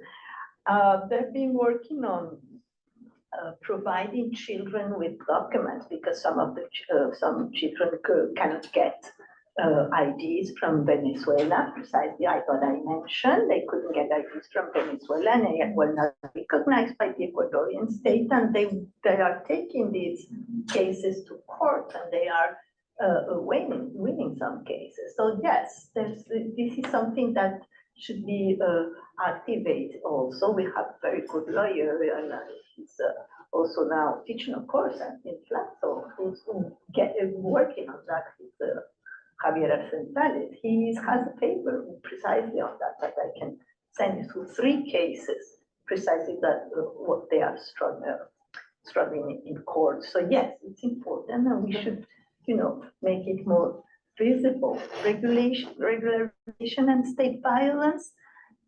Yes, I mean, there's an economy of violence within this regularization program, but I wouldn't be so absolute. It's not only about state violence. I mean, maybe I didn't underline enough cases. There's a very strategic use also of regularization. One is to protect from violence, yes, to protect from fines, from raids, the police of the state, but it's not the only one. So yes, I think we could enter these policies within, an economy of violence, and we have to look more deeper into that. but I think it's a very good question. I like very much the way you categorize, you classify these three ways. It needs more reflection on that. Agency family, I don't know, I'm gonna think about. It's interesting, very interesting. I agree that I try to also underline the idea of, I think it's about nation states being very, very, very narrow and very inconsequential with what's going around them. Yeah, this is very much about that in my opinion also. I'll stop. Yeah, maybe this, I mean, in Ecuador, we have the case of the Cubans between the 2010 and 2015, which is very interesting. Very small, I mean, you can compare with what's going on with Venezuelans, but the Cubans arrived to Ecuador to settle there, and they left. But when they came, Ecuador was not a transit country for many of them. It was really a place where they came and they wanted to stay. But it's the experience. I mean, it's within their migration experience that for many, many reasons that I don't have time to explain right now, but they left. And it seems to me that Venezuelans are doing a little bit the same now, because from now on, I mean, there is like this exodus from Ecuador of Venezuelans. I mean, there are thousands of people leaving in the last 6 months, but really thousands. I mean, we saw the statistics of the Darien. So this is also, so rapid. So maybe they came to settle in Ecuador. They decided, that they wanted to stay and so on, and they planned and they look at information and they were very, but no, they just. So this is yeah, thank you. Well, thank you all three for the very interesting additional reflections, and I think we have a lot of food for thought precisely, both about the interplay of the transit and the destination, the role of agency, and the role of policies in creating mobilities and immobilities. Thanks to all of you, both in person and online, that persevered until nearly 5 p.m. It was wonderful to have you on board. I think we're going to be reaching out with, some further thinking or plans. Because I think that was a very cohesive and interesting workshop. And big thanks to all, and see you soon. Thank you.